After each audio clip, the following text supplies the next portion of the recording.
Freckles by Jean Stratton-Porter to all good Irishmen in general and one Charles Arwin Porter in particular characters. Freckles, a plucky waif who guards the Limberlost timber leases and dreams of angels. The Swamp Angel, in whom Freckles' sweetest dream materializes. McLean, a member of the Grand Rapids Lumber Company, who befriends Freckles.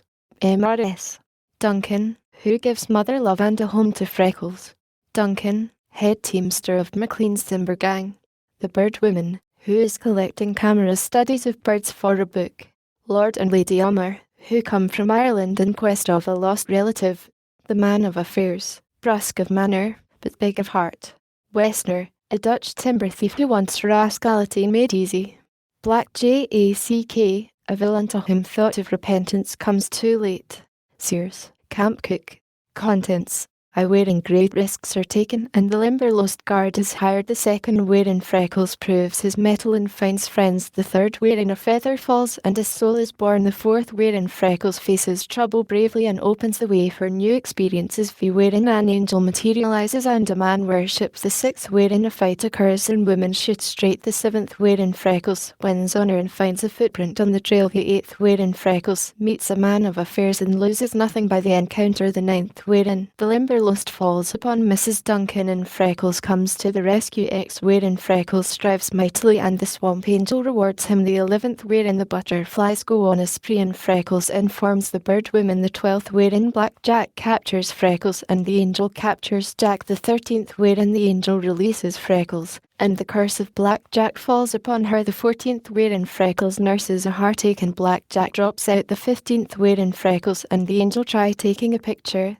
and Little Chicken furnishes the subject. The 16th wherein the angel locates a rare tree and dines with the gang. The 17th wherein Freckles offers his life for his love and gets a broken body. The 18th wherein Freckles refuses love without knowledge of honourable birth, and the angel goes in quest of it. 19 wherein Freckles finds his birthright and the angel loses her heart. The 20th wherein Freckles returns to the Limberlost and Lord Umber sails for Ireland without him. Chapter I wherein great risks are taken and the Limberlost guard is hired. Freckles came down the corduroy that crosses the lower end of the Limberlost. At a glance he might have been mistaken for a tramp, but he was truly seeking work. He was intensely eager to belong somewhere and to be attached to almost any enterprise that would furnish him food and clothing. Long before he came in sight of the camp of the Grand Rapids Lumber Company, he could hear the cheery voices of the men, the neighing of the horses, and could scent the tempting odours of cooking food. A feeling of homeless friendlessness swept over him in a sickening wave. Without stopping to think, he turned into the newly made road and followed it to the camp, where the gang was making ready for supper and bed. The scene was intensely attractive.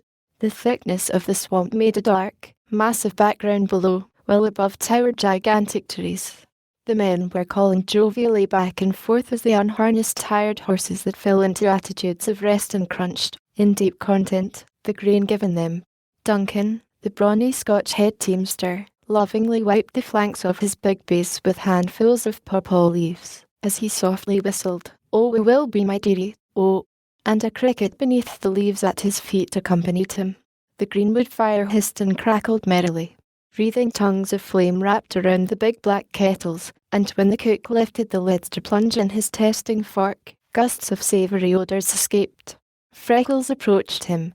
"I want to speak with the boss," he said. The cook glanced at him and answered carelessly, "He can't use you." The colour flooded Freckles' face, but he said simply, "If you will be having the goodness to point him out, we will give him a chance to do his own talking." With a shrug of astonishment, the cook led the way to a rough board table where a broad, square-shouldered man was bending over some account books. "Mr. McLean, here's another man wanting to be taken on the gang, I suppose," he said. "All right," came the cheery answer. "I never needed a good man more than I do just now." The manager turned the page and carefully began a new line. "No use of your bothering with this fellow," volunteered the cook. "He hasn't but one hand." The flush on Freckles' face burned deeper. His lips thinned to a mere line. He lifted his shoulders, took a step forward, and thrust out his right arm, from which the sleeve dangled empty at the wrist. "That will do, Sears," came the voice of the boss sharply. "I will interview my man when I finish this report." He turned to his work, while the cook hurried to the fires. Freckles stood one instant as he had braced himself to meet the eyes of the manager. Then his arm dropped and a wave of whiteness swept him. The boss had not even turned his head. He had used the possessive. When he said, "My man," the hungry heart of Freckles went reaching toward him. The boy drew a quivering breath. Then he whipped off his old hat and beat the dust from it carefully. With his left hand he caught the right sleeve, wiped his sweaty face, and tried to straighten his hair with his fingers. He broke a spray of ironwood beside him and used the purple bloom to beat the dust from his shoulders and limbs. The boss, busy over his report, was, nevertheless, vaguely alive to the toilet being made behind him, and scored one for the man. McLean was a Scotchman. It was his habit to work slowly and methodically.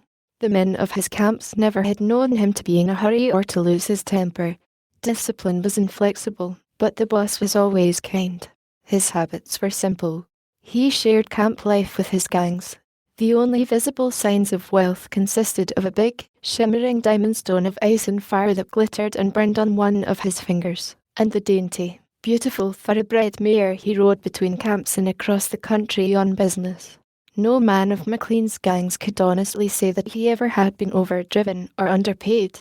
The boss never had exacted any deference from his men, yet so intense was his personality that no man of them ever had attempted a familiarity. They all knew him to be a thorough gentleman, and that in the great timber city several millions stood to his credit. He was the only son of that McLean who had sent out the finest ships ever built in Scotland. That his son should carry on this business after the father's death had been his ambition. He had sent the boy through the universities of Oxford and Edinburgh, and allowed him several years' travel before he should attempt his first commission for the firm. Then he was ordered to southern Canada and Michigan to purchase a consignment of tall, straight timber for masts, and south to Indiana for oak beams. The young man entered these mighty forests, parts of which lay untouched since the dawn of the morning of time. The clear, cool, pungent atmosphere was intoxicating. The intense silence, like that of a great empty cathedral, fascinated him. He gradually learned that, to the shadowed creatures that darted across his path or peeped inquiringly from leafy ambush, he was brother. He found himself approaching, with a feeling of reverence, those majestic trees that had stood through ages of sun, wind, and snow. Soon it became difficult to fell them. When he had filled his order and returned home, he was amazed to learn that in the swamps and forests he had lost his heart and it was calling, forever calling him. When he inherited his father's property, he promptly disposed of it, and, with his mother, founded a home in a splendid residence in the outskirts of Grand Rapids. With 3 partners, he organized a lumber company. His work was to purchase, fell, and ship the timber to the mills. Marshall managed the milling process and passed the lumber to the factory. From the lumber, Berthel made beautiful and useful furniture, which helped to grow scattered all over the world from a big wholesale house. Of the thousands who saw their faces reflected on the polished surfaces of that furniture and found comfort in its use, few there were to whom it suggested mighty forests and trackless swamps, and the man, big of soul and body, who cut his way through them, and with the eye of experience doomed the proud trees that were now entering the homes of civilization for service. When McLean turned from his finished report, he faced a young man, yet under 20, tall, spare, heavily framed, closely freckled, and red-haired, with a homely Irish face, but in the steady grey eyes, straightly meeting his searching ones of blue, there was unswerving candour and the appearance of longing not to be ignored. He was dressed in the roughest of farm clothing, and seemed tired to the point of falling. "You're looking for work?" questioned McLean. "Yes," answered Freckles. "I am very sorry," said the boss with genuine sympathy in his every tone, "but there is only one man I want at present, a hardy, big fellow with a stout heart and a strong body. I hoped that you would do, but I am afraid you're too young and scarcely strong enough." Freckles stood, hat in hand, watching McLean. "And what was it you thought I might be doing?" he asked. The boss could scarcely repress a start. Somewhere before accident and poverty there had been an ancestor who used cultivated English, even with an accent. The boy spoke in a mellow Irish voice, sweet and pure. It was scarcely definite enough to be called brogue, yet there was a trick in the turning of the sentence, the wrong sound of a letter here and there, that was almost irresistible to McLean, and presaged a misuse of infinitives and possessives with which he was very familiar and which touched him nearly. He was of foreign birth, and despite years of alienation, in times of strong feeling he committed inherited sins of accent and construction. "It's no child's job," answered McLean. "I am the field manager of a big lumber company. We have just leased 2,000 acres of the Limberlost. Many of these trees are of great value. We can't leave our camp, 6 miles south, for almost a year yet, so we have blazed a trail and strung barbed wire securely around this lease. Before we return to our work, I must put this property in the hands of a reliable, brave, strong man who will guard it every hour of the day, and sleep with one eye open at night. I shall require the entire length of the trail to be walked at least twice each day, to make sure that our lines are up and that no one has been trespassing." Freckles was leaning forward, absorbing every word with such intense eagerness that he was beguiling the boss into explanations he had never intended making. "But why wouldn't that be the finest job in the world for me?" he pleaded. "I am never sick. I could walk the trail twice, 3 times every day, and I'd be watching sharp all the while." "It's because you're scarcely more than a boy, and this will be a trying job for a work-hardened man," answered McLean. "You see, in the first place, you would be afraid. In stretching our lines, we killed 6 rattlesnakes almost as long as your body and as thick as your arm. It's the price of your life to start through the marsh grass surrounding the swamp unless you're covered with heavy leather above your knees. You should be able to swim in case high water undermines the temporary bridge we have built where Sleepy Snake Creek enters the swamp. The fall and winter changes of weather are abrupt and severe, while I would want strict watch kept every day. You would always be alone, and I don't guarantee what is in the Limberlost. It is lying here as it has lain since the beginning of time, and it is alive with forms and voices. I don't pretend to say what all of them come from, but from a few slinking shapes I've seen, and hair-raising yells I've heard, I'd rather not confront their owners myself, and I am neither weak nor fearful. Worst of all, any man who will enter the swamp to mark and steal timber is desperate. One of my employees at the South Camp, John Carter, compelled me to discharge him for a number of serious reasons. He came here, entered the swamp alone, and succeeded in locating and marking a number of valuable trees that he was endeavouring to sell to a rival company when we secured the lease. He has sworn to have these trees if he has to die or to kill others to get them, and he is a man that the strongest would not care to meet. But if he came to steal trees, wouldn't he bring teams and men enough? That all anyone could do would be to watch and be after you?" queried the boy. "Yes," replied McLean. "Then why couldn't I be watching just as closely, and coming as fast, as an older, stronger man?" asked Freckles. "Why, by George, you could," exclaimed McLean. "I don't know as the size of a man would be half so important as his grit and faithfulness, come to think of it. Sit on that log there and we will talk it over. What is your name?" Freckles shook his head at the proffer of a seat, and folding his arms, stood straight as the trees around him. He grew a shade whiter, but his eyes never faltered. "Freckles," he said. "Good enough for every day," laughed McLean, "but I scarcely can put Freckles on the company's books. Tell me your name." "I haven't any name," replied the boy. "I don't understand," said McLean. "I was thinking from the voice and the face of you that you wouldn't," said Freckles slowly. "I've spent more time on it than I ever did on anything else in all me life, and I don't understand. Does it seem to you that anyone would take a newborn baby and row over it, until it was bruised black, cut off its hand, and leave it out in a bitter night on the steps of a charity home, to the care of strangers? That's what somebody did to me." McLean stared aghast. He had no reply ready, and presently in a low voice he suggested, "And after, the home people took me in, and I was there the full legal age and several years over. For the most part we were a lot of little Irish men together. They could always find homes for the other children, but nobody would ever be wanting me on account of me arm. Were they kind to you?" McLean regretted the question the minute it was asked. "I don't know," answered Freckles. The reply sounded so hopeless, even to his own ears, that he hastened to qualify it by adding, "You see, It's like this, sir. This is that people are paid to lay off in job lots and that belong equally to several hundred others, ain't going to be soaking into any one fellow so much. Go on, said McLean, nodding comprehendingly. There's nothing worth the taking of your time to tell, replied Freckles. The home was in Chicago, and I was there all my life until 3 months ago. When I was too old for the training they gave to the little children, they sent me to the closest ward school as long as the law would let them. But I was never like any of the other children, and they all knew it. I had to go and come like a prisoner, and be working around the home early and late for me board and clothes. I always wanted to learn mighty bad, but I was glad when that was over. Every few days, all me life, I'd to be called up, looked over, and refused a home and love, on account of me han an ugly face.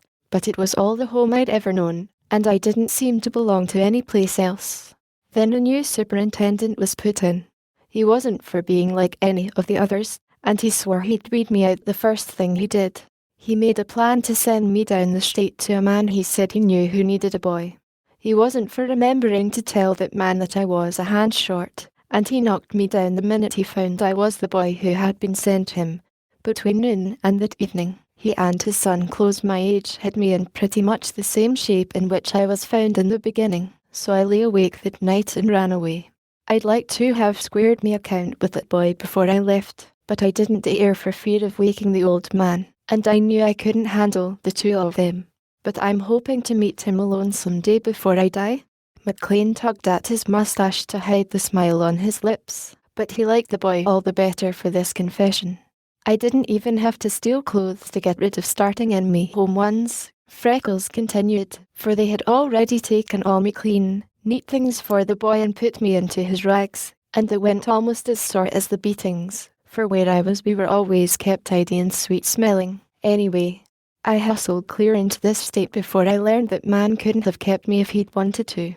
When I thought I was good and away from him, I commenced hunting work, but it is with everybody else just as it is with you, sir.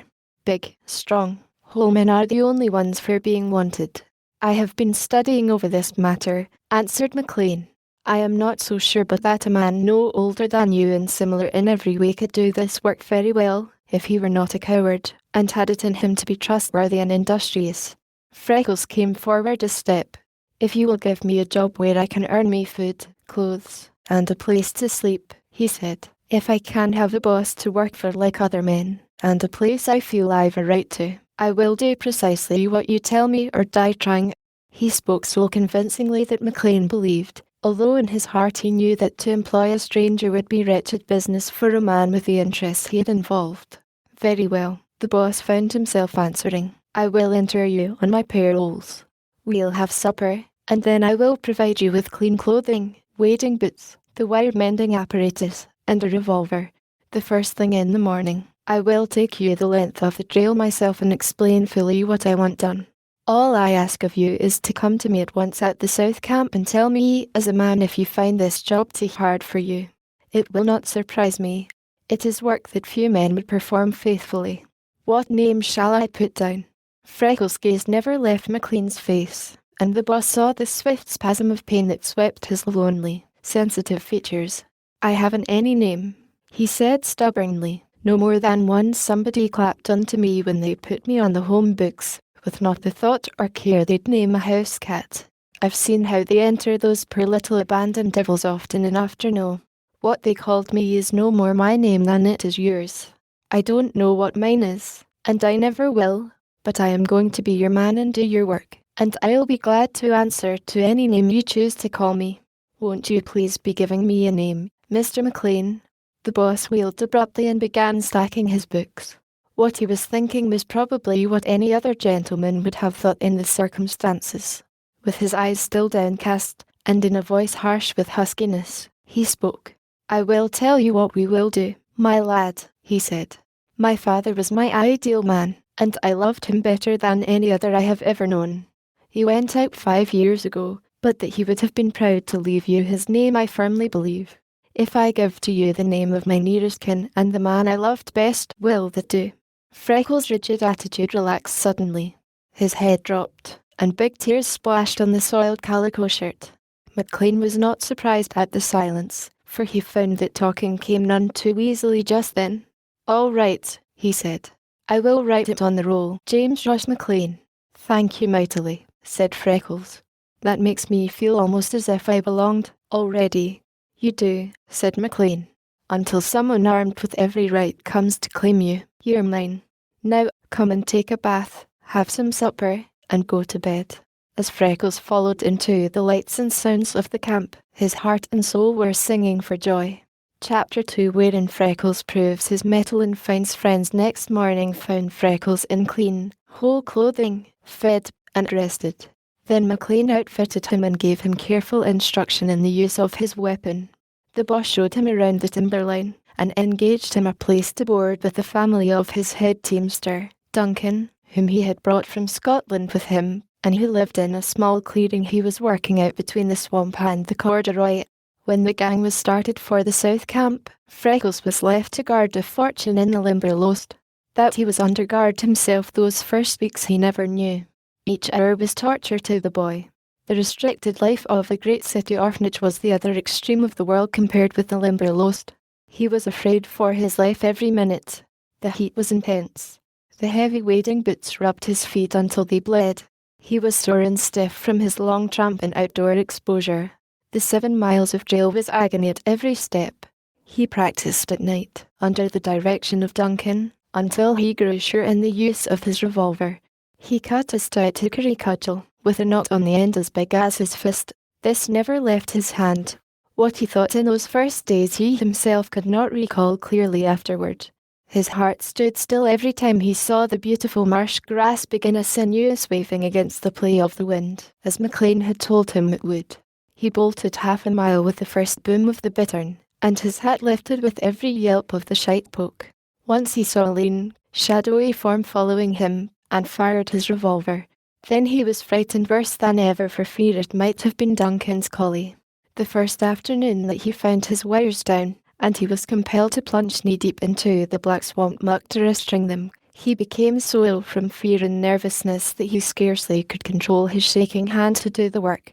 With every step, he felt that he would miss secure footing and be swallowed in the clinging sea of blackness.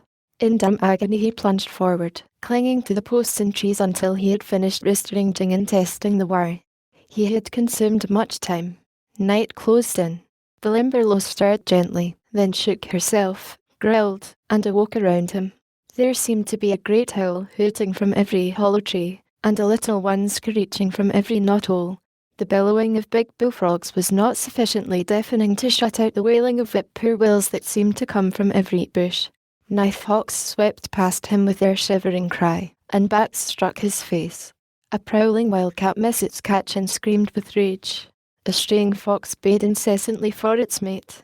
The hair on the back of Freckles' neck arose as bristles, and his knees wavered beneath him. He could not see whether the dreaded snakes were on the trail, or, in the pandemonium, hear the rattle for which McLean had cautioned him to listen. He stood motionless in an agony of fear.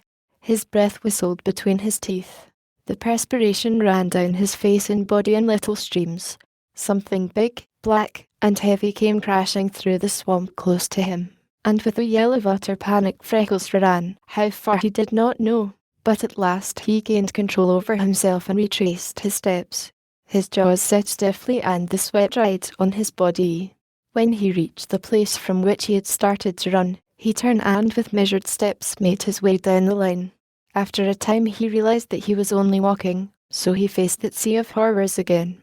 When he came toward the corduroy, the cudgel fell to test the wire at each step. Sounds that curdled his blood seemed to encompass him, and shapes of terror to draw closer and closer.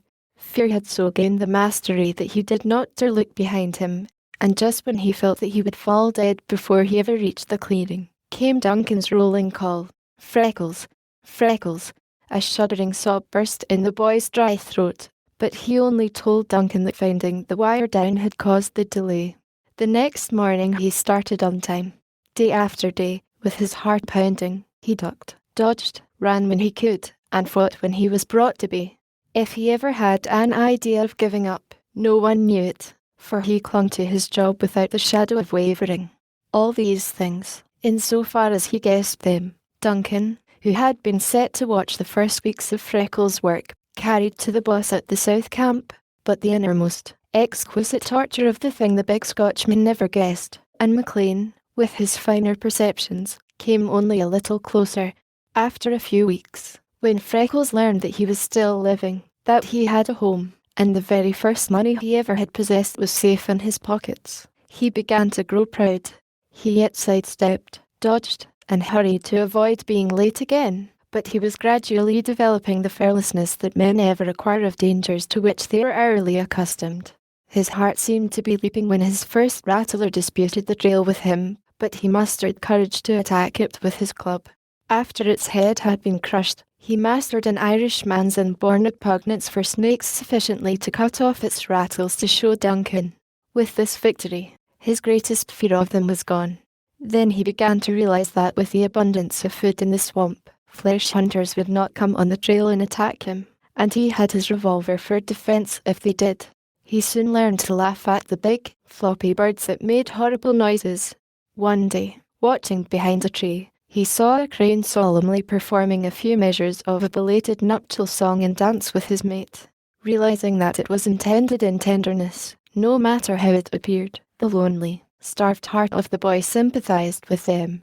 Before the first month passed, he was fairly easy about his job. By the next, he rather liked it. Nature can be trusted to work her own miracle in the heart of any man whose daily task keeps him alone among her sights, sounds, and silences. When day after day the only thing that relieved his utter loneliness was the companionship of the birds and beasts of the swamp, it was the most natural thing in the world that Freckles should turn to them for friendship. He began by instinctively protecting the weak and helpless. He was astonished at the quickness with which they became accustomed to him and the disregard they showed for his movements, when they learned that he was not a hunter, while the club he carried was used more frequently for their benefit than his own. He scarcely could believe what he saw. From the effort to protect the birds and animals, it was only a short step to the possessive feeling, and with it sprang the impulse to caress and provide. Through fall, when brooding was finished and the upland birds sought the swamp in swarms to feast on its seeds and berries, Freckles was content with watching them and speculating about them. Outside of half a dozen of the very commonest, they were strangers to him. The likeness of their actions to humanity was an early surprise. When black frost began stripping the limberlost, cutting the ferns, shearing the vines from the trees, mowing the succulent green things of the swale, and setting the leaves swirling down, he watched the departing troops of his friends with dismay. He began to realize that he would be left alone. He made especial efforts toward friendliness with the hope that he could induce some of them to stay. It was then that he conceived the idea of carrying food to the birds, for he saw that they were leaving for lack of it. But he could not stop them. Day after day, flocks gathered and departed. By the time the first snow whitened his trail around the Limberlost, there were left only the little black and white juncos, the sapsuckers, yellow hammers, a few patriarchs among the flaming cardinals, the blue jays, the crows, and the quail. Then Freckles began his wizard work. He cleared a space of swale, and twice a day he spread a bird's banquet. By the middle of December the strong winds of winter had beaten most of the seed from the grass and bushes. The snow fell, covering the swamp, and food was very scarce and difficult to find. The birds scarcely waited until Freckles' back was turned to attack his provisions. In a few weeks they flew toward the clearing to meet him. During the bitter weather of January they came halfway to the cabin every morning, and fluttered around him as doves all the way to the feeding ground. Before February they were so accustomed to him, and so hunger-driven, that they would perch on his head and shoulders, and the saucy jays would try to pry into his pockets. Then Freckles added to wheat and crumbs every scrap of refuse food he could find at the cabin. He carried to his pets the parings of apples, turnips, potatoes, stray cabbage leaves, and carrots, and tied to the bushes meat bones having scraps of fat and gristle. One morning, coming to his feeding ground unusually early, he found a gorgeous cardinal and a rabbit side by side sociably nibbling a cabbage leaf, and that instantly gave to him the idea of cracking nuts from the store he had gathered for Duncan's children, for the squirrels, in the effort to add them to his family. Soon he had them coming, red, grey, and black, Then he became filled with a vast impatience that he did not know their names or habits. So the winter passed. Every week McLean rode to the Limberlost, never on the same day or at the same hour. Always he found Freckles at his work, faithful and brave, no matter how severe the weather. The boy's earnings constituted his first money, and when the boss explained to him that he could leave them safe at a bank and carry away a scrap of paper that represented the amount, he went straight on every payday and made his deposit, keeping out barely what was necessary for his board and clothing. What he wanted to do with his money he did not know, but it gave to him a sense of freedom and power to feel that it was there. It was his and he could have it when he chose. In imitation of McLean, he bought a small pocket account book, in which he carefully set down every dollar he earned and every penny he spent. As his expenses were small and the boss paid him generously, it was astonishing how his little hoard grew. That winter held the first hours of real happiness in Freckles' life. He was free. He was doing a man's work faithfully, through every rigor of rain, snow, and blizzard. He was gathering a wonderful strength of body, paying his way, and saving money. Every man of the gang and of that locality knew that he was under the protection of McLean, who was a power. This had the effect of smoothing Freckles' path in many directions. Mrs. Duncan showed him that individual kindness for which his hungry heart was longing. She had a hot drink ready for him when he came from a freezing day on the trail. She knit him a heavy mitten for his left hand, and devised a way to sew and pad the right sleeve that protected the maimed arm in bitter weather. She patched his clothing, frequently torn by the war, and saved kitchen scraps for his birds, not because she either knew or cared anything about them, but because she herself was close enough to the swamp to be touched by its utter loneliness. When Duncan laughed at her for this, she retorted, "My God, Manny, if Freckles had neither birds and the beasts he would be always alone. It was never meant for a human being to be so solitary. He'd get touched in the head if he hadn't them to think for and to talk to. How much answer do you think he gets to his talkin', lass?" laughed Duncan. "He gets the answer that keeps the eye bright, the heart happy, and the feet walking faithful the rough path he's set them in," answered Mrs. Duncan earnestly. Duncan walked away appearing very thoughtful. The next morning, he gave an ear from the corn he was shelling for his chickens to Freckles, and told him to carry it to his wild chickens in the Limberlost. Freckles laughed delightedly. "Me chickens," he said. "Why didn't I ever think of that before? Of course they are. They are just little, brightly coloured cocks and hens. But wild is no good. What would you say to me, wild chickens being a good deal tamer than yours here in your yard?" "Hoot, lad," cried Duncan. "Make yours light on your head and eat out of your hands and pockets," challenged Freckles. "Go and tell your fairy tales to the wee people. They're just brash on believin' things," said Duncan. "Ye canna invent any story too big to stop them from callin' for a bigger. I dare you to come see," retorted Freckles. "Take ye," said Duncan. "If ye make just 10 bird licked on your head or 8 frae your hand, ye are free to help yoursel to my corn crib and weeping the rest of the winter." Freckles sprang in air and howled in glee. "Oh, Duncan, you're too, I see," he cried. "When will ye come?" "I'll come next Sabbath," said Duncan. "And I'll believe the birds of the Limberlost are tame as barnyard fowl when I see it, and no sooner." After that Freckles always spoke of the birds as his chickens, and the Duncans followed his example. The very next Sabbath, Duncan, with his wife and children, followed Freckles to the swamp. They saw a sight so wonderful it will keep them talking all the remainder of their lives, and make them unfailing friends of all the birds. Freckles' chickens were awaiting him at the edge of the clearing. They cut the frosty air around his head into curves and circles of crimson, blue, and black. They chased each other from Freckles, and swept so closely themselves that they brushed him with their outspread wings. At their feeding ground, Freckles set down his old pail of scraps and swept the snow from a small level space with a broom improvised of twigs. As soon as his back was turned, the birds clustered over the food, snatching scraps to carry to the nearest bushes. Several of the boldest, a big crow and a couple of jays, settled on the rim and feasted at leisure, while a cardinal, that hesitated to venture, fumed and scolded from a twig overhead. Then Freckles scattered his store. At once the ground resembled the spread mantle of Montezuma, except that this mass of gaily coloured feathers was on the backs of living birds. While they feasted, Duncan gripped his wife's arm and stared in astonishment, for from the bushes and dry grass, with gentle cheeping and queer, throaty chatter, as if to encourage each other, came flocks of quail. Before anyone saw it arrive, a big grey rabbit sat in the midst of the feast, contentedly gnawing a cabbage leaf. "Will I be drawed on?" came Mrs. Duncan's tense whisper. "Shoo, shoo," cautioned Duncan. Lastly, Freckles removed his cap. He began filling it with handfuls of wheat from his pockets. In a swarm the grain eaters arose around him as a flock of tame pigeons.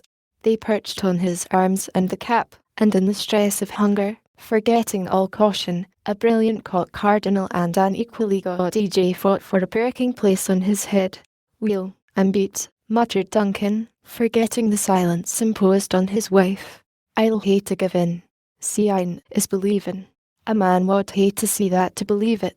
We mauna let the boss miss that sight, for it's a chance will no likely come twice in a life. Everything is snowed under and they craters near starved, but trust in Freckles that complete they're tamer than our chickens. Look hard, bairns," he whispered. "Ye winna see the like o' yon again, while God lets ye live. Notice their colour against the ice and snow, and the pretty skippin' ways of them. And spunky. Weel, I'm heat fair." Freckles emptied his cap, turned his pockets and scattered his last grain. Then he waved his watching friends goodbye and started down the timber line. A week later, Duncan and Freckles arose from breakfast to face the bitterest morning of the winter. When Freckles, warmly capped and gloved, stepped to the corner of the kitchen for his scrap pail, he found a big pan of steaming boiled wheat on the top of it. He wheeled to Mrs. Duncan with a shining face. "Were you fixing this warm food for me, chickens, or yours?" he asked. "It's for yours, Freckles," she said. "I was afeard this cold weather they wadna lay good without a warm bite now and then." Duncan laughed as he stepped to the other room for his pipe, but Freckles faced Mrs. Duncan with a trace of every pang of starved mother hunger he ever had suffered written large on his homely, splotched, narrow features. "Oh, how I wish you were my mother," he cried. Mrs. Duncan attempted an echo of her husband's laugh. "Lord love the lad," she exclaimed. "Why, Freckles, are you no bright enough to learn without being taught by a woman that I am your mother? If a great man like yoursel dinna ken that, learn it now and ne'er forget it. Ance a woman is the wife of any man, she becomes wife to all men for having had the wifely experience she kens. Ance a man-child has beaten his way to life under the heart of a woman, she is mother to all men, for the hearts of mothers are everywhere the same. Bless ye, laddie, I am your mother." She tucked the coarse scarf she had knit for him closer over his chest and pulled his cap lower over his ears, but Freckles, whipping it off and holding it under his arm, caught her rough, reddened hand and pressed it to his lips in a long kiss. Then he hurried away to hide the happy, embarrassing tears that were coming straight from his swelling heart. Mrs. Duncan, sobbing unrestrainedly, swept into the adjoining room and threw herself into Duncan's arms. "Oh, the poor lad," she wailed. "Oh, the poor mother-hungry lad. He breaks my heart." Duncan's arms closed convulsively around his wife. With a big, brown hand he lovingly stroked her rough, sorrel hair. "Sarah, you're a good woman," he said. "You're a michty good woman. Ye hae a way o' speaking out at times that's like the inspired prophets of the Lord. If that had been put to me, now I'd felt all I kent how to and been keen enough to say the richt thing. But dang it, I'd stuttered and stammered and gotten out that would ha' done nobody a mite good. But ye, Sarah, did ye see his face, woman? Ye sent him off looking like a white light of holiness had passed o'er and settled on him. Ye sent the lad away too happy for mortal words, Sarah, and ye made me the proud o' ye. I willna trade ye an my share o' the limberlost with ony king ye could mention." He relaxed his clasp, and setting a heavy hand on each shoulder, he looked straight into her eyes. "Ye're prime, Sarah, Jewess prime," he said. Sarah Duncan stood alone in the middle of her two-roomed log cabin and lifted a bony, clawed pair of hands, reddened by frequent immersion in hot water, cracked and chafed by exposure to cold. black-lined by constant battle with swamp loam, calloused with burns, and stared at them wonderingly. "Pretty-looking things ye are," she whispered, "but ye hae juist been kissed. And by such a man, fine as God ever made at his very best. Duncan wildna trade wi' a king. Na, nor I wadna trade with a queen wi' a palace, an' velvet gowns, an' diamonds big as hazelnuts, an' 100 visitors a day into the bargain. Ye've been that honoured I'm blessed if I can bear to souse ye in dishwater. Still, that kiss winna come off. None can take it from me, for it's mine till I dee. Lord, if I am a proud. Kisses on these old claws. Will I be drawed on?" Chapter 3 Wherein a feather falls and a soul is born. So Freckles fared through the bitter winter. He was very happy. He had hungered for freedom, love, and appreciation so long. He had been unspeakably lonely at the home, and the utter loneliness of a great desert or forest is not so difficult to endure as the loneliness of being constantly surrounded by crowds of people who do not care in the least whether one is living or dead. All through the winter, Freckles' entire energy was given to keeping up his lines and his chickens from freezing or starving. When the first breath of spring touched the Limberlost, and the snow receded before it, when the catkins began to bloom, when there came a hint of green to the trees, bushes, and swale, when the rushes lifted their heads, and the pulse of the newly resurrected season beat strongly in the heart of nature, something new stirred in the breast of the boy. Nature always levies her tribute. Now she laid a powerful hand on the soul of Freckles, to which the boy's whole being responded, though he had not least idea what was troubling him. Duncan accepted his wife's theory that it was a touch of spring fever, but Freckles knew better. He never had been so well. Clean, hot, and steady the blood pulse in his veins. He was always hungry, and his most difficult work tired him not at all. For long months, without a single intermission, he had tramped those 7 miles of trail twice each day, through every conceivable state of weather. With the heavy club he gave his wires a sure test, and between sections, first in play, afterward to keep his circulation going, he had acquired the skill of an expert drum major. In his work there was exercise for every muscle of his body each hour of the day, at night a bath, wholesome food, and sound sleep in a room that never knew fire. He had gained flesh and colour, and developed a greater strength and endurance than anyone ever could have guessed. Nor did the Limberlost contain last year's terrors. He had been with her in her hour of desolation, when stripped bare and deserted, she had stood shivering, as if herself afraid. He had made excursions into the interior until he was familiar with every path and road that ever had been cut. He had sounded the depths of her deepest pools, and he had learned why the trees grew so magnificently. He had found that places of swamp and swale were few compared with miles of solid timberland, concealed by summer's luxuriant undergrowth. The sounds that at first had struck cold fear into his soul he now knew had left on wing and silent foot at the approach of winter. As flock after flock of the birds returned and he recognized the old echoes reawakening, he found to his surprise that he had been lonely for them and was hailing their return with great joy. All his fears were forgotten. Instead, he was possessed of an overpowering desire to know what they were, to learn where they had been, and whether they would make friends with him as the winter birds had done, and if they did, would they be as fickle? For, with the running sap, creeping worm, and winging bug, most of Freckles' chickens had deserted him, entered the swamp, and feasted to such a state of plethora on its door that they cared little for his supply, so that in the strenuous days of mating and nest building the boy was deserted. He chafed at the birds' ingratitude, but he found speedy consolation in watching and befriending the newcomers. He surely would have been proud and highly pleased if he had known that many of the former inhabitants of the interior swamp now grouped their nests beside the timberline solely for the sake of his protection and company. The yearly resurrection of the Limberlost is a mighty revival. Freckles stood back and watched with awe and envy the gradual reclothing and repopulation of the swamp. Keen-eyed and alert through danger and loneliness, he noted every stage of development, from the first piping frog and unsheathing bud, to full leafage and the return of the last migrant. The knowledge of his complete loneliness and utter insignificance was early thrust upon him. He brooded and fretted until he was in a fever, yet he never guessed the cause. He was filled with a vast impatience, a longing that he scarcely could endure. It was June by the zodiac, June by the Limberlost, and by every delight of a newly resurrected season it should have been June in the hearts of all men. Yet Freckles scowled darkly as he came down the trail, and the running TAP that tested the sagging wire and telegraphed word of his coming to his furred and feathered friends of the swamp, this morning carried the story of his discontent a mile ahead of him. Freckles' special pet, a dainty, yellow-coated, black-sleeved, cock goldfinch, had remained on the wire for several days past the bravest of all, and Freckles, absorbed with the cunning and beauty of the tiny fellow, never guessed that he was being gypped. For the goldfinch was skipping, flirting, and swinging for the express purpose of so holding his attention that he would not look up and see a small cradle of thistledown and wool perilously near his head.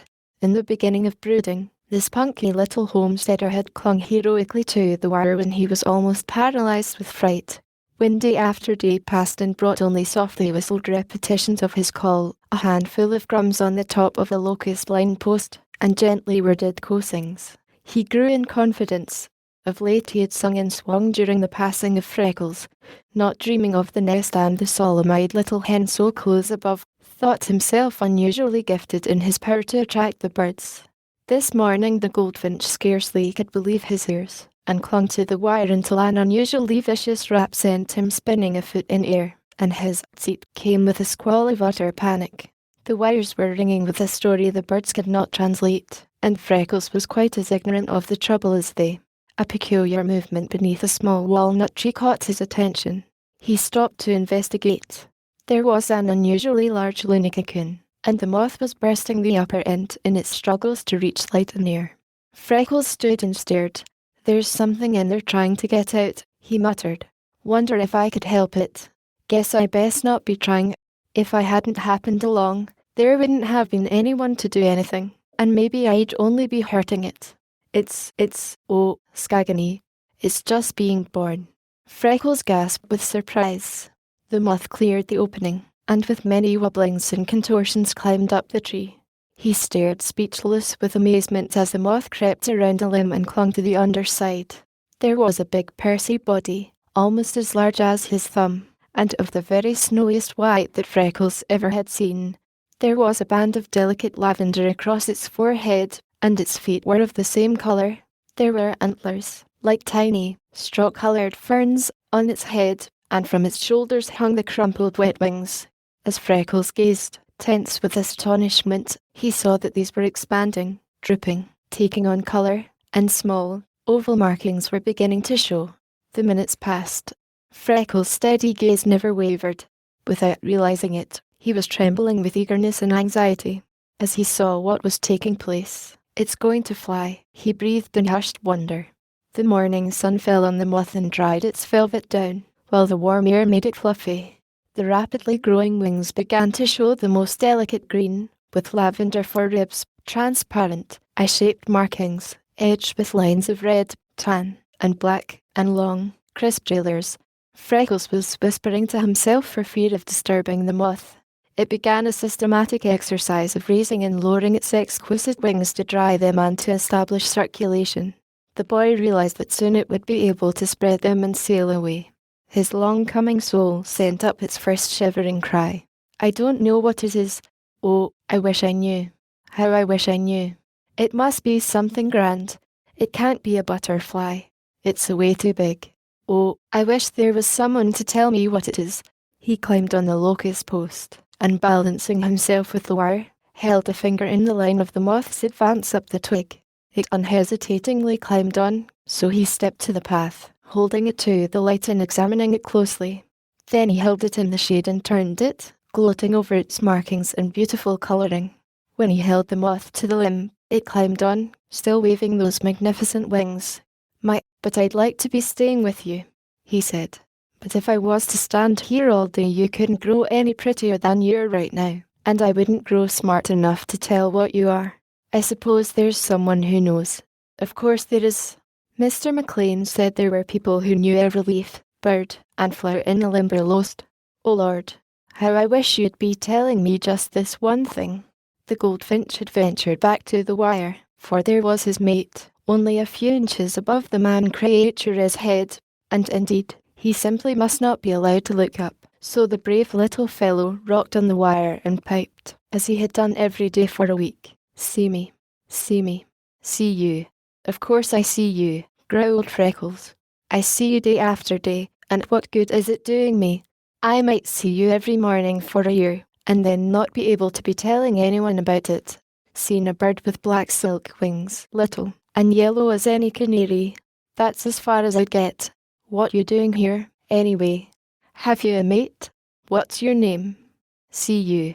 I reckon I see you, but I might as well be blind, for any good it's doing me. Freckles impatiently struck the wire. With a screech of fear, the goldfinch fled precipitately. His mate arose from the nest with a whir. Freckles looked up and saw it. Oh, ho, he cried. So that's what you're doing here? You have a wife. And so close my head I have been mighty near wearing a bird on my bonnet, and never knew it. Freckles laughed at his own jest, while in better humour he climbed to examine the neat, tiny cradle and its contents. The hen darted at him in a frenzy. Now, where do you come in? He demanded, when he saw that she was not similar to the goldfinch. You be clearing out of here. This is none of your fry.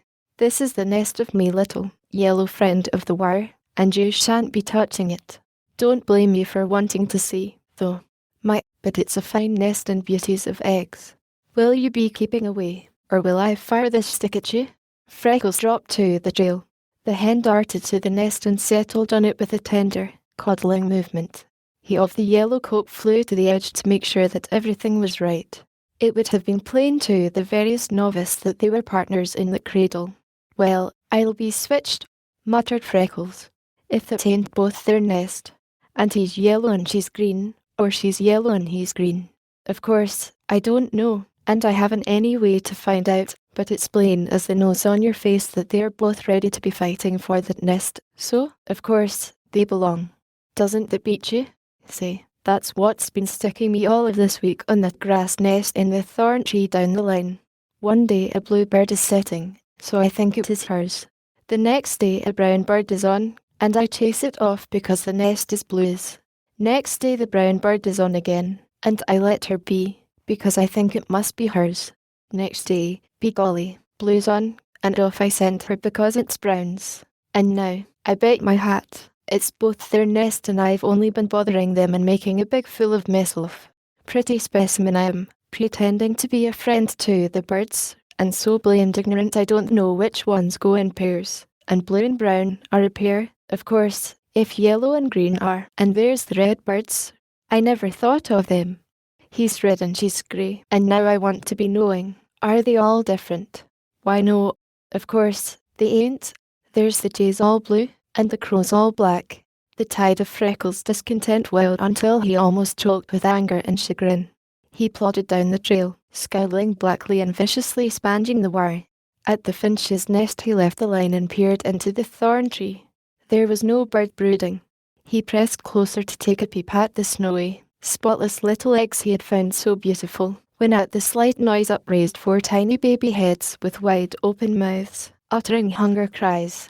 Freckles stepped back. The brown bird alighted on the edge and closed one cavity with a wiggling green worm, while not 2 minutes later the blue filled another with a white. That settled it. The blue and brown were mates. Once again Freckles repeated his "How I wish I knew." Around the bridge spanning Sleepy Snake Creek the swale spread widely. The timber was scattering, and willows, rushes, marsh grass, and splendid wildflowers grew abundantly. Here lazy, big, black water snakes, for which the creek was named, sunned on the bushes. Wild ducks and grebe chattered, cranes and herons fished, and muskrats ploughed the bank in queer, rolling furrows. It was always a place full of interest, so Freckles loved to linger on the bridge, watching the marsh and water people. He also transacted affairs of importance with the wildflowers and sweet marsh grass. He enjoyed splashing through the shallow pools on either side of the bridge. Then, too, where the creek entered the swamp was a place of unusual beauty. The water spread in darksome, mossy, green pools. Water plants and lilies grew luxuriantly, throwing up large, rank, green leaves. Nowhere else in the Limberlost could be found frog music to equal that of the mouth of the creek. The drumming and piping rolled in never-ending orchestral effect, while the full chorus rang to its accompaniment throughout the season. Freckles slowly followed the path leading from the bridge to the line. It was the one spot at which he might relax his vigilance. The boldest timber thief the swamp ever had known would not have attempted to enter it by the mouth of the creek, on account of the water and because there was no protection from surrounding trees. He was bending the rank grass with his cudgel, and thinking of the shade the denser swamp afforded, when he suddenly dodged sidewise. The cudgel whistled sharply through the air and Freckles sprang back. From the clear sky above him, first level with his face, then skimming, dipping, tilting, whirling until it struck, quill down, in the path in front of him, came a glossy, iridescent, big black feather. As it touched the ground, Freckles snatched it up with almost a continuous movement facing the sky. There was not a tree of any size in the large open space. There was no wind to carry it. From the clear sky it had fallen, and Freckles, gazing eagerly into the arch of June blue with a few lazy clouds floating high in the sea of ether, had neither mind nor knowledge to dream of a bird hanging as if frozen there. He turned the big quill questioningly, and again his odd eye swept the sky. A feather dropped from heaven. He breathed reverently. Are the holy angels molting? But no, if they were, it would be white. Maybe all the angels are not for being white. What if the angels of God are white and those of the devil are black? But a black one has no business up there. Maybe some poor black angel is so tired of being punished it's for slipping to the gates, beating its wings trying to make the master hear. Again and again Freckles searched the sky, but there was no answering gleam of golden gates, no form of sailing bird. Then he went slowly on his way, turning the feather and wondering about it. It was a wing quill, 18 inches in length, with a heavy spine, grey at the base, shading to jet black at the tip, and it caught the play of the sun's raising slanting gleams of green and bronze. Again Freckles, old man of the sea, sat sullen and heavy on his shoulders and weighted him down until his step wagged and his heart ached. Where did it come from? What is it? Oh, how I wish I knew. He kept repeating as he turned and studied the feather, with almost unseeing eyes, so intently was he thinking. Before him spread a large, green pool, filled with rotting logs and leaves, bordered with delicate ferns and grasses among which lifted the creamy spikes of the arrowhead, the blue of water hyacinth, and the delicate yellow of the jewel flower. As Freckles leaned, handling the feather and staring at it, then into the depths of the pool, he once more gave voice to his old query, I wonder what it is. Straight across from him, couched in the mosses of a soggy old log, a big green bullfrog, with palpitant throat and batting eyes, lifted his head and bellowed in answer, Fin doubt. Fin doubt. Well, what's that? Stammered Freckles, almost too much bewildered to speak. I know you're only a bullfrog, but, be jabbers, that sounded mightily like speech. Wouldn't you please to be saying it over? The bullfrog cuddled contentedly in the ooze. Then suddenly he lifted his voice, and, as an imperative drumbeat, rolled it again. Fin doubt. Fin doubt. Fin doubt. Freckles had the answer. Something seemed to snap in his brain. There was a wavering flame before his eyes. Then his mind cleared. His head lifted in a new poise, his shoulders squared, while his spine straightened. The agony was over. His soul floated free. Freckles came into his birthright. Before God, I will. He uttered the oath so impressively that the recording angel never winced as he posted it in the prayer column. Freckles set his hat over the top of one of the locust posts between trees to hold up the wire while he fastened the feather securely in the band. Then he started down the line, talking to himself as men who have worked long alone always fall into the habit of doing. What a fool I have been, he muttered. Of course that's what I have to do. There wouldn't likely anybody be doing it for me. Of course I can. What am I a man for? If I was a 4-footed thing of the swamp, maybe I couldn't. But a man can do anything if he's the grit to work hard enough and stick at it. Mr. McLean is always saying, and here's the way I am to do it. He said, too, that there were people that knew everything in the swamp. Of course they have written books. The thing for me to be doing is to quit moping and be buying some. Never bought a book in me life, or anything else of much account, for that matter. Oh, ain't I glad I didn't waste me money. I'll surely be having enough to get a few. Let me see. Freckles sat on a log, took his pencil and account book, and figured on a back page. He had walked the timberline 10 months. His pay was $30 a month, and his board cost him $8. That left $22 a month, and his clothing had cost him very little. At least he had $200 in the bank. He drew a deep breath and smiled at the sky with satisfaction. I'll be having a book about all the birds, trees, flowers, butterflies, and, yes, by gummy, I'll be having one about the frogs if it takes every cent I have, he promised himself. He put away the account book, that was his most cherished possession, caught up his stick, and started down the line. The even tap, tap, and the cheery, gladsome whistle carried far ahead of him the message that Freckles was himself again. He fell into rapid pace, for he had lost time that morning. When he rounded the last curve he was almost running. There was a chance that the boss might be there for his weekly report. Then, wavering, flickering, darting here and there over the sweet marsh grass, came a large black shadow, sweeping so closely before him that for the second time that morning Freckles dodged and sprang back. He had seen some owls and hawks of the swamp that he thought might be classed as large birds, but never anything like this. For 6 feet it spread its big, shining wings. Its strong feet could be seen drawn among its feathers. The sun glinted on its sharp, hooked beak. Its eyes glowed, caught the light, and seemed able to pierce the ground at his feet. It cared no more for Freckles than if he had not been there, for it perched on a low tree, while a second later it awkwardly hopped to the trunk of a lightning-riven elm, turned its back, and began searching the blue. Freckles looked just in time to see a second shadow sweep the grass, and another bird, a trifle smaller and not quite so brilliant in the light, slowly sailed down to perch beside the first. Evidently they were mates, for with a queer, rolling hop the first comer shivered his bronze wings, sidled to the new arrival, and gave her a silly little peck on her wing. Then he coquettishly drew away and ogled her. He lifted his head, waddled from her a few steps, awkwardly ambled back, and gave her such a simple sort of kiss on her beak that Freckles burst into a laugh, but clapped his hand over his mouth to stifle the sound. The lover ducked and sidestepped a few feet. He spread his wings and slowly and softly waved them precisely as if he were fanning his charmer, which was indeed the result he accomplished. Then a wave of uncontrollable tenderness moved him, so he hobbled to his bombardment once more. He faced her squarely this time, and turned his head from side to side with queer little jerks and indiscriminate beckings at her wings and head, and smirkings that really should have been irresistible. She yawned and shuffled away indifferently. Freckles reached up, pulled the quill from his hat, and looking from it to the birds, nodded in settled conviction. So you're me black angels, ye spalpeens. No wonder you didn't get in. But I'll back you to come closer than any other birds ever did. You fly higher than I can see. Have you picked the Limberlost for a good thing and come to try it?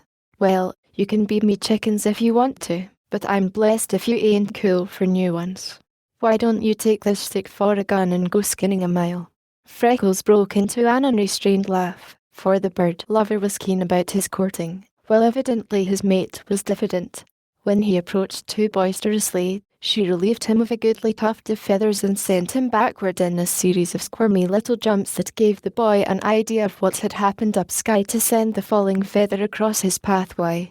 Score 1 for the lady. I'll be umpiring this, volunteered Freckles. With a ravishing swagger, half-lifted wings, and deep, guttural hissing, the lover approached again. He suddenly lifted his body, but she coolly rocked forward on the limb, glided gracefully beneath him, and slowly sailed into the Limberlost. He recovered himself and gazed after her in astonishment. Freckles hurried down the trail, shaking with laughter. When he neared the path to the clearing and saw the boss sitting motionless on the mare that was the pride of his heart, the boy broke into a run. "Oh, Mr. McLean," he cried, "I hope I haven't kept you waiting very long. And the sun is getting hot. I have been so slow this morning. I could have gone faster, only there were that many things to keep me, and I didn't know you would be here. I'll hurry after this. I've never had to be giving excuses before." The line wasn't down, and there wasn't a sign of trouble. It was other things that were making me late. McLean, smiling on the boy, immediately noticed the difference in him. This flushed, panting, Talkative lad was not the same creature who had sought him in despair and bitterness. He watched in wonder as Freckles mopped the perspiration from his forehead and began to laugh. Then, forgetting all his customary reserve with the boss, the pent-up boyishness in the lad broke forth. With an eloquence of which he never dreamed, he told his story. He talked with such enthusiasm that McLean never took his eyes from his face or shifted in the saddle until he described the strange bird lover, and then the boss suddenly bent over the pommel and laughed with the boy. Freckles decorated his story with keen appreciation and rare touches of Irish wit and drollery that made it most interesting as well as very funny. It was a first attempt at descriptive narration, with an inborn gift for striking the vital point, a naturalist's dawning enthusiasm for the wonders of the Limberlost, and the welling joy of his newly found happiness. He made McLean see the struggles of the moth and its freshly painted wings, the dainty, brilliant bird mates of different colours, the feathers sliding through the clear air, the palpitant throat and batting eyes of the frog, while his version of the big bird's courtship won for the boss the best laugh he had enjoyed for years. "They're in the middle of a swamp now," said Freckles. "Do you suppose there is any chance of them staying with me chickens? If they do, they'll be about the queerest I have. But I tell you, sir, I am finding some plum good ones. There's a new kind over at the mouth of the creek that uses its wings like feet and walks on all fours. It travels like a thrashing machine. There's another, tall as me waist, with a bill a foot long, a neck near to, not the thickness of me wrist, and an elegant colour. He's some blue and grey, touched up with black, white, and brown. The voice of him is such that if he'd be going up and standing beside a tree and crying at it a few times, he could be sawing it square off. I don't know, but it would be a good idea to try him on the gang, sir." McLean laughed. "Those must be blue herons, Freckles," he said. "And it doesn't seem possible, but your description of the big blackbirds sounds like genuine black vultures. They are common enough in the south. I've seen them numerous around the lumber camps of Georgia, but I never before heard of any this far north. They must be strays. You have described perfectly our nearest equivalent to a branch of these birds called in Europe Pharaoh as chickens, but if they are coming to the Limberlost they will have to drop Pharaoh and become Freckles chickens, like the remainder of the birds, won't they? Or are they too odd and ugly to interest you?" "Oh, not at all, cried Freckles, bursting into pure brogue in his haste. "I don't know as I'd be calling them exactly pretty, and they do move like a rocking horse loping, but they are so big and fearless. They have a fine colour for blackbirds, and their feet and beaks seem so strong. You never saw anything so keen as their eyes. And fly. Why, just think, sir, they must be flying miles straight up, for they were out of sight completely when the feather fell. I don't suppose I've a chicken in the swamp that can go as close heaven as those big, black fellows." And then Freckles' voice dragged and he hesitated. "Then what?" interestedly urged McLean. "He was loving her so," answered Freckles in a hushed voice. "I know it looked awful funny, and I laughed and told on him, but if I'd taken time to think I don't believe I'd have done it. You see, I've seen such a little bit of loving in me life. You easily can be understanding that at the home it was every day the old story of neglect and desertion. Always people that didn't even care enough for their children to keep them. So you see, sir, I had to like him for trying so hard to make her know how he loved her. Of course, they're only birds, but if they are caring for each other like that, why, it's just the same as people, ain't it?" Freckles lifted his brave, steady eyes to the boss. "If anybody loved me like that, Mr. McLean, I wouldn't be spending any time on how they looked or moved. All I'd be thinking of would be how they felt toward me. If they will stay, I'll be caring as much for them as any chickens I have. If I did laugh at them, I thought he was just fine." The face of McLean was a study, but the honest eyes of the boy were so compelling that he found himself answering. "You're right, Freckles. He's a gentleman, isn't he? And the only real chicken you have. Of course he'll remain. The Limberlost will be paradise for his family. And now, Freckles, what has been the trouble all spring? You have done your work as faithfully as anyone could ask, but I can't help seeing that there is something wrong. Are you tired of your job?" "I love it," answered Freckles. "It will almost break me heart when the gang comes and begins tearing up the swamp and scaring away me chickens." "Then what is the trouble?" insisted McLean.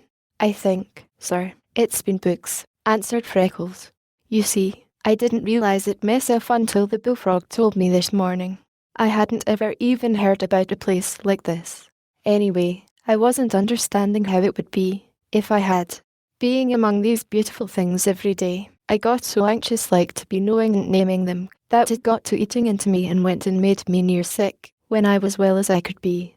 Of course, I learned to read, write, and figure some at school, but there was nothing there, or in any of the city that I ever got to see, that would make a fellow even be dreaming of such interesting things as there are here. I've seen the parks, but good Lord, they ain't even beginning to be in it with the Limberlost. It's all new and strange to me.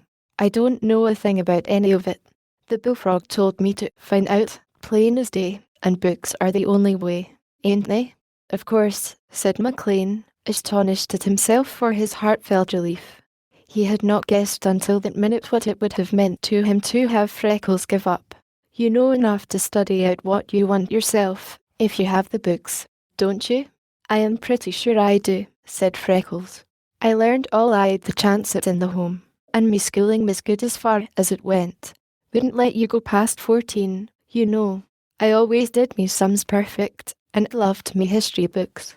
I had them almost by heart. I never could get me grammar to suit them. They said it was just born in me to go wrong talking, and if it hadn't been I suppose I would have picked it up from the other children, but I'd the best voice of any of them in the home or at school. I could knock them all out singing. I was always leader in the home, and once one of the superintendents gave me car fare and let me go into the city and sing in a boys' choir. The master said I'd the swattest voice of them all until it got rough like, and then he made me quit for a while, but he said it would be coming back by now, and I'm really thinking it is, sir, for I've tried on the line a bit of late and it seems to go smooth again and lots stronger. That and me chickens have been all the company I've been having, and it will be all I'll want if I can have some books and learn the real names of things, where they come from, and why they do such interesting things. It's been fretting me more than I knew to be shut up here among all these wonders and not knowing a thing. I wanted to ask you what some books would cost me, and if you'd be having the goodness to get me the right ones. I think I have enough money. Freckles offered his account book and the boss studied it gravely. You needn't touch your account, Freckles, he said. $10 from this month's pay will provide you everything you need to start on. I will write a friend in Grand Rapids today to select you the very best and send them at once. Freckles' eyes were shining. Never owned a book in me life, he said. Even me school books were never mine. Lord, how I used to wish I could have just one of them for me very own. Won't it be fun to see me sobered and me little yellow fellow looking at me from the pages of the book, and the real names and all about them printed alongside? How long will it be taking, sir? 10 days should do it nicely, said McLean. Then, seeing Freckles' lengthening face, he added, I'll have Duncan bring you a 10-bushel store box the next time he goes to town. He can haul it to the west entrance and set it up wherever you want it. You can put in your spare time filling it with the specimens you find until the books come, and then you can study out what you have. I suspect you could collect specimens that I could send to naturalists in the city and sell for you. Things like that winged creature, this morning. I don't know much in that line, but it must have been a moth, and it might have been rare. I've seen them by the thousand in museums, and in all nature I don't remember rarer colouring than their wings. I'll order you a butterfly net and box and show you how scientists spin specimens. Possibly you can make a fine collection of these swamp beauties. It will be all right for you to take a pair of different moths and butterflies, but I don't want to hear of your killing any birds. They are protected by heavy fines. McLean rode away, leaving Freckles staring aghast. Then he saw the point and smiled. Standing on the trail, he twirled the feather and thought over the morning. Well, if life ain't getting to be worth living, he said wonderingly. Biggest streak of luck I ever had. About time something was coming my way, but I wouldn't ever thought anybody could strike such magnificent prospects through only a falling feather. Chapter 4, wherein Freckles faces trouble bravely and opens the way for new experiences. On Duncan's return from his next trip to town, there was a big store box loaded on the back of his wagon.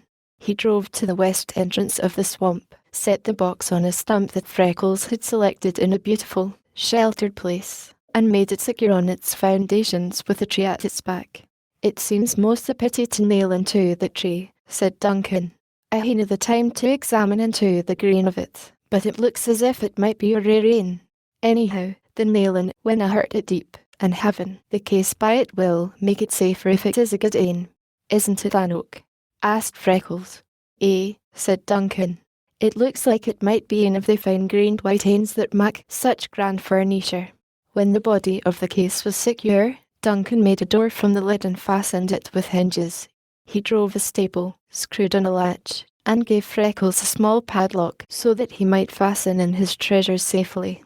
He made a shelf at the top for his books, and last of all covered the case with oilcloth. It was the first time in Freckles' life that anyone ever had done that much for his pleasure, and it warmed his heart with pure joy. If the interior of the box already had been covered with the rarest treasures of the Limberlost, he could have been no happier. When the big teamster stood back to look at his work, he laughingly quoted, "Neat, but no gaudy, as McLean says. All we're needing now is a coat of paint to make a cupboard that would turn sair green with envy. Ye'll find that safe and dry, lad, and that's all that's needed." "Mr. Duncan," said Freckles, "I don't know why you're being so mighty good to me, but if you have any jobs at the cabin that I could do for you or Mrs. Duncan, ours off the line, it would make me mighty happy." Duncan laughed. "Ye needna feel ye're obliged to me, lad. Ye mauna think I could take a half-day off in the best hauling season and go to town for boxes to rig up, and spend of my little for fixtures." "I knew Mr. McLean sent you," said Freckles, his eyes wide and bright with happiness. "It's so good of him. How I wish I could do something that would please him as much." "Why, Freckles," said Duncan, as he knelt and began collecting his tools, "I canna see that it will hurt ye to be told that you're doing every day a thing that pleases the boss as much as anything ye could do. Ye're being uncommon faithful, lad, and honest as old Father Time. McLean is trusting ye as he would his own flesh and blood." "Oh, Duncan," cried the happy boy. "Are you sure?" "Why, I know," answered Duncan. "I wadna venture to say so else. In those first days he cautioned me not to tell ye, but now he wadna care.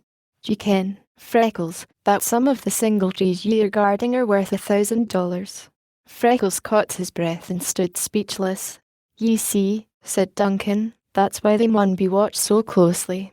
They tak, say, for instance, a burl maple bird's eye they call it in the factory, because it's full o' wee knots and twists that look like the eye of a bird. They saw it out in sheets no muckle thicker than written paper. Then they make up the furniture out of cheaper wood and cover it with the maple veneer, they call it. When it's all done and polished, ye never saw onything grander. Gang into a retail shop the next time ye're in town and see some. By sawing it thin that way they get finished for thousands of dollars worth of furniture from a single tree. If you did watch faithful, and Black Jack gets out a few he has marked, it means the loss of more money than ye ever dreamed of, lad. The other night, down at camp, some son of Balaam was suggesting that you might be selling the boss out to Jack and letting him tak the trees secretly, and nobody would ever ken till the gang gets here." A wave of scarlet flooded Freckles' face and he blazed hotly at the insult. "And the boss," continued Duncan, coolly ignoring Freckles' anger, "he lays back just as cool as cucumbers and says, 'I'll give $1,000 to ony man that will show me a fresh stump when we reach the Limberlost,' says he. Some of the men just snapped him up that they'd find some. So you see bow the boss is trusting ye, lad." "I am gladder than I can ever express," said Freckles. "And now will I be walking double time to keep some of them from cutting a tree to get all the money. Mither o' Moses. How, Duncan, ye can trust the Scotch to bungle things athegither. McLean was only meanin' to show ye all confidence and honour. He's gone and set a high price for some dirty whelp to ruin ye. I was just trying to show ye how he felt toward ye, and I've gone and give ye that worry to bear. Damn the Scotch. They're so slow and so dumb." "Captain, present company?" sweetly inquired Freckles. "No," growled Duncan. "Headin' the list. He'd nae business to set a price on ye, lad, for that's about the amount of it, and I'd nae right to tell ye. We've both done ye ill, and both meanin' the very best. Just what I'm always saying, 'tis era. I am mighty proud of what you have been telling me, Duncan, said Freckles. I need the warning, sure. For with the books coming I might be tempted to neglect me work when double watching is needed. Thank you more than I can say for putting me onto it. What you've told me may be the saving of me.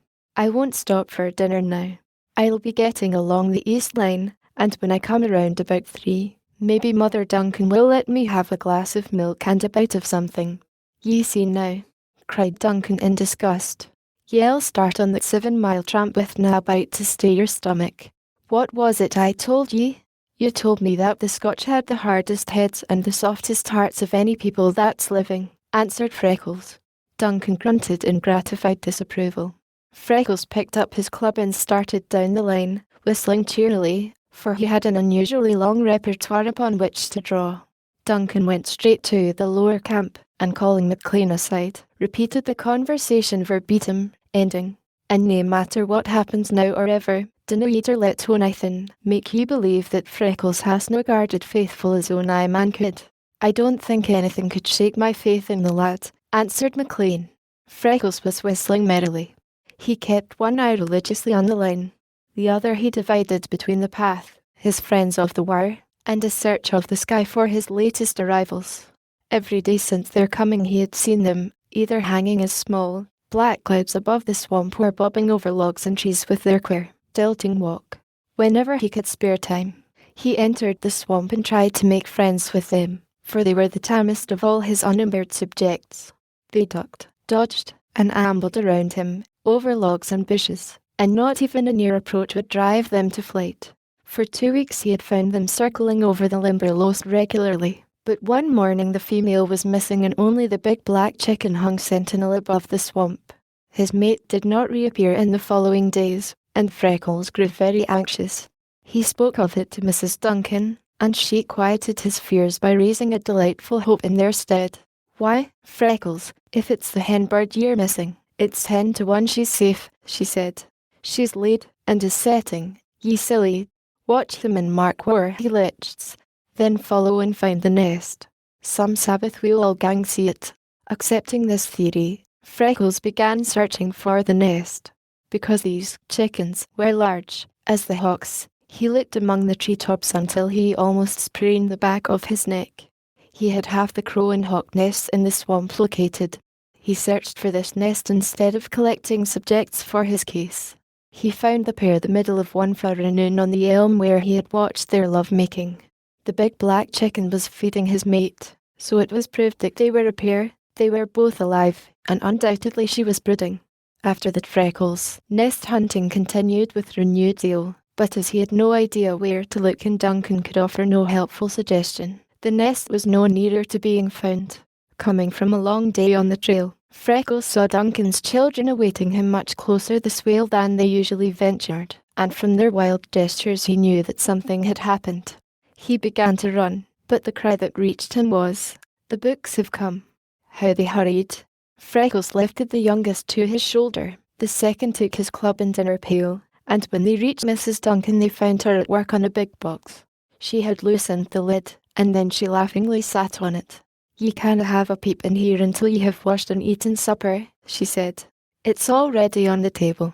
An's ye begin on this, ye'll no be willin' to tak your nose o' it till bedtime, and I will na get my work done the nicht. We've eaten long ago." It was difficult work, but Freckles smiled bravely. He made himself neat, swallowed a few bites, then came so eagerly that Mrs. Duncan yielded, although she said she very well knew all the time that his supper would be spoiled. Lifting the lid, they removed the packing and found in the box books on birds, trees, flowers, moths, and butterflies. There was also one containing Freckles' bullfrog, true to life.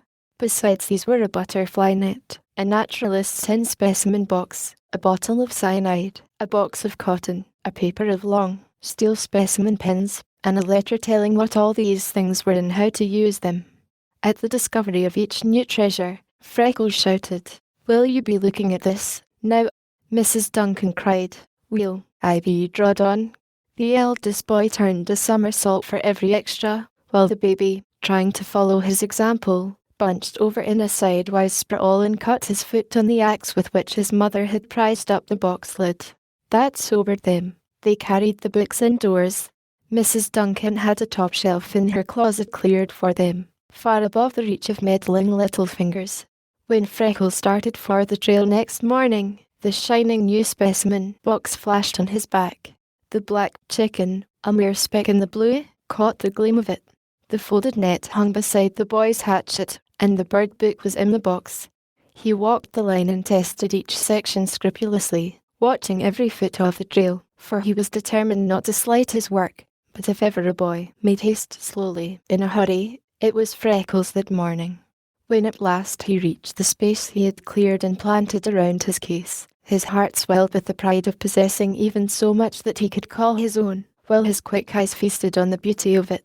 He had made a large room with the door of the case set even with one side of it. On 3 sides, fine big bushes of wild rose climbed to the lower branches of the trees. Part of his walls were mallow, part alder, thorn, willow, and dogwood. Below there filled in a solid mass of pale pink sheep laurel and yellow St. John's wort, while the amber threads of the dodder interlaced everywhere. At one side the swamp came close. Here cattails grew in profusion. In front of them he had planted a row of water hyacinths without disturbing in the least the state of their azure bloom. And where the ground arose higher for his floor, a row of foxfire, that soon would be open. To the left he had discovered a queer natural arrangement of the trees, that grew to giant size and were set in a gradually narrowing space so that a long, open vista stretched away until lost in the dim recesses of the swamp. A little trimming of underbush, rolling of dead logs, levelling of floor and carpeting with moss, made it easy to understand why Freckles had named this the cathedral. Yet he never had been taught that the groves were God's first temples. On either side of the trees that constituted the first arch of this dim vista of the swamp he planted ferns that grew waist-high thus early in the season, and so skillfully the work had been done that not a frond drooped because of the change. Opposite, he cleared a space and made a flower bed. He filled one end with every delicate, lacy vine and fern he could transplant successfully. The body of the bed was a riot of colour. Here he set growing dainty blue-eyed Marys and blue-eyed grass side by side. He planted harebells, violets, blue, white, and yellow, wild geranium, cardinal flower, columbine, pink snake's mouth, buttercups, painted trilliums, and orchids. Here were bloodroot, moccasin flower, hepatica, pitcher plant, jack-in-the pulpit, and every other flower of the limberlost that was in bloom or bore a bud presaging a flower. Every day saw the addition of new specimens. The place would have driven a botanist wild with envy.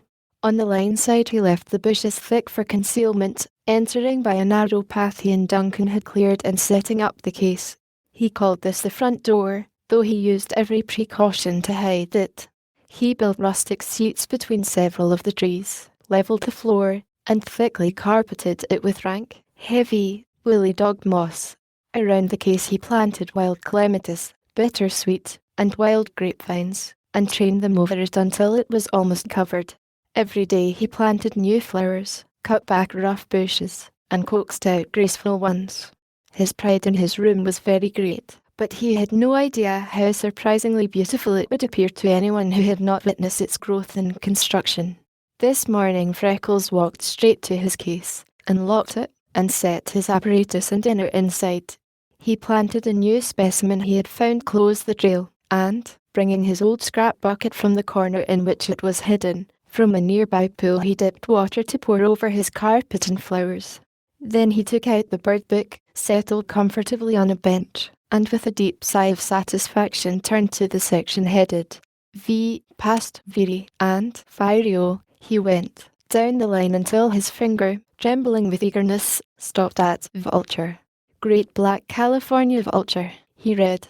Humph, this side the Rockies will do for us. Common turkey buzzard. Well, we ain't hunting common turkeys. McLean said chickens, and what he says goes. Black vulture of the south. Here we are arrived at once. Freckles' finger followed the line, and he read scraps aloud. Common in the south. Sometimes called Jim Crow. Nearest equivalent to Ciety. HRTESATR. How the devil am I ever to learn them corking? Big words by Messel. The Pharaoh has chickens of European species. Sometimes stray north as far as Virginia and Kentucky, and sometimes farther, interpolated Freckles, 'cause I got them right here in Indiana, so like these pictures I can just see me big chicken bobbing up to get his ears boxed. Hey, like blue eggs, golly, I got to be seeing them. Big as a common turkey's, but shaped like a hen's, heavily splotched with chocolate, caramels, I suppose. And, in hollow logs or stumps. Oh, Hackney. Wasn't I barking up the wrong tree, though? Ought to been looking close the ground all this time. Now it's all to do over, and I suspect the sooner I start the sooner I'll be likely to find them. Freckles put away his book, dampened the smudge fire, without which the mosquitoes made the swamp almost unbearable, took his cudgel and lunch, and went to the line. He sat on a log, ate at dinner time and drank his last drop of water. The heat of June was growing intense. Even on the west of the swamp, where one had full benefit of the breeze from the upland, it was beginning to be unpleasant in the middle of the day. He brushed the crumbs from his knees and sat resting a while and watching the sky to see if his big chicken were hanging up there. But he came to the earth abruptly, for there were steps coming down the trail that were neither McLean's nor Duncan's, and there never had been others. Freckles' heart leaped hotly. He ran a quick hand over his belt to feel if his revolver and hatchet were there, caught up his cudgel and laid it across his knees, then sat quietly, waiting. Was it Black Jack, or someone even worse? Forced to do something to brace his nerves, he puckered his stiffening lips and began whistling a tune he had led in his clear tenor every year of his life at the home Christmas exercises. Who comes this way, so blithe and gay, upon a merry Christmas day? His quick Irish wit roused to the ridiculousness of it until he broke into a laugh that steadied him amazingly. Through the bushes he caught a glimpse of the oncoming figure. His heart flooded with joy, for it was a man from the gang. Westner had been his bunk mate the night he came down the corduroy. He knew him as well as any of McLean's men. This was no timber thief. No doubt the boss had sent him with a message. Freckles sprang up and called cheerily, a warm welcome on his face. "Well, it's good telling if you're glad to see me," said Westner, with something very like a breath of relief. "We been hearing down at the camp you were so mighty touchy you didn't allow a man within a rod of the line." "No more do I?" answered Freckles, "if he's a stranger. But you're from McLean, ain't you?" "Oh, damn McLean," said Westner. Freckles gripped the cudgel until his knuckles slowly turned purple. "And are you really saying so?" he inquired with elaborate politeness. "Yes, I am," said Westner. "So would every man of the gang if they wasn't too big cowards to say anything. Unless maybe that other slobbering old Scotchman, Duncan, grinding the lives out of us, working us like dogs, and paying us starvation wages, while he rolls up his millions and lives like a prince." Green lights began to play through the grey of Freckles' eyes. "Westner," he said impressively, "you'd make a fine pattern for the father of liars. Every man on that gang is strong and healthy, paid all he earns, and treated with the courtesy of a gentleman. As for the boss living like a prince, he shares fare with you every day of your lives." Westner was not a born diplomat, but he saw he was on the wrong tack, so he tried another. "How would you like to make a good big pile of money, without even lifting your hand?" he asked. "Humph," said Freckles. "Have you been up to Chicago and cornered wheat, and are you offering me a friendly tip on the investment of me fortune?" Westner came close. "Freckles, old fellow," he said, "if you let me give you a pointer, I can put you on to making a cool 500 without stepping out of your tracks." Freckles drew back. "You needn't be afraid of speaking up," he said. "There isn't a soul in the Limberlost save the birds and the beasts, unless some of your sorts come along and's crowding the privileges of the legal tenants." "None of my friends along," said Westner. "Nobody knew I came but Black, I mean a friend of mine. If you want to hear sense and act with reason, he can see you later, but it ain't necessary. We can make all the plans needed. The trick's so dead small and easy." "Must be if you have the engineering of it," said Freckles. But he heard, with a sigh of relief, that they were alone. Westner was impervious. "You just bet it is. Why, only think, Freckles, slavin' away at a measly little $30 a month, and here is a chance to clear 500 in a day. You surely won't be the fool to miss it?" "And how is you proposing for me to steal it?" inquired Freckles. Or am I just to find it laying in me path beside the line? That's it, Freckles, blustered the Dutchman. You're just to find it. You needn't do a thing. You needn't know a thing. You name a morning when you will walk up the west side of the swamp and then turn round and walk back down the same side again, and the money is yours. Couldn't anything be easier than that, could it? Depends entirely on the man, said Freckles. The lilt of a lark hanging above the swale beside them was not sweeter than the sweetness of his voice. To some it would seem to come icy as breathing, and to some, ringing the last drop of their heart's blood, couldn't force them. I'm not the man that goes into a scheme like that with the blindfold over me eyes, for, you see, it means to break trust with the boss, and I've served him faithful as I knew.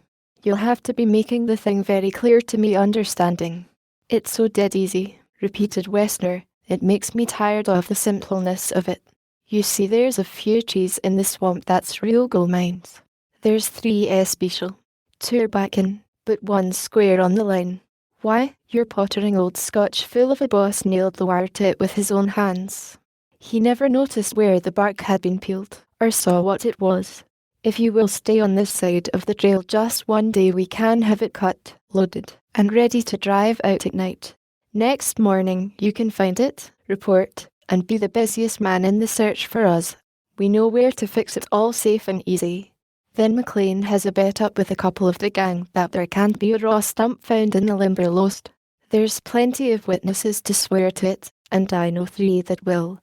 There's a cool 1,000, and this tree is worth all of that, raw. Say, it's a gold mine, I tell you, and just 500 of it is yours.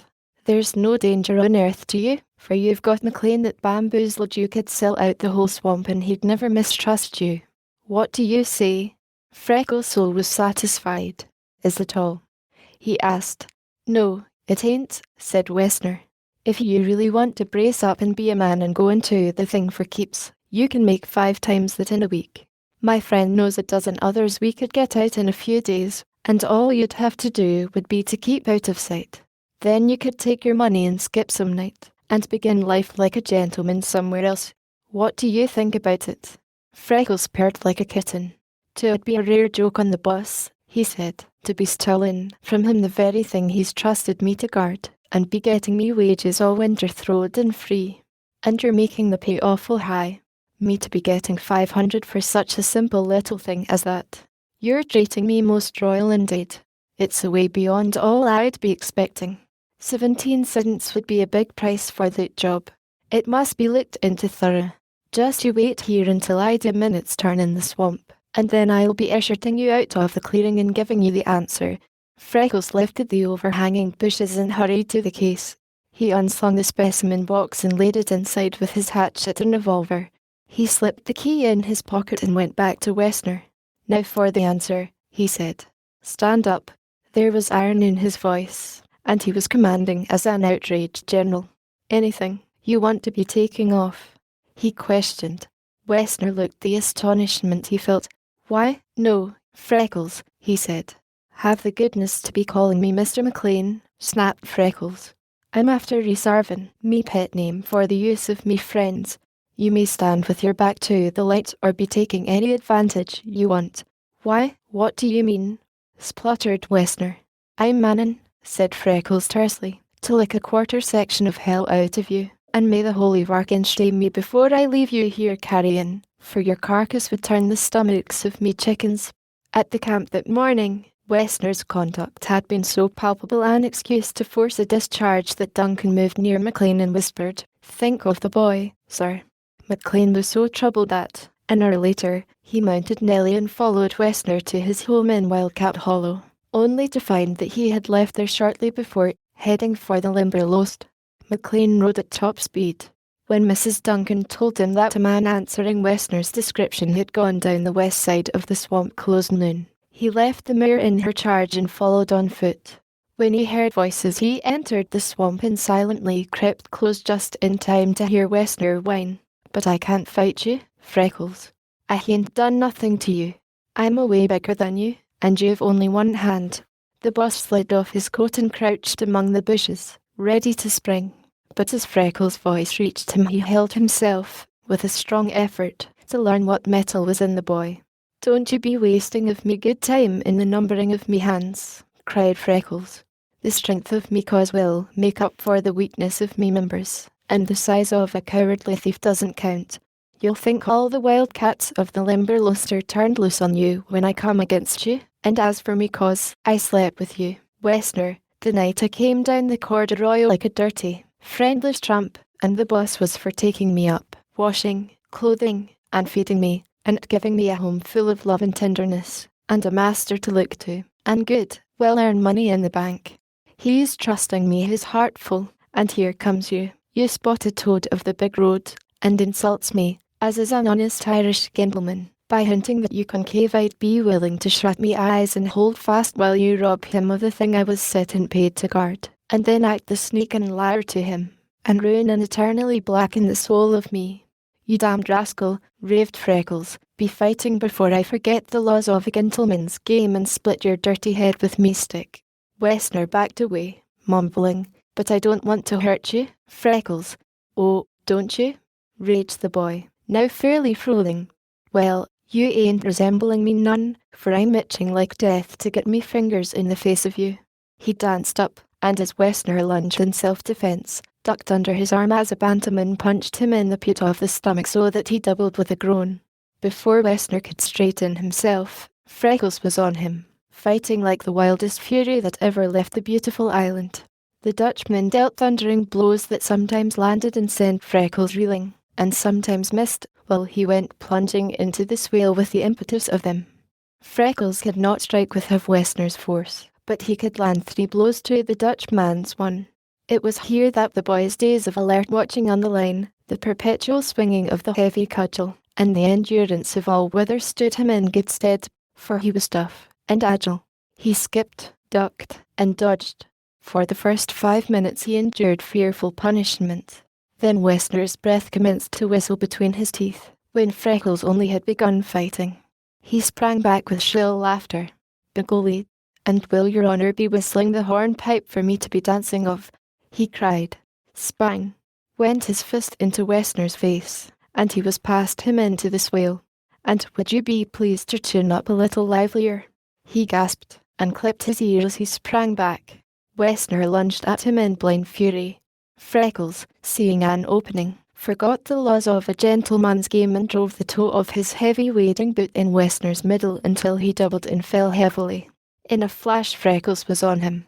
For a time McLean could not see what was happening. Go to him now," he commanded himself, but so intense was his desire to see the boy when alone that he did not stir. At last Freckles sprang up and backed away. "Time," he yelled as a fury. "Be getting up, Mr. Westerner, and don't be afraid of hurting me. I'll let you throw in an extra hand and like you to me complete satisfaction all the same. Did you hear me call the limit? Will you get up and be facing me?"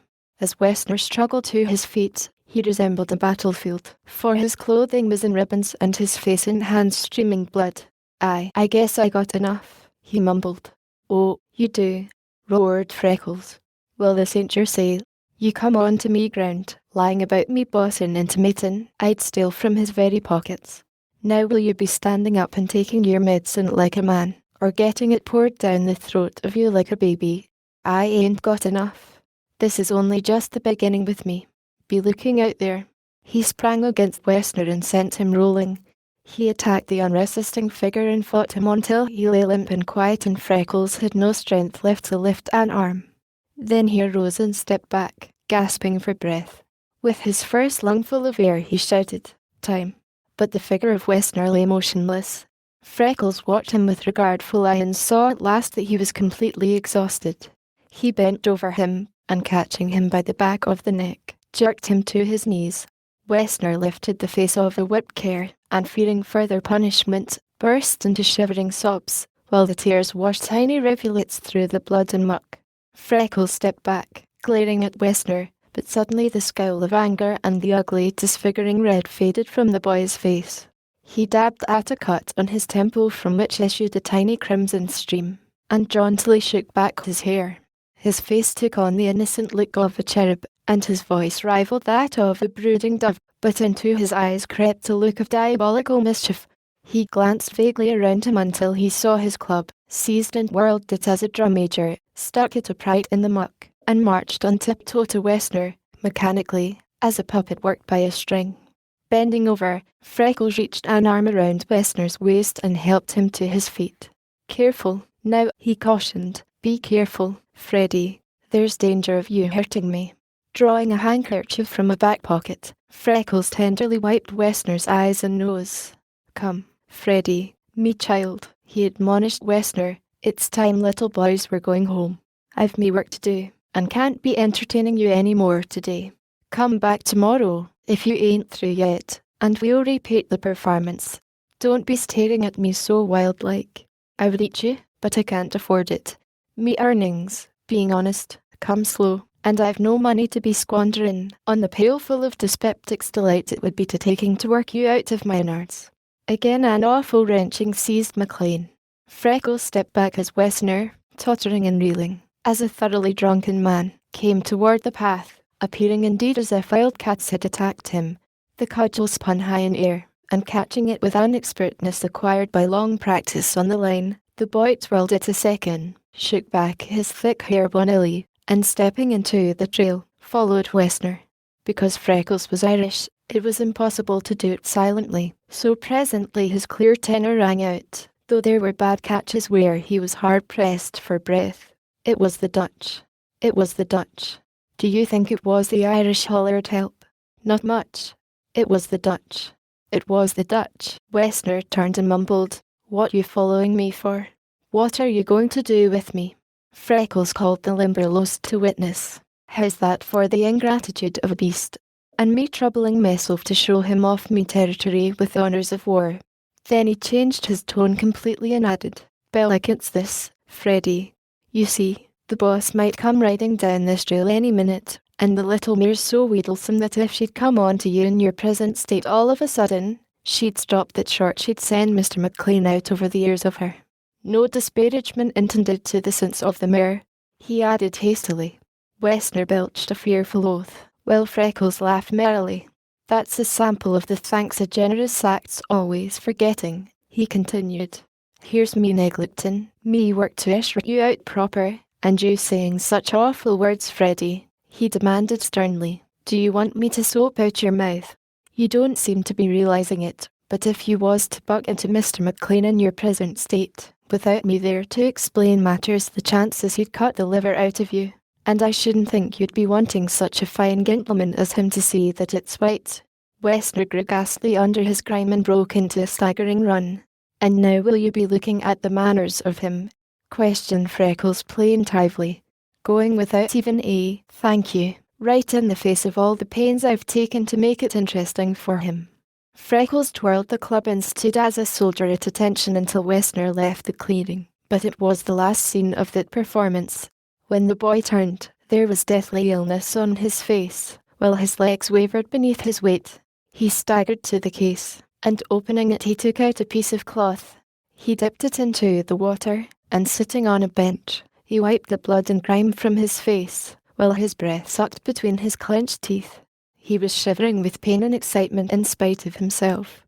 He unbuttoned the band of his right sleeve, and turning it back, exposed the blue-lined, callous whiteness of his maimed arm, now vividly streaked with contusions, while in a series of circular dots the blood oozed slowly. Here Wessner had succeeded in setting his teeth. When Freckles saw what it was he forgave himself the kick in the pit of Wessner's stomach, and cursed fervently and deep. "Freckles, Freckles," said McLean's voice. Freckles snatched down his sleeve and arose to his feet. "Excuse me, sir," he said. "You'll surely be believing I thought myself alone." McLean pushed him carefully to the seat, and bending over him, opened a pocket case that he carried as regularly as his revolver and watch, for cuts and bruises were of daily occurrence among the gang. Taking the hurt arm, he turned back the sleeve and bathed and bound the wounds.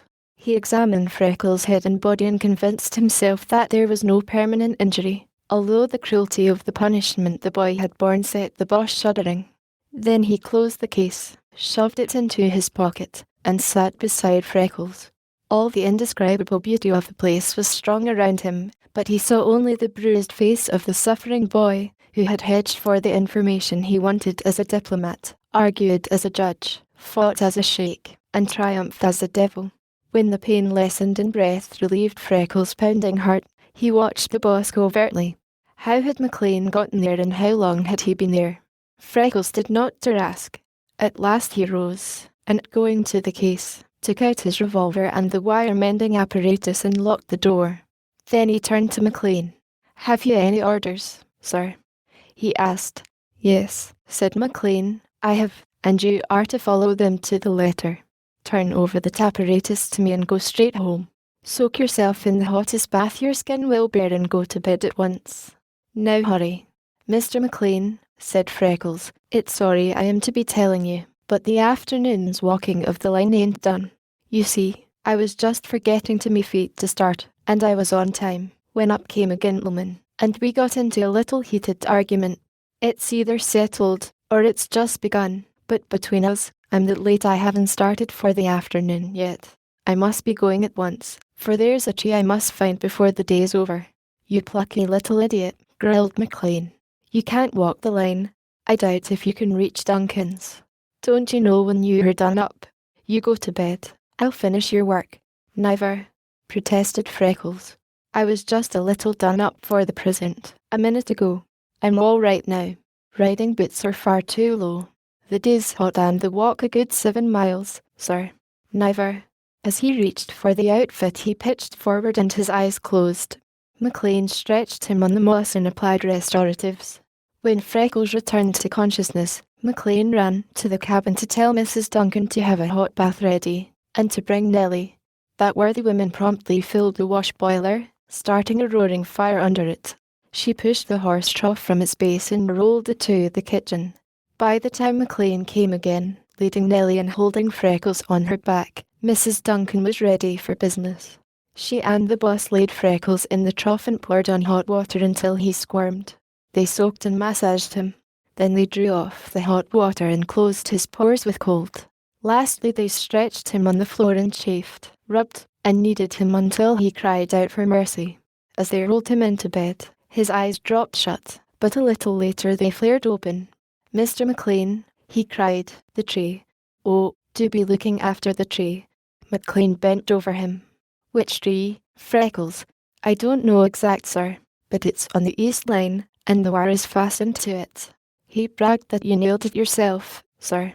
"You'll know it by the bark having been laid open to the grain somewhere low down. $500 he offered me to be selling you out, sir." Freckles' head rolled over and his eyes dropped shut. McLean towered above the lad. His bright hair waved on the pillow. His face was swollen and purple with bruises. His left arm, with the hand battered almost out of shape, stretched beside him, and the right, with no hand at all, lay across a chest that was a mass of purple welts. McLean's mind travelled to the night, almost a year before, when he had engaged Freckles, a stranger. The boss bent, covering the hurt arm with one hand and laying the other with a caress on the boy's forehead. Freckles stirred at his touch, and whispered as softly as the swallows under the eaves, "If you're coming this way tomorrow, be pleased to step over, and we'll repeat the chorus softly."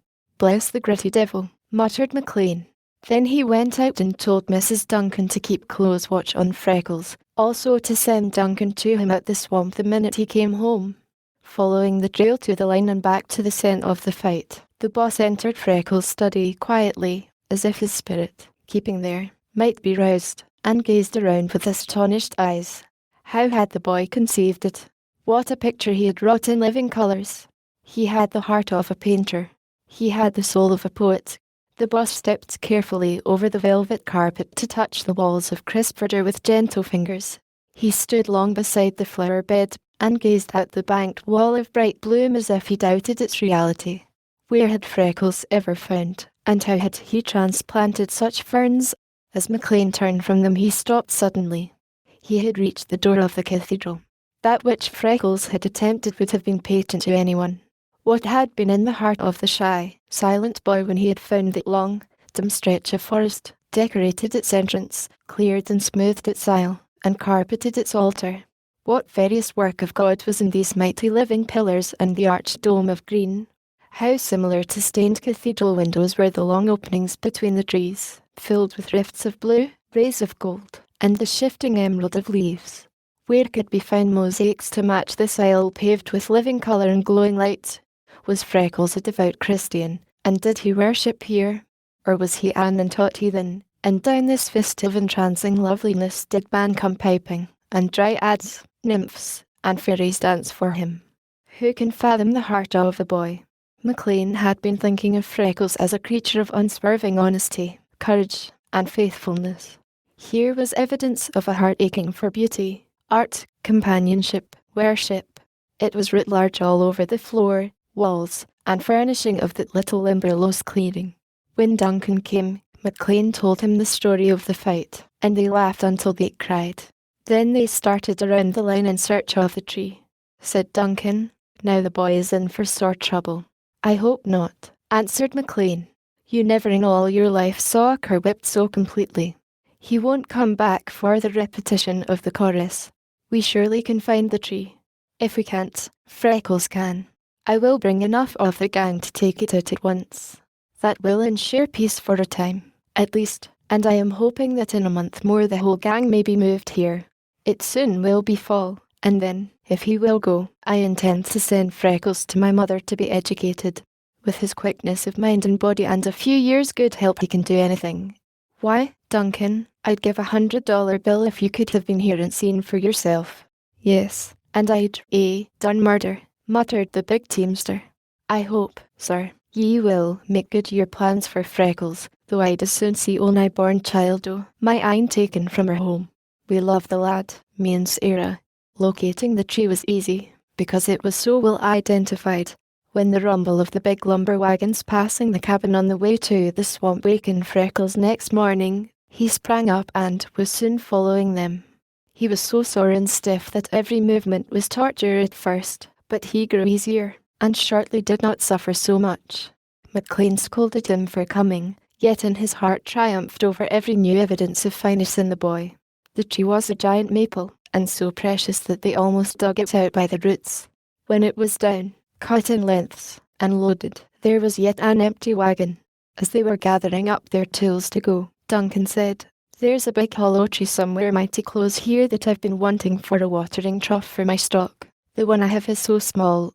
The Portland Company cut this for elm butts last year, and it's 6 feet diameter and hollow for 40 feet. It was a buster. Well, the men are here and there is an empty wagon. Why mightn't I load it on and tack it up to the barn as we pass?"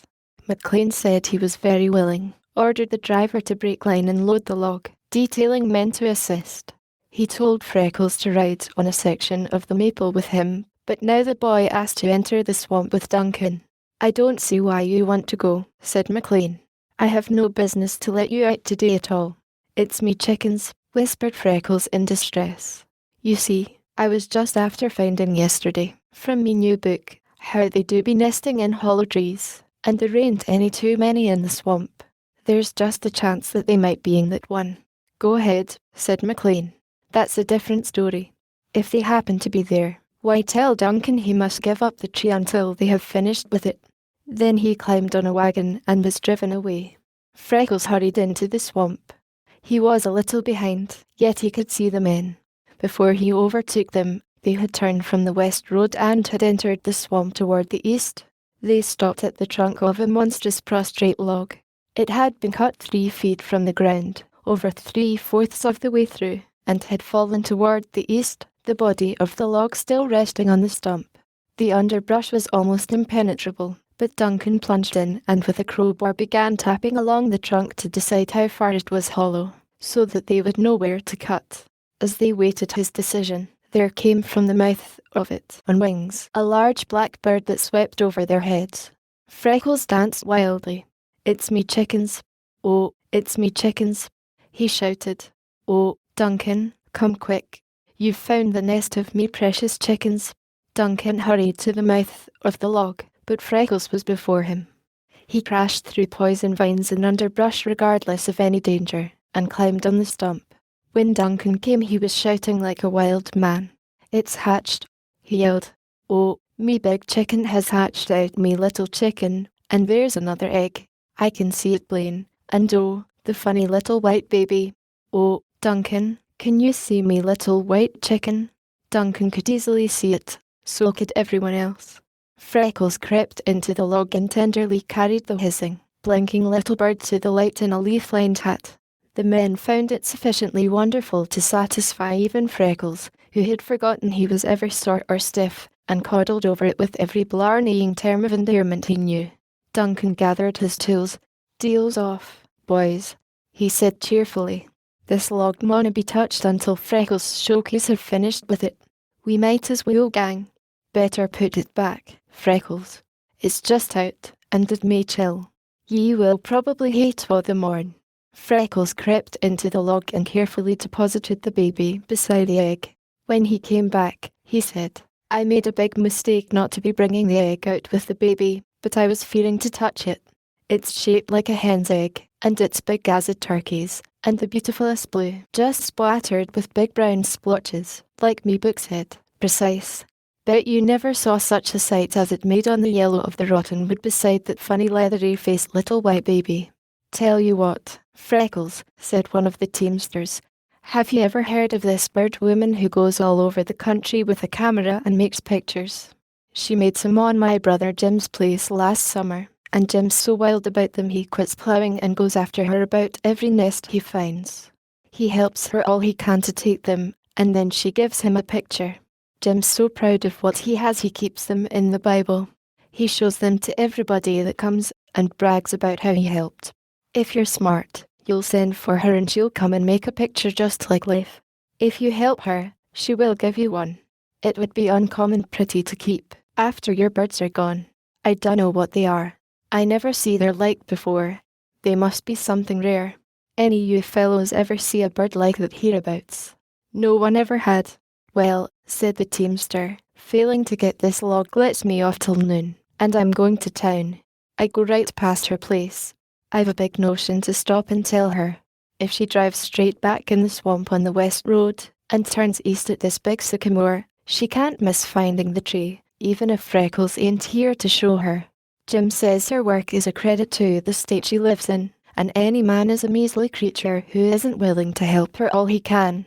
My old daddy used to say that all there was to religion was doing to the other fellow what you'd want him to do to you, and if I was making a living taking bird pictures, seems to me I'd be mighty glad for a chance to take one like that. So I'll just stop and tell her, and by gummy, maybe she will give me a picture of the little white sucker for my trouble." Freckles touched his arm. "Will she be rough with it?" he asked. "Government land?" "No," said the teamster. "She's dead down on anybody that shoots a bird or tears up a nest. Why, she's half killing herself in all kinds of places and whether to teach people to love and protect the birds. She's that plumb careful of them that Jim's wife says she has Jim a-standing like a big fool holding an umbrella over them when they're young and tender until she gets a focus, whatever that is.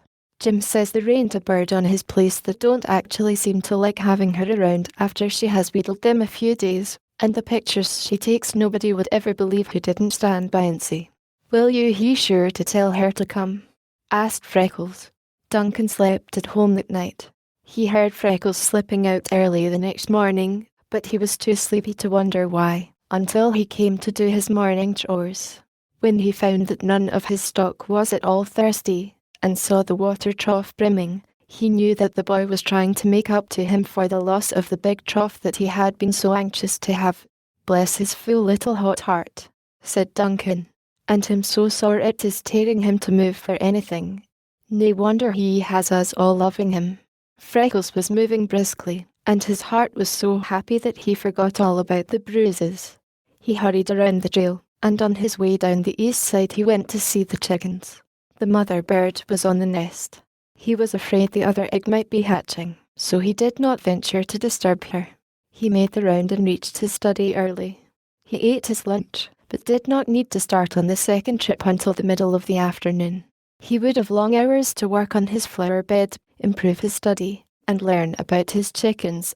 Lovingly he set his room in order and watered the flowers and carpet. He had chosen for his resting place the coolest spot on the west side, where there was almost always a breeze, but today the heat was so intense that it penetrated even there. I'm mighty glad there's nothing calling me inside, he said. There's no bit of air stirring, and it will just be steaming. Oh, but it's luck Duncan found the nest before it got so unbearing hot. I might have missed it altogether. Wouldn't it have been a shame to lose that sight? The cunning little devil. When he gets to toddling down that log to meet me, won't he be a circus? Wonder if he'll be as graceful a performer if it's as his father and mother? The heat became more insistent. Noon came. Freckles ate his dinner and settled for an hour or two on a bench with a book. Chapter V, wherein an angel materializes and a man worships. Perhaps there was a breath of sound Freckles never afterward could remember, but for some reason he lifted his head as the bushes parted and the face of an angel looked between. Saints, nymphs, and fairies had floated down his cathedral aisle for him many times, with forms and voices of exquisite beauty. Parting the wild roses at the entrance was beauty of which Freckles never had dreamed. Was it real, or would it vanish as the other dreams? He dropped his book, and rising to his feet, went a step closer, gazing intently. This was real flesh and blood. It was in every way akin to the Limberlost, for no bird of its branches swung with easier grace than this dainty young thing rocked on the bit of morass on which she stood. A sapling beside her was not straighter or rounder than her slender form. Her soft, waving hair clung around her face from the heat, and curled over her shoulders. It was all of one piece with the gold of the sun that filtered between the branches. Her eyes were the deepest blue of the iris, her lips the reddest red of the foxfire, while her cheeks were exactly of the same satin as the wild rose petals caressing them. She was smiling at Freckles in perfect confidence, and she cried, "Oh, I'm so delighted that I've found you." The wildly leaping heart of Freckles burst from his body and fell in the black swamp muck at her feet with such a thud that he did not understand how she could avoid tearing. He really felt that if she looked down she would see. Incredulous, he quavered. Anne, was you looking for me?" "I hoped I might find you," said the angel. "You see, I didn't do as I was told, and I'm lost. The bird woman said I should wait in the carriage until she came back. She's been gone hours. It's a perfect Turkish bath in there, and I'm all lumpy with mosquito bites." Just when I thought that I couldn't bear it another minute, along came the biggest Papilio Ajax you ever saw. I knew how pleased she'd be, so I ran after it. It flew so slow and so low that I thought a dozen times I had it. Then all at once it went from sight above the trees, and I couldn't find my way back to save me. I think I've walked more than an hour. I have been mired to my knees. A thorn raked my arm until it is bleeding, and I am so tired and warm. She parted the bushes farther. Freckles saw that her blue cotton frock clung to her, limp with perspiration. It was torn across the breast. One sleeve hung open from shoulder to elbow. A thorn had torn her arm until it was covered with blood, and the gnats and mosquitoes were clustering around it. Her feet were in lace hose and low shoes. Freckles gasped. In the Limberlost in low shoes. He caught an armful of moss from his carpet and buried it in the ooze in front of her for a footing. "Come out here so I can see where you're stepping. Quick, for the life of you," he ordered. She smiled on him indulgently. "Why?" she inquired. "Did anybody let you come here and not be telling you of the snakes?" urged Freckles. "We met Mr. McLean on the corduroy, and he did say something about snakes, I believe." The bird woman put on leather leggings, and a nice, parboiled time she must be having. "Worst dose I ever endured, and I'd nothing to do but swelter." "Will you be coming out of there?" groaned Freckles. She laughed as if it were a fine joke. "Maybe if I be telling you I killed a rattler curled upon that same place you're standing, as long as me body and the thickness of me arm, you'd be moving where I can see your footing," he urged insistently. "What a perfectly delightful little brogue you speak," she said. "My father is Irish, and half should be enough to entitle me to that much. Maybe if I'd be telling you," she imitated, rounding and accenting each word carefully. Freckles was beginning to feel a wildness in his head. He had derided Westner at that same hour yesterday. Now his own eyes were filling with tears. "If you were understanding the danger," he continued desperately. "Oh, I don't think there is much." She tilted on the morass. "If you killed one snake here, it's probably all there's near. And anyway, the bird woman says a rattlesnake is a gentleman and always gives warning before he strikes." I don't hear any rattling. Do you? Would you be knowing it if you did? Asked Freckles, almost impatiently. How the laugh of the young thing rippled. Would I be knowing it? She mocked. You should see the swamps of Michigan where they dump rattlers from the marl dredgers 3 and 4 at a time. Freckles stood astounded. She did know. She was not in the least afraid.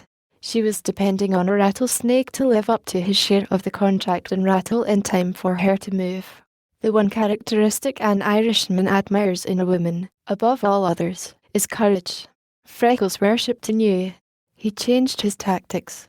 I'd be pleased to be receiving you at me front door, he said, but as you have arrived at the back, will you come in and be seated? He waved toward a bench. The angel came instantly. Oh, how lovely and cool, she cried, as she moved across his room. Freckles had difficult work to keep from falling on his knees, for they were very weak, while he was hard driven by an impulse to worship. Did you arrange this? She asked. Yes, said Freckles simply. Someone must come with a big canvas and copy each side of it, she said. I never saw anything so beautiful. How I wish I might remain here with you. I will, some day, if you will let me, but now, if you can spare the time, will you help me find the carriage? If the bird woman comes back and I am gone, she will be almost distracted. Did you come on the west road? Asked Freckles. I think so, she said. The man who told the bird woman said that was the only place the wires were down. We drove away in, and it was dreadful, over stumps and logs, and we married to the hubs. I suppose you know, though. I should have stayed in the carriage, but I was so tired. I never dreamed of getting lost. I suspect I will be scolded finely. I go with the bird woman half the time during the summer vacations. My father says I learn a lot more than I do at school, and get it straight. I never came within a smell of being lost before. I thought, at first, it was going to be horrid, but since I've found you, maybe it will be good fun after all. Freckles was amazed to hear himself excusing. It was so hot in there. You couldn't be expected to bear it for hours and not be moving. I can take you around the trail almost to where you were. Then you can sit in the carriage, and I will go find the bird woman. You'll be killed if you do. When she stays this long, it means that she has a focus on something. You see, when she has a focus, and lies in the weeds and water for hours, and the sun bakes her, and things crawl over her, and then someone comes along and scares her bird away just as she has it coaxed up, why, she kills them. If I melt, you won't go after her. She's probably blistered and half eaten up, but she never will quit until she is satisfied. Then it will be safer to be taking care of you, suggested Freckles. Now you're talking sense, said the angel. May I try to help your arm? He asked. Have you any idea how it hurts? She parried. A little, said Freckles. Well, Mr. McLean said we'd probably find his son here. His son, cried Freckles. That's what he said. And that you would do anything you could for us, and that we could trust you with our lives. But I would have trusted you anyway, if I hadn't known a thing about you. Say, your father is rampaging proud of you, isn't he? I don't know, answered the dazed Freckles. Well, call on me if you want reliable information. He's so proud of you he is all swelled up like the toad in Aesop's fables. If you have ever had an arm hurt like this, and can do anything, why, for pity's sake, do it. She turned back her sleeve, holding toward Freckles an arm of palest cameo, shaped so exquisitely that no sculptor could have chiseled it. Freckles unlocked his case, and taking out some cotton cloth, he tore it in strips. Then he brought a bucket of the cleanest water he could find. She yielded herself to his touch as a baby, and he bathed away the blood and bandaged the ugly, ragged wound. He finished his surgery by lapping the torn sleeve over the cloth and binding it down with a piece of twine, with the angel's help about the knots. Freckles worked with trembling fingers and a face tense with earnestness. Is it feeling any better? He asked. Oh, it's well now, cried the angel. It doesn't hurt at all, any more. I'm mighty glad, said Freckles. But you had best go and be having your doctor fix it right, the minute you get home. Oh, bother. A little scratch like that, jeered the angel. My blood is perfectly pure. It will heal in 3 days. It's cut cruel deep. It might be making a scar, faltered Freckles, his eyes on the ground. 'Twould be an awful pity. A doctor might know something to prevent it. Why, I never thought of that, exclaimed the angel. I noticed you didn't, said Freckles softly. I don't know much about it, but it seems as if most girls would. The angel thought intently, while Freckles still knelt beside her.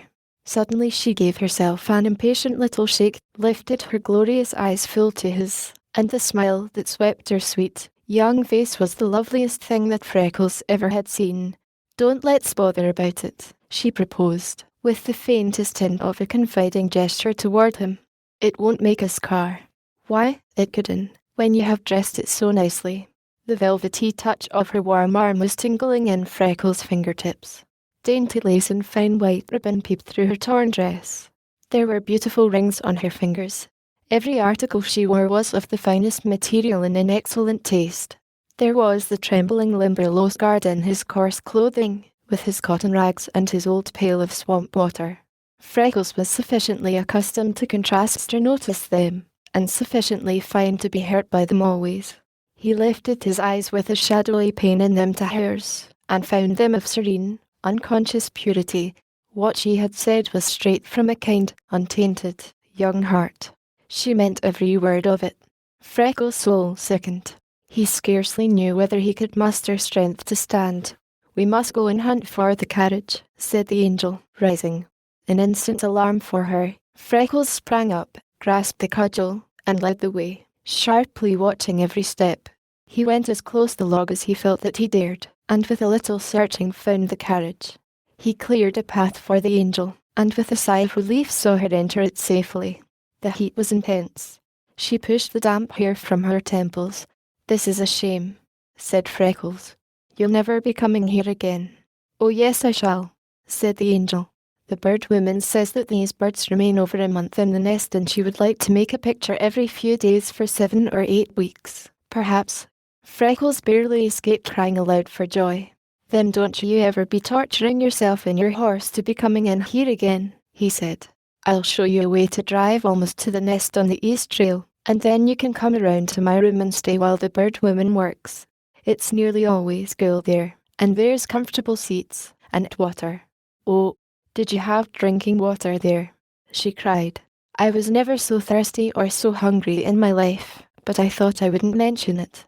And I had not the wit to be seeing, wailed Freckles. I can be getting you a good drink in no time. He turned to the trail. Please wait a minute, called the angel. What's your name? I want to think about you while you're gone. Freckles lifted his face with the brown rift across it and smiled quizzically. Freckles, she guessed, with a peal of laughter. And mine is, I'm knowing yours, interrupted Freckles. I don't believe you do. What is it? Asked the girl. You won't be getting angry. Not until I've had the water, at least. It was Freckles' turn to laugh. He whipped off his big, floppy straw hat, stood uncovered before her, and said, in the sweetest of all the sweet tones of his voice, There's nothing you could be but the swamp angel. The girl laughed happily. Once out of her sight, Freckles ran every step of the way to the cabin.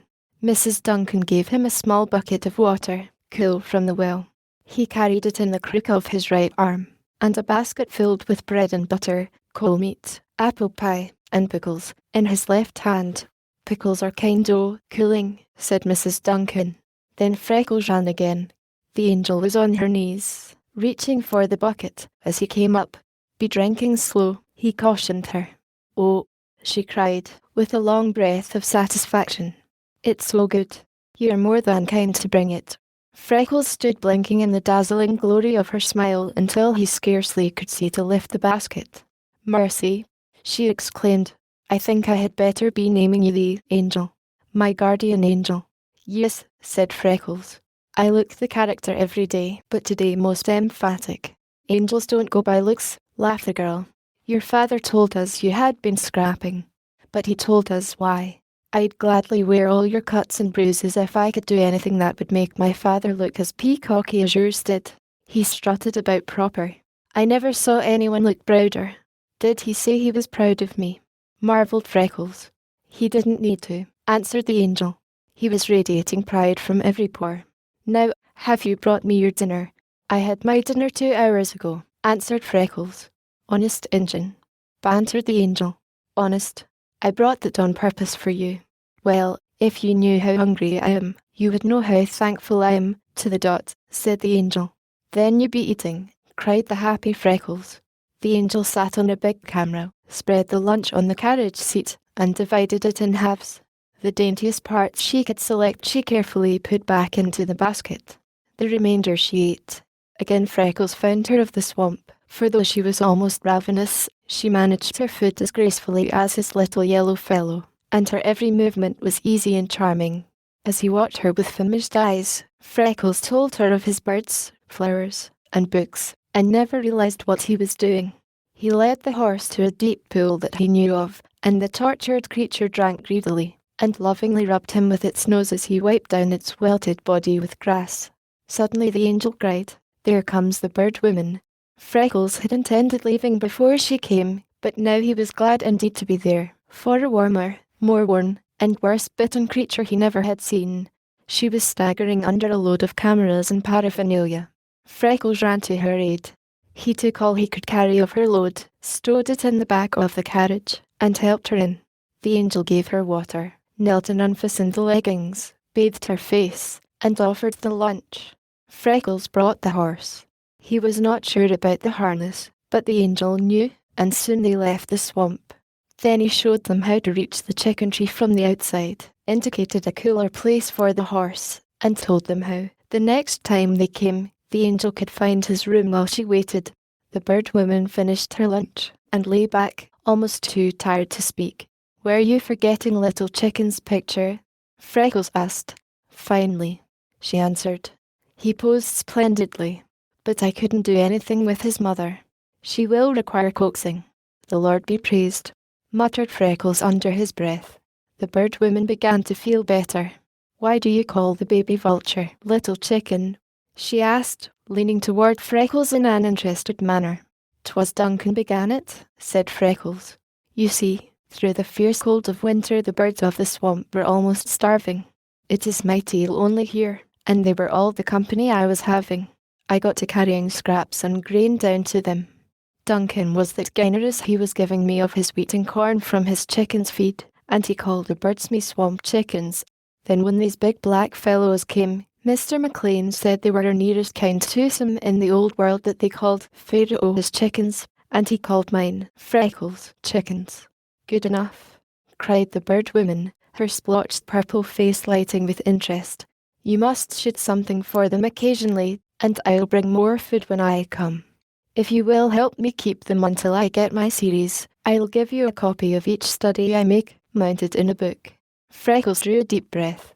"I'll be doing me very best," he promised, and from the deeps he meant it. "I wonder if that other egg is going to hatch," mused the bird woman. "I am afraid not. It should have pipped today. Isn't it a beauty? I never before saw either an egg or the young. They are rare this far north." "So Mr. McLean said," answered Freckles. Before they drove away, the bird woman thanked him for his kindness to the angel and to her. She gave him her hand at parting, and Freckles joyfully realized that this was going to be another person for him to love. He could not remember, after they had driven away, that they even had noticed his missing hand, and for the first time in his life he had forgotten it. When the bird woman and the angel were on the home road, she told of the little corner of paradise into which she had strayed and of her new name. The bird woman looked at the girl and guessed its appropriateness. "Did you know Mr. McLean had a son?" asked the angel. "Isn't the little accent he has, and the way he twists a sentence, too dear? And isn't it too old-fashioned and funny to hear him call his father Mr.? It sounds too good to be true," said the bird woman, answering the last question first.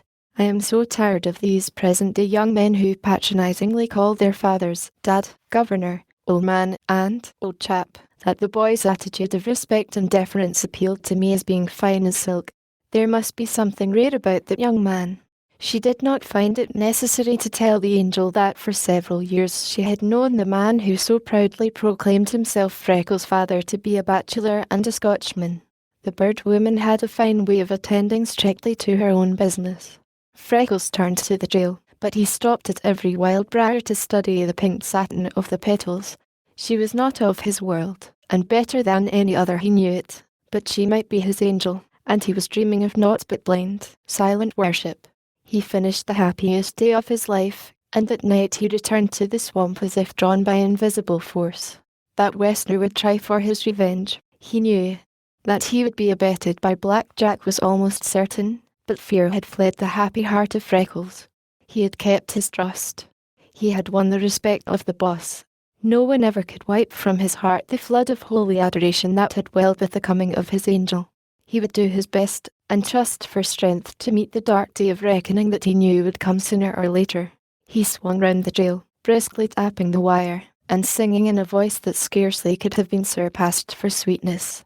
At the edge of the clearing he came into the bright moonlight, and there sat McLean on his mare.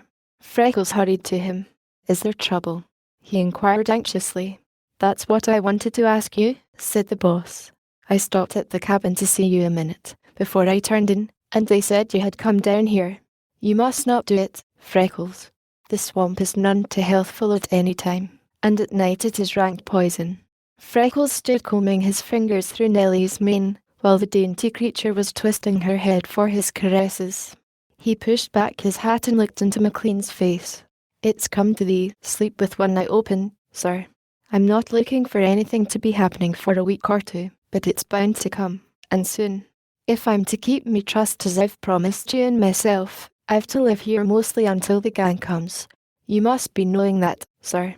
"I'm afraid it's true, Freckles," said McLean, "and I've decided to double the guard until we come. It will be only a few weeks, now, and I'm so anxious for you that you must not be left alone further. If anything should happen to you, Freckles, it would spoil one of the very dearest plans of my life." Freckles heard with dismay the proposition to place a second guard. "Oh, no, no, Mr. McLean," he cried. "Not for the world. I wouldn't be having a stranger around, scaring me birds and tramping up me study, and disturbing all me ways, for any money. I am all the guard you need. I will be faithful. I will turn over the lease with no tree missing, on me life. I will. Oh, don't be sending another man to set them saying I turned coward and asked for help. It will just kill the honour of me heart if you do it. The only thing I want is another gun. If it really comes to trouble, 6 cartridges ain't many, and you know I'm slow like about reloading." McLean reached into his hip pocket and handed a shining big revolver to Freckles, who slipped it beside the one already in his belt. Then the boss sat brooding. "Freckles," he said at last, "we never know the timber of a man's soul until something cuts into him deeply and brings the grain out strong. You've the making of a mighty fine piece of furniture, my boy, and you shall have your own way these few weeks yet. Then, if you will go, I intend to take you to the city and educate you, and you are to be my son, my lad, my own son." Freckles twisted his finger in Nellie's mane to steady himself. "But why should you be doing that, sir?" he faltered. McLean slid his arm around the boy's shoulder and gathered him close. "Because I love you, Freckles," he said simply. Freckles lifted a white face. "My God, sir," he whispered. "Oh, my God." McLean tightened his clasp a second longer, then he rode down the trail. Freckles lifted his hat and faced the sky. The harvest moon looked down, sheeting the swamp in silver glory. The Limberlost sang her night song. The swale softly rustled in the wind. Winged things of night brushed his face, and still Freckles gazed upward, trying to fathom these things that had come to him. There was no help from the sky. It seemed far away, cold and blue. The earth, where flowers blossomed, angels walked, and love could be found, was better. But to one, above, he must make acknowledgment for these miracles. His lips moved and he began talking softly. "Thank you for each separate good thing that has come to me," he said, "and above all for the falling of the feather. For if it didn't really fall from an angel, its falling brought an angel. And if it's in the great heart of you to exercise yourself any further about me, oh, do please to be taking good care of her." Chapter 6, wherein a fight occurs and women shoot straight the following morning. Freckles, inexpressibly happy, circled the Limberlost. He kept snatches of song ringing, as well as the wires. His heart was so full that tears of joy glistened in his eyes. He rigorously strove to divide his thoughts evenly between McLean and the angel. He realized to the fullest the debt he already owed the boss and the magnitude of last night's declaration and promises. He was early planning to deliver his trust and then enter with equal zeal on whatever task his beloved boss saw fit to set him next. He wanted to be ready to meet every device that Wessner and Blackjack could think of to outwit him. He recognized their double leverage, for if they succeeded in filling even one dream, McLean became liable for his wager. Freckles' brow wrinkled in his effort to think deeply and strongly, but from every swaying wild rose the angel beckoned to him. When he crossed Sleepy Snake Creek and the Goldfinch, waiting as ever, challenged, "CME." Freckles saw the dainty swaying grace of the angel instead. What is a man to do with an angel who dismembers herself and scatters over a whole swamp, thrusting a vivid reminder upon him at every turn? Freckles counted the days. This first one he could do little but test his wires, sing broken snatches, and dream. But before the week would bring her again he could do many things. He would carry all his books to the swamp to show to her. He would complete his flower bed, arrange every detail he had planned for his room, and make of it a bower fairies might envy. He must devise a way to keep water cool. He would ask Mrs. Duncan for a double lunch and an especially nice one the day of her next coming, so that if the bird woman happened to be late, the angel might not suffer from thirst and hunger. He would tell her to bring heavy leather leggings, so that he might take her on a trip around the trail. She should make friends with all of his chickens and see their nests. On the line he talked of her incessantly. "You needn't be thinking," he said to the Goldfinch, "that because I'm coming down this line alone day after day, it's always to be so. Some of these times you'll be swinging on this wire, and you'll see me coming, and you'll swing, skip, and flirt yourself around, and chip up right spunky, see me. I'll be saying, see you. Oh, Lord, see her. You'll look, and there she'll stand. The sunshine won't look gold anymore, or the roses pink, or the sky blue, because she'll be the pinkest, bluest, goldest thing of all. You'll be yelling yourself hoarse with the jealousy of her. The suburb will stretch his neck out of joint, and she'll turn the heads of all the flowers. Wherever she goes, I can go back afterward and see the things she's seen, walk the path she's walked, hear the grasses whispering over all she's said. And if there's a place too swampy for her bits of feet, Holy Mother, maybe she'd be putting the beautiful arms of her around me neck and letting me carry her over." Freckles shivered as with a chill. He sent the cudgel whirling skyward, dexterously caught it, and set it spinning. "You damned presumptuous fool," he cried. "The thing for you to be thinking of would be to stretch in the muck for the feet of her to be walking over, and then you could hold yourself holy to be even of its service to her. Maybe she'll be wanting the cup me blue and brown chickens raised their babies in. Perhaps she'd like to stop at the pool and see me bullfrog that had the goodness to take on human speech to show me the way out of me trouble. If there's any feathers falling that day, why, it's from the wings of me chickens, it's sure to be, for the only angel outside the gates will be walking this timberline, and every step of the way I will be holding me breath and praying that she don't unfold wings and sail away before the hungry eyes of me."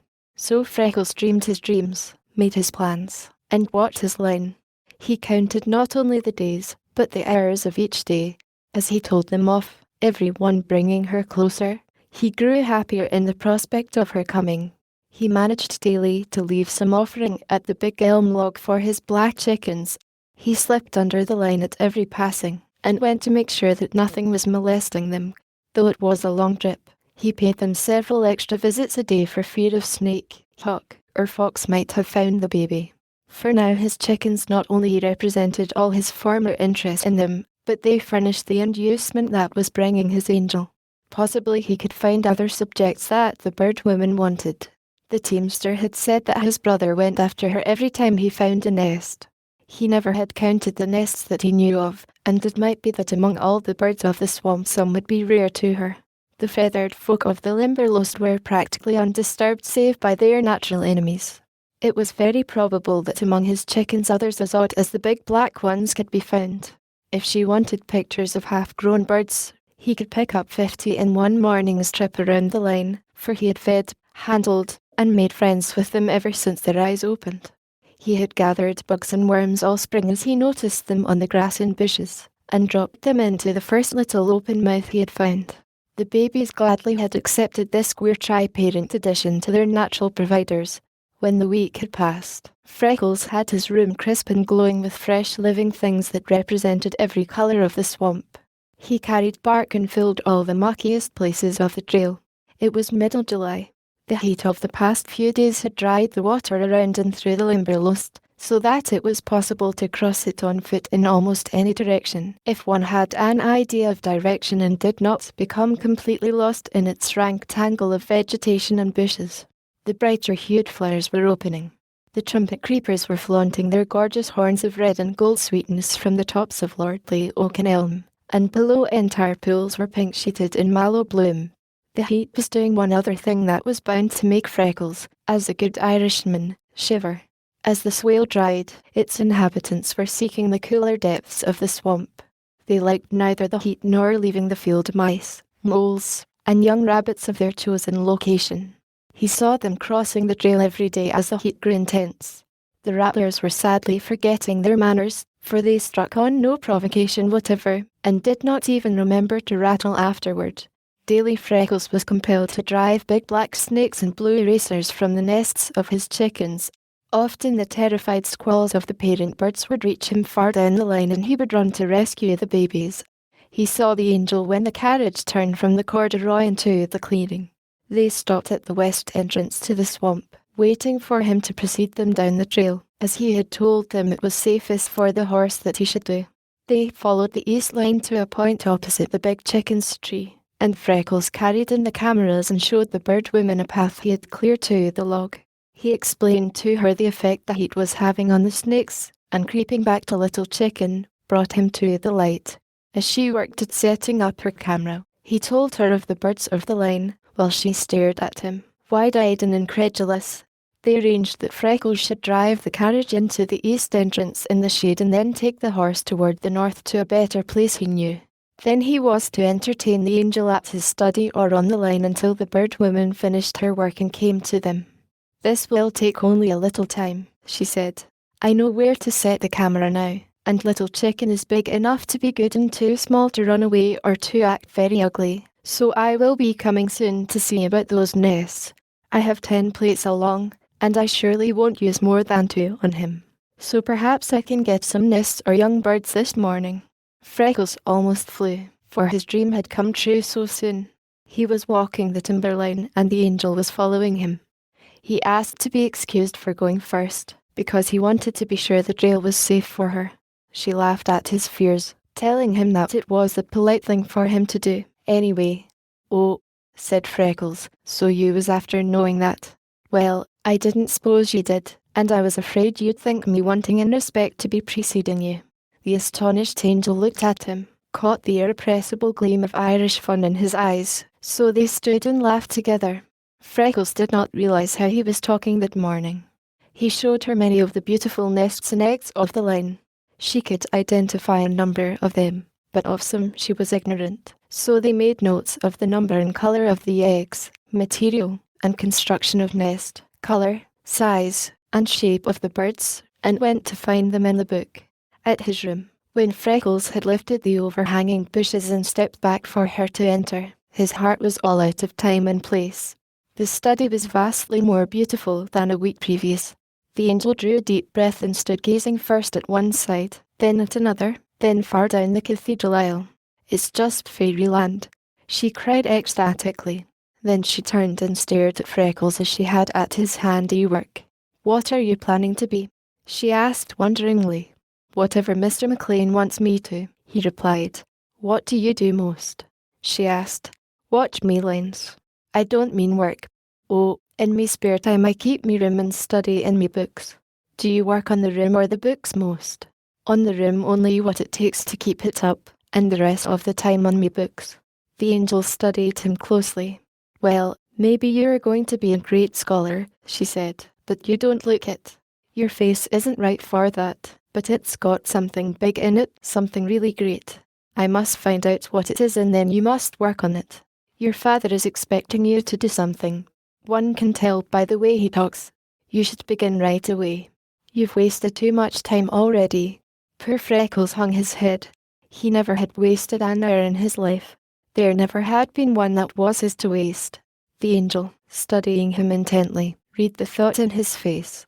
"Oh, I don't mean that," she cried, with the frank dismay of 16. "Of course, you're not lazy. No one ever would think that from your appearance. It's this I mean. There is something fine, strong, and full of power in your face. There is something you are to do in this world, and no matter how you work at all these other things, or how successfully you do them, it is all wasted until you find you owe anything that you can do best. If you hadn't a thing in the world to keep you, and could go anywhere you please and do anything you want, what would you do?" persisted the angel. "I'd go to Chicago and sing in the First Episcopal Choir," answered Freckles promptly. The angel dropped on a seat. The hat she had removed and held in her fingers rolled to her feet. "There," she exclaimed vehemently. "You can see what I'm going to be. Nothing. Absolutely nothing. You can sing. Of course you can sing. It is written all over you. Anyone with half wit could have seen he could sing, without having to be told," she thought. "It's in the slenderness of his fingers and his quick nervous touch. It is in the brightness of his hair, the fire of his eyes, the breadth of his chest, the muscles of his throat and neck. And above all, it's in every tone of his voice, for even as he speaks it's the sweetest sound I ever heard from the throat of a mortal." "Will you do something for me?" she asked. "I'll do anything in the world you want me to," said Freckles largely. "And if I can't do what you want, I'll go to work at once and I'll try till I can." "Good. That's business," said the angel. "You go over there and stand before that hedge and sing something. Just anything you think of first." Freckles faced the angel from his banked wall of brown, blue, and crimson, with its background of solid green, and lifting his face to the sky, he sang the first thing that came into his mind. It was a children's song that he had led for the little folks at the home many times, recalled to his mind by the angel's exclamation, "To fairyland we go, with a song of joy, hey-o! In dreams we'll stand upon the shore and all the realm behold. We'll see the sights so grand that belong to fairyland. Its mysteries we will explore, its beauties will enfold. Oh, ja, la, la, oh, ha, ha, ha. We're happy now as we can be. Our welcome song we will prolong, and greet you with our melody. Oh, fairyland, sweet fairyland, we love to sing." No song could have given the intense sweetness and rollicking quality of Freckles' voice better scope. He forgot everything but pride in his work. He was singing the chorus, and the angel was shivering in ecstasy, when clip, clip, came the sharply beating feet of a swiftly ridden horse down the trail from the north. They both sprang toward the entrance. "Freckles, Freckles," called the voice of the bird woman. They were at the trail on the instant. "Both those revolvers loaded?" she asked. "Yes," said Freckles. "Is there a way you can cut across the swamp and reach the chicken tree in a few minutes, and with little noise?" "Yes." "Then go flying," said the bird woman. "Give the angel a lift behind me, and we will ride the horse back where you left him and wait for you. I finished Little Chicken in no time and put him back. His mother came so close, I felt sure she would enter the log. The light was fine, so I set and focused the camera and covered it with branches, attached the long hose, and went away over 100 feet and hid in some bushes to wait. A short, stout man and a tall, dark one passed me so closely I almost could have reached out and touched them. They carried a big saw on their shoulders. They said they could work until near noon, and then they must lay off until you passed and then try to load and get out at night. They went on, not entirely from sight, and began cutting a tree. Mr. McLean told me the other day what would probably happen here, and if they fell the tree he loses his wager on you. Keep to the east and north and hustle. We'll meet you at the carriage. I always am armed. Give Angel one of your revolvers, and you keep the other. We will separate and creep toward them from different sides and give them a fusillade that will send them flying. You hurry. Now." She lifted the reins and started briskly down the trail. The angel, hatless and with sparkling eyes, was clinging around her waist. Freckles wheeled and ran. He worked his way with much care, dodging limbs and bushes with noiseless tread, and cutting as closely where he thought the men were as he felt that he dared if he were to remain unseen. As he ran he tried to think. It was Wessner, burning for his revenge, aided by the bully of the locality, that he was going to meet. He was accustomed to that thought, but not to the complication of having 2 women on his hands who undoubtedly would have to be taken care of in spite of the bird woman's offer to help him. His heart was jarring as it never had before with running. He must follow the bird woman's plan and meet them at the carriage, but if they really did intend to try to help him, he must not allow it. Allow the angel to try to handle a revolver in his defense. Never. Not for all the trees in the Limberlost. She might shoot herself. She might forget to watch sharply and run across a snake that was not particularly well behaved that morning. Freckles permitted himself a grim smile as he went speeding on. When he reached the carriage, the bird woman and the angel had the horse hitched, the outfit packed, and were calmly waiting. The bird woman held a revolver in her hand. She wore dark clothing. They had pinned a big focusing cloth over the front of the angel's light dress. "Give Angel one of your revolvers, quick," said the bird woman. "We will creep up until we're in fair range. The underbrush is so thick and they're so busy that they will never notice us if we don't make a noise. You fire first, then I will pop in from my direction, and then you, Angel, and shoot quite high, or else very low. We mustn't really hit them. We'll go close enough to the cowards to make it interesting, and keep it up until we have them going." Freckles protested. The bird woman reached over, and, taking the smaller revolver from his belt, handed it to the angel. "Keep your nerve steady, dear. Watch where you step, and shoot high," she said. "Go straight at them from where you are. Wait until you hear Freckles' first shot, then follow me as closely as you can, to let them know that we outnumber them. If you want to save McLean's wager on you, now you go," she commanded. Freckles, with an agonized glance at the angel, ran toward the east. The bird woman chose the middle distance, and for a last time cautioned the angel as she moved away to lie down and shoot high. Through the underbrush the bird woman crept even more closely than she had intended, found a clear range, and waited for Freckles' shot. There was one long minute of sickening suspense. The men straightened for breath. Work was difficult with a handsaw in the heat of the swamp. As they rested, the big dark fellow took a bottle from his pocket and began oiling the saw. "We got to keep mighty quiet," he said, "and wait to fill it until the damned guard has gone to his dinner." Again they bent to their work. Freckles' revolver spat fire. Lee's spanned on steel. The saw handle flew from Westner's hand and he reeled from the jar of the shock. Black Jack straightened, uttering a fearful oath. The hat sailed from his head from the far northeast. The angel had not waited for the bird woman, and her shot scarcely could have been called high. At almost the same instant the third shot whistled from the east. Black Jack sprang into the air with a yell of complete panic, for it ripped a hole from his boot. Freckles emptied his second chamber, and the earth spattered over Westner. Shots poured in rapidly. Without even reaching for a weapon, both men ran toward the east road in great leaping bounds, while leaden slugs sung and hissed around them in deadly earnest.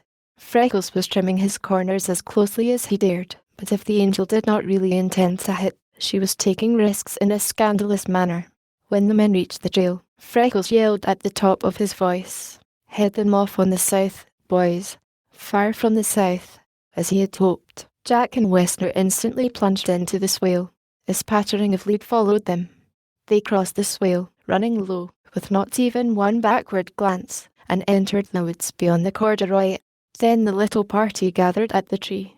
"I'd better fix this saw so they can't be using it if they come back," said Freckles, taking out his hatchet and making saw teeth fly. "Now we must leave here without being seen," said the bird woman to the angel.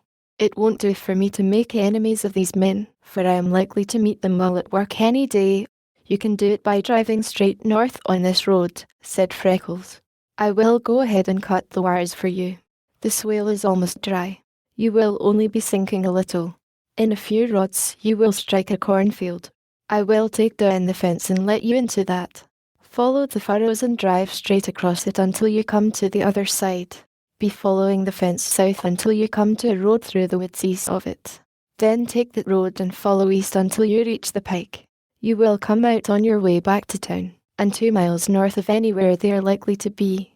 Don't for your lives ever let it out that you did this," he earnestly cautioned, "for it's black enemies you would be making." Freckles clipped the wires and they drove through. The angel leaned from the carriage and held out his revolver. Freckles looked at her in surprise. Her eyes were black, while her face was a deeper rose than usual.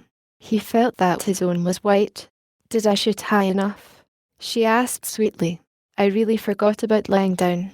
Freckles winced. Did the child know how close she had gone? Surely she could not. Or was it possible that she had the nerve and skill to fire like that purposely? "I will send the first reliable man I meet for McLean," said the bird woman, gathering up the lines. "If I don't meet one when we reach town, we will send a messenger. If it wasn't for having the gang see me, I would go myself. But I will promise you that you will have help in a little over 2 hours. You keep well hidden. They must think some of the gang is with you now. There isn't a chance that they will be back, but don't run any risks. Remain under cover. If they should come, it probably would be for their saw." She laughed as at a fine joke. Chapter 7, wherein Freckles wins honor and finds a footprint on the trail round-eyed. Freckles watched the bird woman and the angel drive away. After they were from sight and he was safely hidden among the branches of a small tree, he remembered that he neither had thanked them nor said goodbye. Considering what they had been through, they never would come again. His heart sank until he had palpitation in his wading boots. Stretching the length of the limb, he thought deeply, though he was not thinking of Black Jack or Westner. Would the bird woman and the angel come again? No other woman whom he ever had known would. But did they resemble any other women he ever had known? He thought of the bird woman's unruffled face and the angel's revolver practice, and presently he was not so sure that they would not return. What were the people in the big world like? His knowledge was so very limited. There had been people at the home who exchanged a stilted, perfunctory kindness for their salaries. The visitors who called on receiving days he had divided into 3 classes. The psalm-singing kind, who came with a tear in the eye and hypocrisy in every feature of their faces. The kind who dressed in silks and jewels, and handed to those poor little mother-hungry souls worn toys that their children no longer cared for, in exactly the same spirit in which they pitched biscuits to the monkeys at the zoo, and for the same reason, to see how they would take them and be amused by what they would do. And the 3rd class, whom he considered real people, they made him feel they cared that he was there, and that they would have been glad to see him elsewhere. Now here was another class that had all they needed of the world's best and were engaged in doing work that counted. They had things worthwhile to be proud of, and they had met him as a son and brother. With them he could, for the only time in his life, forget the lost hand that every day tortured him with a new pang. What kind of people were they and where did they belong among the classes he knew? He failed to decide, because he never had known others similar to them. But how he loved them. In the world where he was going soon, were the majority like them, or were they of the hypocrite and bun-throwing classes? He had forgotten the excitement of the morning and the passing of time when distant voices aroused him, and he gently lifted his head. Nearer and nearer they came, and as the heavy wagons rumbled down the east trail he could hear them plainly. The gang were shouting themselves hoarse for the Limberlost Guard. Freckles did not feel that he deserved it. He would have given much to be able to go to the men and explain, but to McLean only could he tell his story. At the sight of Freckles the men threw up their hats and cheered. McLean shook hands with him warmly, but Big Duncan gathered him into his arms and hugged him as a bear and choked over a few words of praise. The gang drove in and finished felling the tree. McLean was angry beyond measure at this attempt on his property, for in their haste to fell the tree the thieves had cut to high and wasted 1.5 feet of valuable timber. When the last wagon rolled away, McLean sat on the stump and Freckles told the story he was aching to tell. The boss scarcely could believe his senses. Also, he was much disappointed. "I have been almost praying all the way over, Freckles," he said, "that you would have some evidence by which we could arrest those fellows and get them out of our way, but this will never do. We can't mix up those women in it. They have helped you save me the tree and my wager as well. Going across the country as she does, the bird women never could be expected to testify against them." "No, indeed, nor the angel, either, sir," said Freckles. "The angel?" queried the astonished McLean. The boss listened in silence while Freckles told of the coming and christening of the angel. "I know her father well," said McLean at last, "and I have often seen her.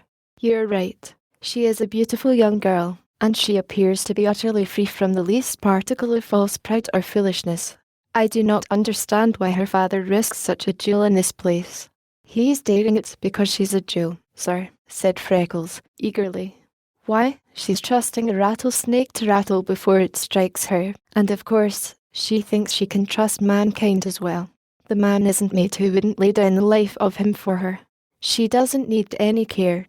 Her face and the pretty ways of her are all the protection she would need in a band of howling savages. Did you say she handled one of the revolvers? Asked McLean. She scared all the breath out of me body, admitted Freckles. Seems that her father has taught her to shoot. The bird women told her distinctly to lie low and blaze away high, just to help scare them. This punky little thing followed them right out into the west road, spitting lead like hail, and clipping all around the heads and heels of them. And I'm damned, sir, if I believe she'd cared a rap if she'd hit. I never saw much shooting, but if that wasn't the nearest to miss I ever want to see. Scared the life near out of me body with the fear that she'd drop one of them. As long as I'd no one to help me but a couple of women that didn't dare be mixed up in it, all I could do was to let them get away. Now, will they come back? Asked McLean. Of course, said Freckles. They're not going to be taking that. You could stake your life on it, they'll be coming back. At least, Black Jack will. Westner may not have the pluck, unless he is half drunk. Then he'd be a terror. And the next time, Freckles hesitated. What? It will be a question of who shoots first and straightest. Then the only thing for me to do is to double the guard and bring the gang here the first minute possible. As soon as I feel that we have the rarest of the stuff out below, we will come. The fact is, in many cases, until it is felt it's difficult to tell what a tree will prove to be. It won't do to leave you here longer alone. Jack has been shooting 20 years to your one, and it stands to reason that you're no match for him. Who of the gang would you like best to have with you? No one, sir, said Freckles emphatically. Next time is where I run. I won't try to fight them alone. I'll just be getting wind of them, and then make tracks for you. I'll need to come like lightning, and Duncan has no extra horse, so I'm thinking you'd best get me one, or perhaps a wheel would be better. I used to do extra work for the home doctor, and he would let me take his bicycle to ride around the place. And at times the head nurse would loan me his for an hour. A wheel would cost less and be faster than a horse, and would take less care. I believe, if you're going to town soon, you had best pick up any kind of an old one at some second-hand store, for if I'm ever called to use it in a hurry there won't be the handlebars left after crossing the corduroy. Yes, said McLean, and if you didn't have a first-class wheel, you never could cross the corduroy on it at all. As they walked to the cabin, McLean insisted on another guard, but Freckles was stubbornly set on fighting his battle alone. He made one mental condition.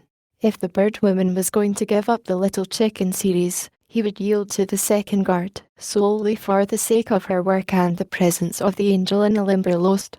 He did not propose to have a second man unless it were absolutely necessary, for he had been alone so long that he loved the solitude, his chickens, and flowers.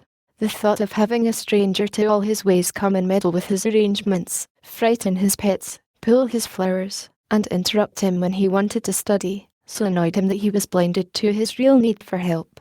With McLean it was a case of letting his sober, better judgment be overridden by the boy he was growing so to love that he could not endure to oppose him, and to have Freckles keep his trust and win alone meant more than any money the boss might lose. The following morning McLean brought the wheel, and Freckles took it to the trail to test it. It was new, chainless, with as little as possible to catch in hurried riding, and in every way the best of its kind. Freckles went skimming around the trail on it on a preliminary trip before he locked it in his case and started his minute examination of his line on foot.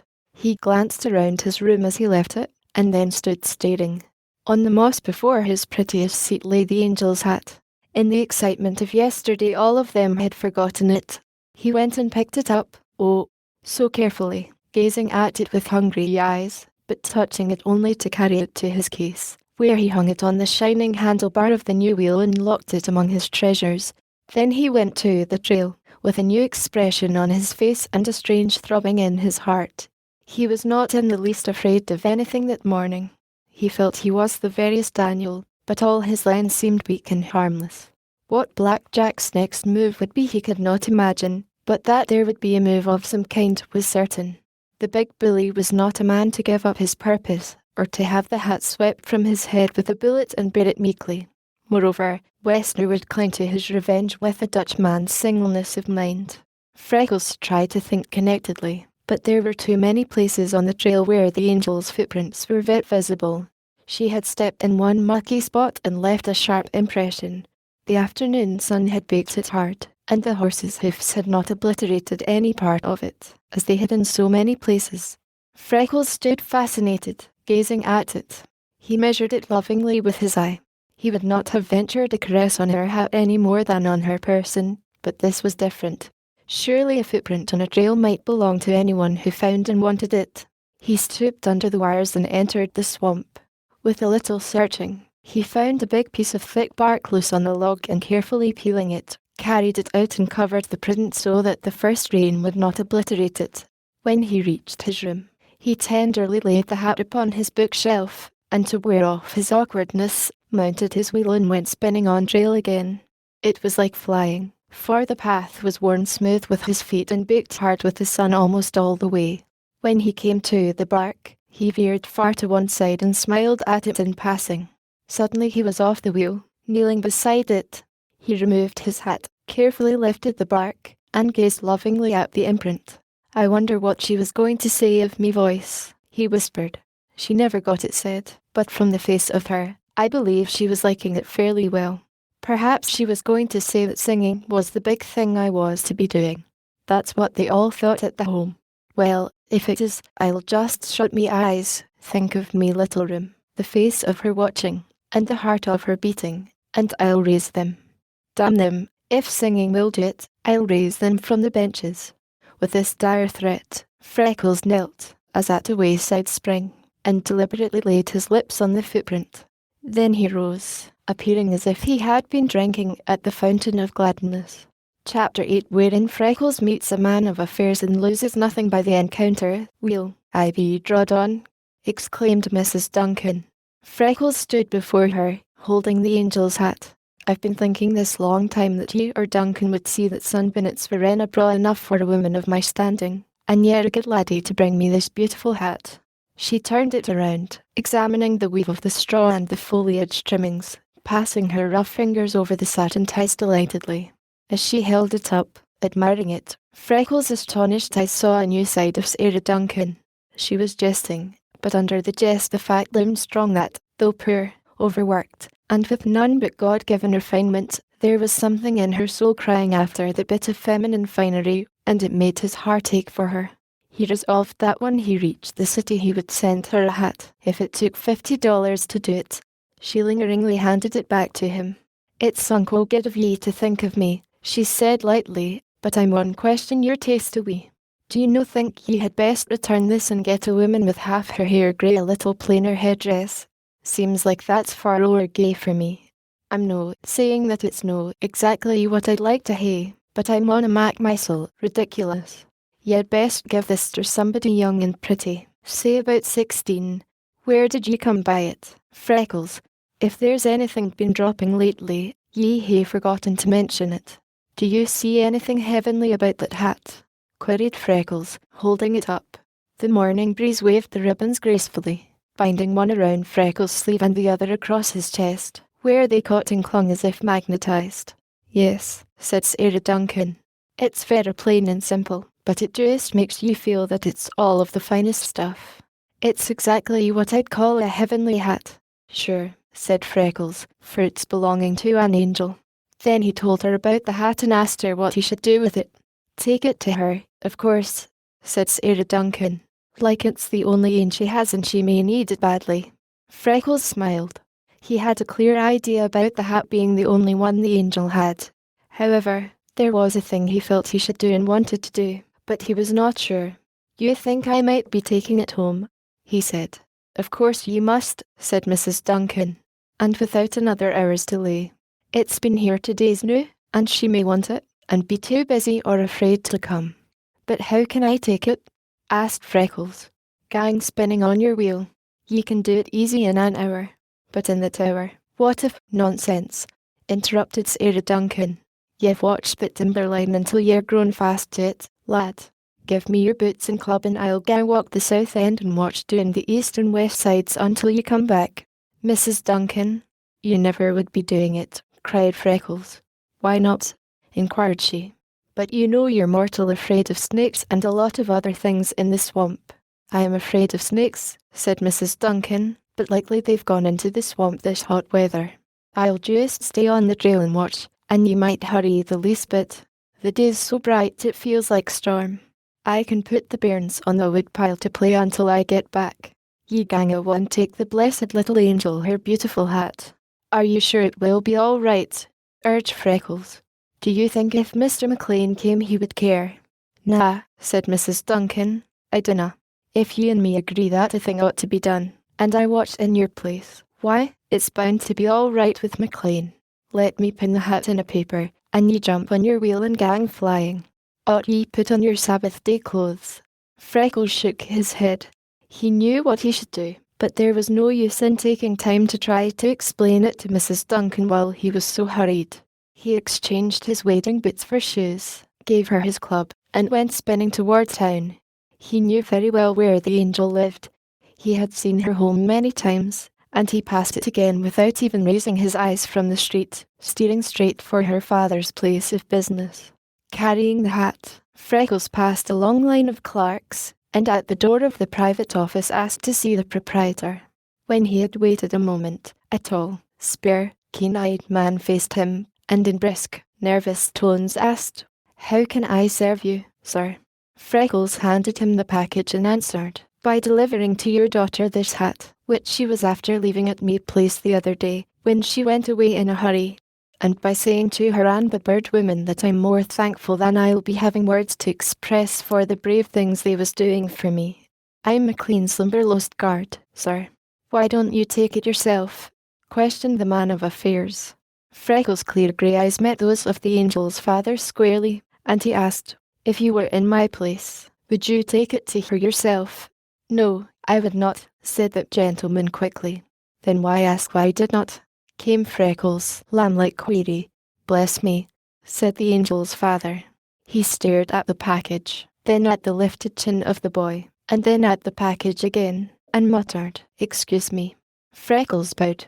"It would be favouring me greatly if you would deliver the hat and the message. Good morning, sir," and he turned away. "1 minute," said the angel's father. "Suppose I give you permission to return this hat in person and make your own acknowledgments." Freckles stood 1 moment thinking intently, and then he lifted those eyes of unswerving truth and asked, "Why should you, sir? You're kind, indeed, to mention it, and it's thanking you I am for your good intentions. But my wanting to go or your being willing to have me ain't proving that your daughter would be wanting me or care to bother with me." The angel's father looked keenly into the face of this extraordinary young man, for he found it to his liking. "There's one other thing I meant to say," said Freckles. "Every day I see something, and at times a lot of things, that I think the bird woman would be wanting pictures of badly, if she knew.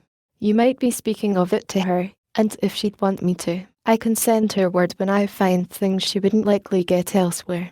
"If that's the case," said the angel's father, "and you feel under obligations for her assistance the other day, you can discharge them in that way. She is spending all her time in the fields and woods searching for subjects. If you run across things, perhaps rarer than she may find, about your work, it would save her the time she spends searching for subjects, and she could work in security under your protection. By all means let her know if you find subjects you think she could use, and we will do anything we can for you, if you will give her what help you can and see that she's as safe as possible." "It's hungry for human beings I am," said Freckles, "and it's like heaven to me to have them come. Of course, I'll be telling or sending her word every time me work can spare me. Anything I can do it would make me uncommon happy, but again truth had to be told, because it was Freckles who was speaking. When it comes to protecting them, I'd risk me life, to be sure, but even that mightn't do any good in some cases. There are many dangers to be reckoned with in the swamp, sir, that call for every person to look sharp. If there wasn't really thieving to guard against, why, McLean wouldn't need be paying out good money for a guard. I'd love them to be coming, and I'll do all I can, but you must be told that there's danger of them running into timber thieves again any day, sir. Yes, said the angel's father, and I suppose there's danger of the earth opening up and swallowing the town any day, but I'm damned if I quit business for fear it will, and the bird woman won't, either. Everyone knows her and her work, and there is no danger in the world of anyone in any way molesting her, even if he were stealing a few of McLean's gold-plated trees. She's as safe in the Limberlost as she's at home, so far as timber thieves are concerned. All I am ever uneasy about are the snakes, poison, vines, and insects, and those are risks she must run anywhere. You need not hesitate a minute about that. I shall be glad to tell them what you wish. Thank you very much, and good day, sir.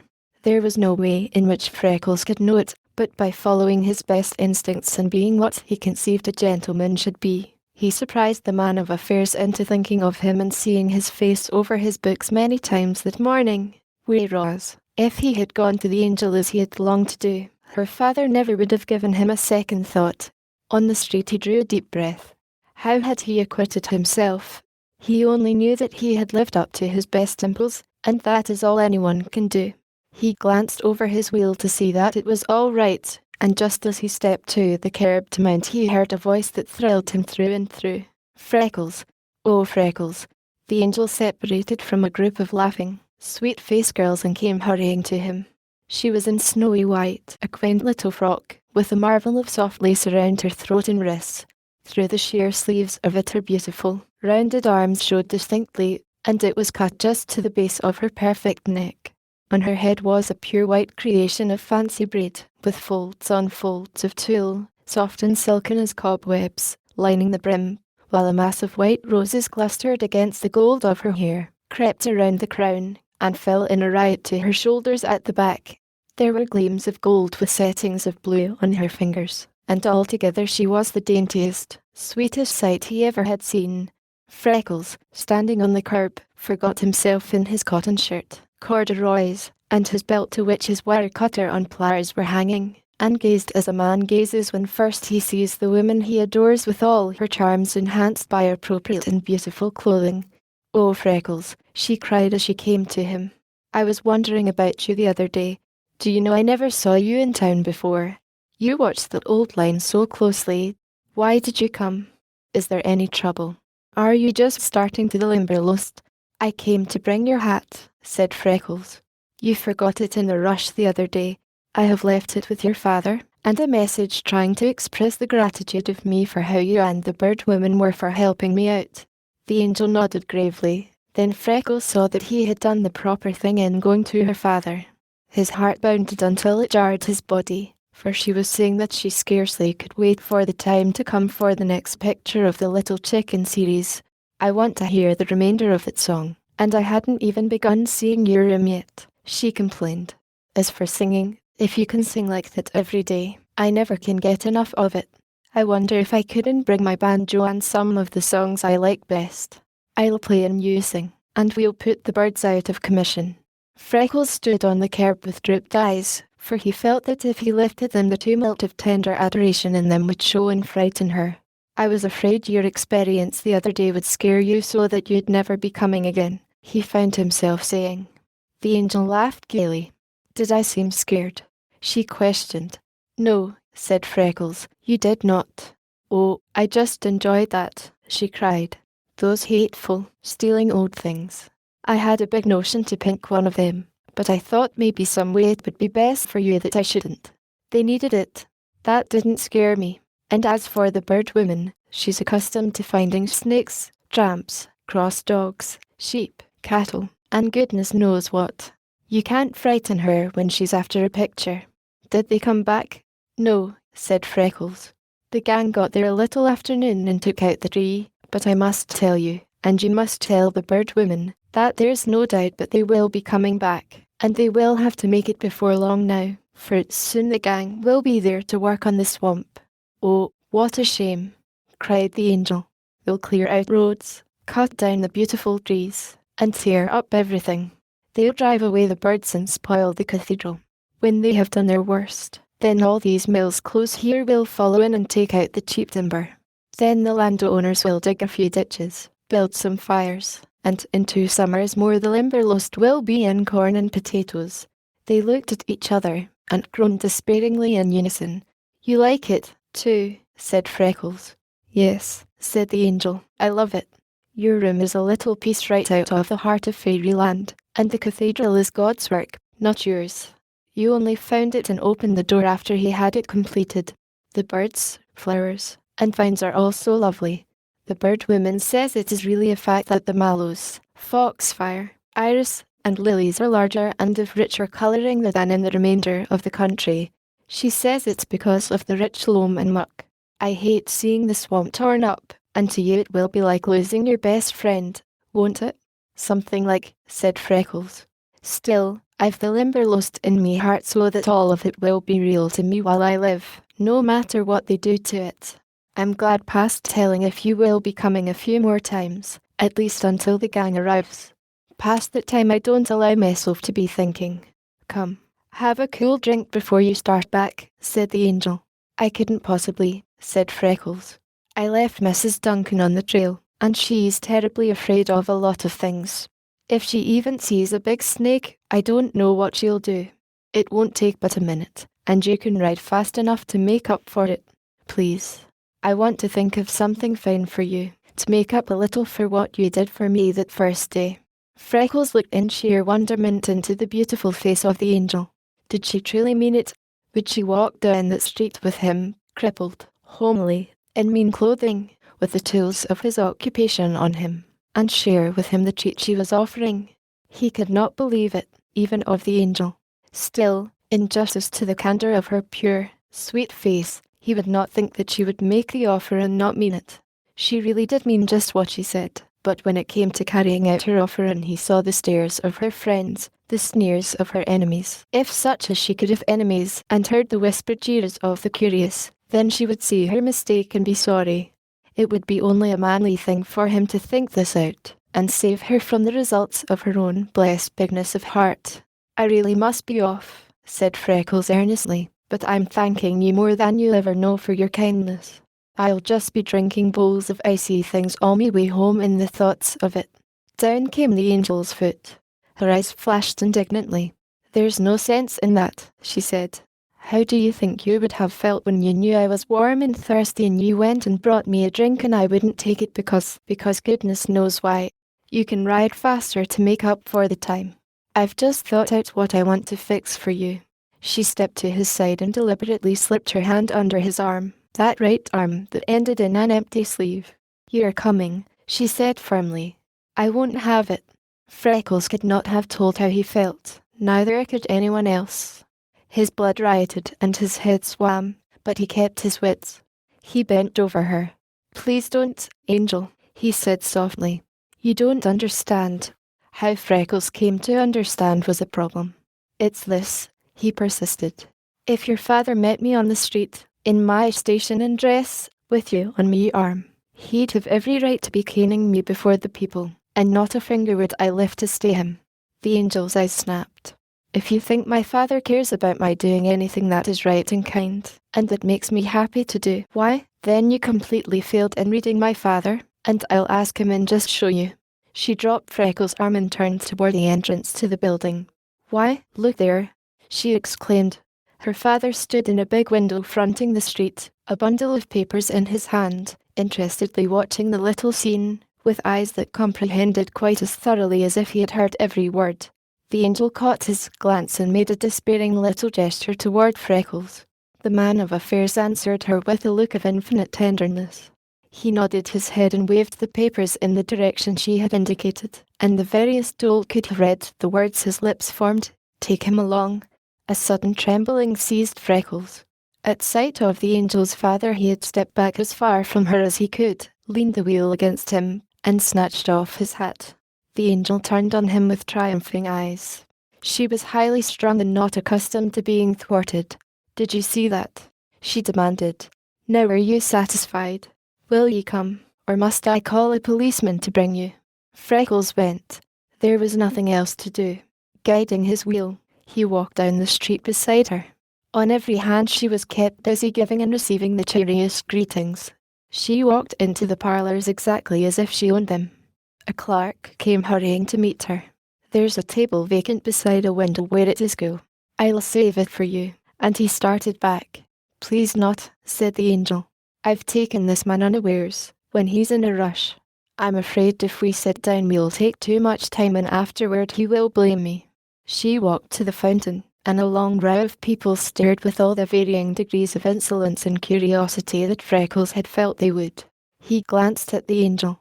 "Now what'd she see?" "On my soul," he muttered under his breath. "They don't even touch her." She laid down her sunshade and gloves. She walked to the end of the counter and turned the full battery of her eyes on the attendant. "Please," she said. The white-aproned individual stepped back and gave delighted assent. The angel stepped beside him, and selecting a tall, flaring glass of almost paper thinness, she stooped and rolled it in a tray of cracked ice. "I want to mix a drink for my friend," she said. "He has a long, hot ride before him, and I don't want him started off with one of those old palate-teasing sweetnesses that you mix just on purpose to drive a man back in 10 minutes. There was an appreciative laugh from the line at the counter. "I want a clear, cool, sparkling drink that has a tang of acid in it. Where's the cherry phosphate? That, not at all sweet, would be good, don't you think?" The attendant did think. He pointed out the different taps, and the angel compounded the drink, while Freckles, standing so erect he almost leaned backward, gazed at her and paid no attention to anyone else. When she had the glass brimming, she tilted a little of its contents into a second glass and tasted it. "That's entirely too sweet for a thirsty man," she said. She poured out half the mixture, and refilling the glass, tasted it a second time. She submitted the result to the attendant. "Isn't that about the thing?" she asked. He replied enthusiastically. "I'd get my wages raised 10 a month if I could learn that trick." The angel carried the brimming, frosty glass to Freckles. He removed his hat, and lifting the icy liquid even with her eyes and looking straight into them, he said in the mellow zest of all the mellow tones of his voice, "I'll be drinking it to the Swamp Angel." As he had said to her that first day, she now cautioned him, "Be drinking slowly." When the screen door swung behind them, one of the men at the counter asked of the attendant, "Now, what did that mean?" "Exactly what you saw," replied he, rather curtly. "We're accustomed to it here. Hardly a day passes, this hot weather, but she's picking up some poor, God-forsaken mortal and bringing him in. Then she comes behind the counter herself and fixes up a drink to suit the occasion. She's all sorts of fancies about what's what for all kinds of times and conditions, and you bet she can just hit the spot. Ain't a clerk here can put up a drink to touch her. She's a sort of knack at it.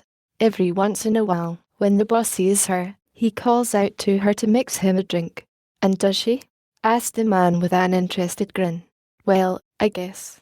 But first she goes back and sees how long it is since he's had a drink, what he drank last, how warm he is, when he ate last. Then she comes here and mixes a glass of fizz with a little touch of acid, and a bit of cherry, lemon, grape, pineapple, or something sour and cooling, and it hits the spot just as no spot was ever hit before. I honestly believe that the interest she takes in it is half the trick, for I watch her closely and I can't come within gunshot of her concoctions. She has a running bill here. Her father settles once a month. She gives 9/10 of it away. Hardly ever touches it herself, but when she does she makes me mix it. She's just whole persimmons. Even the scrub boy of this establishment would fight for her. It lasts the year round, for in winter it's some poor, frozen cuss that she's warming up on hot coffee or chocolate. Mighty queer specimen she had this time, volunteered another. Irish, hand-off, straight as a ramrod, and something worthwhile in his face. Notice that hat peel off, and the eyes of him. There's a case of fight for her. Wonder who he is.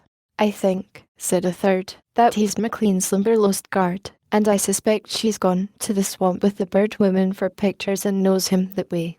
I've heard that he is a master hand with the birds, and that would just suit the bird woman to a T. On the street the angel walked beside Freckles to the first crossing, and there she stopped.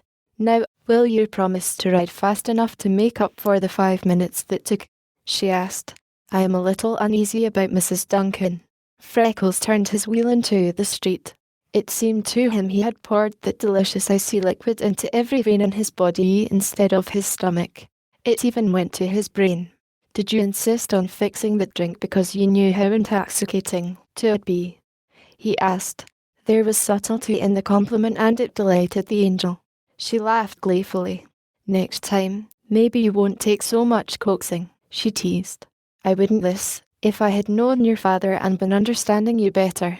Do you really think the bird woman will be coming again? The angel jeered. Wild horses couldn't drag her away, she cried. She will have hard work to wait the week out. I shouldn't be in the least surprised to see her start any hour. Freckles could not endure the suspense. It had to come. And you? He questioned, but he dared not lift his eyes. Wild horses me, too, she laughed. Couldn't keep me away either. I dearly love to come, and the next time I am going to bring my banjo, and I'll play, and you sing for me some of the songs I like best, won't you? Yes, said Freckles, because it was all he was capable of saying just then. It's beginning to act stormy, she said. If you hurry you will just about make it. Now, goodbye. Chapter 9 Wherein the Limberlost falls upon Mrs. Duncan and Freckles comes to the rescue. Freckles was halfway to the Limberlost when he dismounted. He could ride no farther, because he could not see the road. He sat under a tree, and, leaning against it, sobs shook, twisted, and rent him. If they would remind him of his position, speak condescendingly, or notice his hand, he could endure it, but it surely would kill him. His hot, pulsing Irish blood was stirred deeply. What did they mean? Why did they do it? Were they like that to everyone? Was it pity? It could not be, for he knew that the bird woman and the angel's father must know that he was not really McLean's son, and it did not matter to them in the least. In spite of accident and poverty, they evidently expected him to do something worthwhile in the world. That must be his remedy. He must work on his education. He must get away. He must find and do the great thing of which the angel talked. For the first time, his thoughts turned anxiously toward the city and the beginning of his studies. McLean and the Duncans spoke of him as the boy, but he was a man. He must face life bravely and act a man's part. The angel was a mere child. He must not allow her to torture him past endurance with her frank comradeship that meant to him high heaven, earth's richness, and all that lay between, and nothing to her. There was an ominous growl of thunder, and amazed at himself, Freckles snatched up his wheel and raced toward the swamp. He was worried to find his boots lying at the cabin door. The children playing on the woodpile told him that Mother said they were so heavy she couldn't walk in them, and she had come back and taken them off. Thoroughly frightened, he stopped only long enough to slip them on, and then sped with all his strength for the Limberlost. To the west, the long, black, hard-beaten trail lay clear. But far up the east side, straight across the path, he could see what was certainly a limp, brown figure. Freckles spun with all his might. Face down, Sarah Duncan lay across the trail. When Freckles turned her over, his blood chilled at the look of horror settled on her face. There was a low humming and something spatted against him. Glancing around, Freckles shivered in terror, for there was a swarm of wild bees settled on a scrub thorn only a few yards away. The air was filled with excited, unsettled bees making ready to leap farther in search of a suitable location. Then he thought he understood, and with a prayer of thankfulness in his heart that she had escaped, even so narrowly, he caught her up and hurried down the trail until they were well out of danger.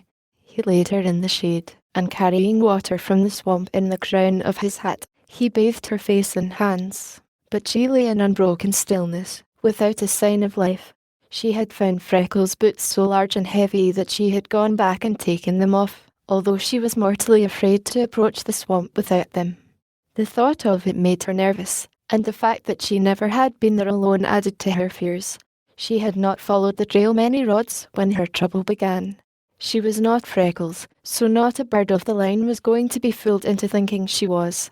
They began jumping from their nests and darting from unexpected places around her head and feet, with quick whirs that kept her starting and dodging. Before Freckles was halfway to the town, poor Mrs. Duncan was hysterical, and the Limberlost had neither sung nor performed for her. But there was trouble brewing. It was quiet and intensely hot, with the stifling stillness that precedes a summer storm, and Feathers and Fur were tense and nervous. The birds were singing only a few broken snatches, and flying around, seeking places of shelter. One moment everything seemed devoid of life, the next there was an unexpected whir, buzz, and sharp cry. Inside, a pandemonium of growling, spatting, snarling, and grunting broke loose. The swale bent flat before heavy gusts of wind, and the big black chicken swept lower and lower above the swamp. Patches of clouds gathered, shutting out the sun and making it very dark, and the next moment were swept away. The sun poured with fierce, burning brightness, and everything was quiet. It was at the first growl of thunder that Freckles really had noticed the weather, and putting his own troubles aside resolutely, raced for the swamp. Sarah Duncan paused on the line. I willna stay in this place for $1,000,000 a month," she said aloud, and the sound of her voice brought no comfort, for it was so little like she had thought it that she glanced hastily around to see if it had really been she that spoke. She tremblingly wiped the perspiration from her face with the skirt of her sunbonnet. "Awful hot," she panted huskily. "Believe there's going to be a big storm. I do hope Freckles will hurry." Her chin was quivering as a terrified child's. She lifted her bonnet to replace it and brushed against a bush beside her.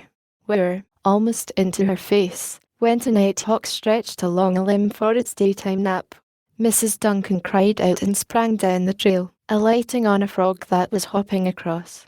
The horrible croak it gave as she crushed its hook in her.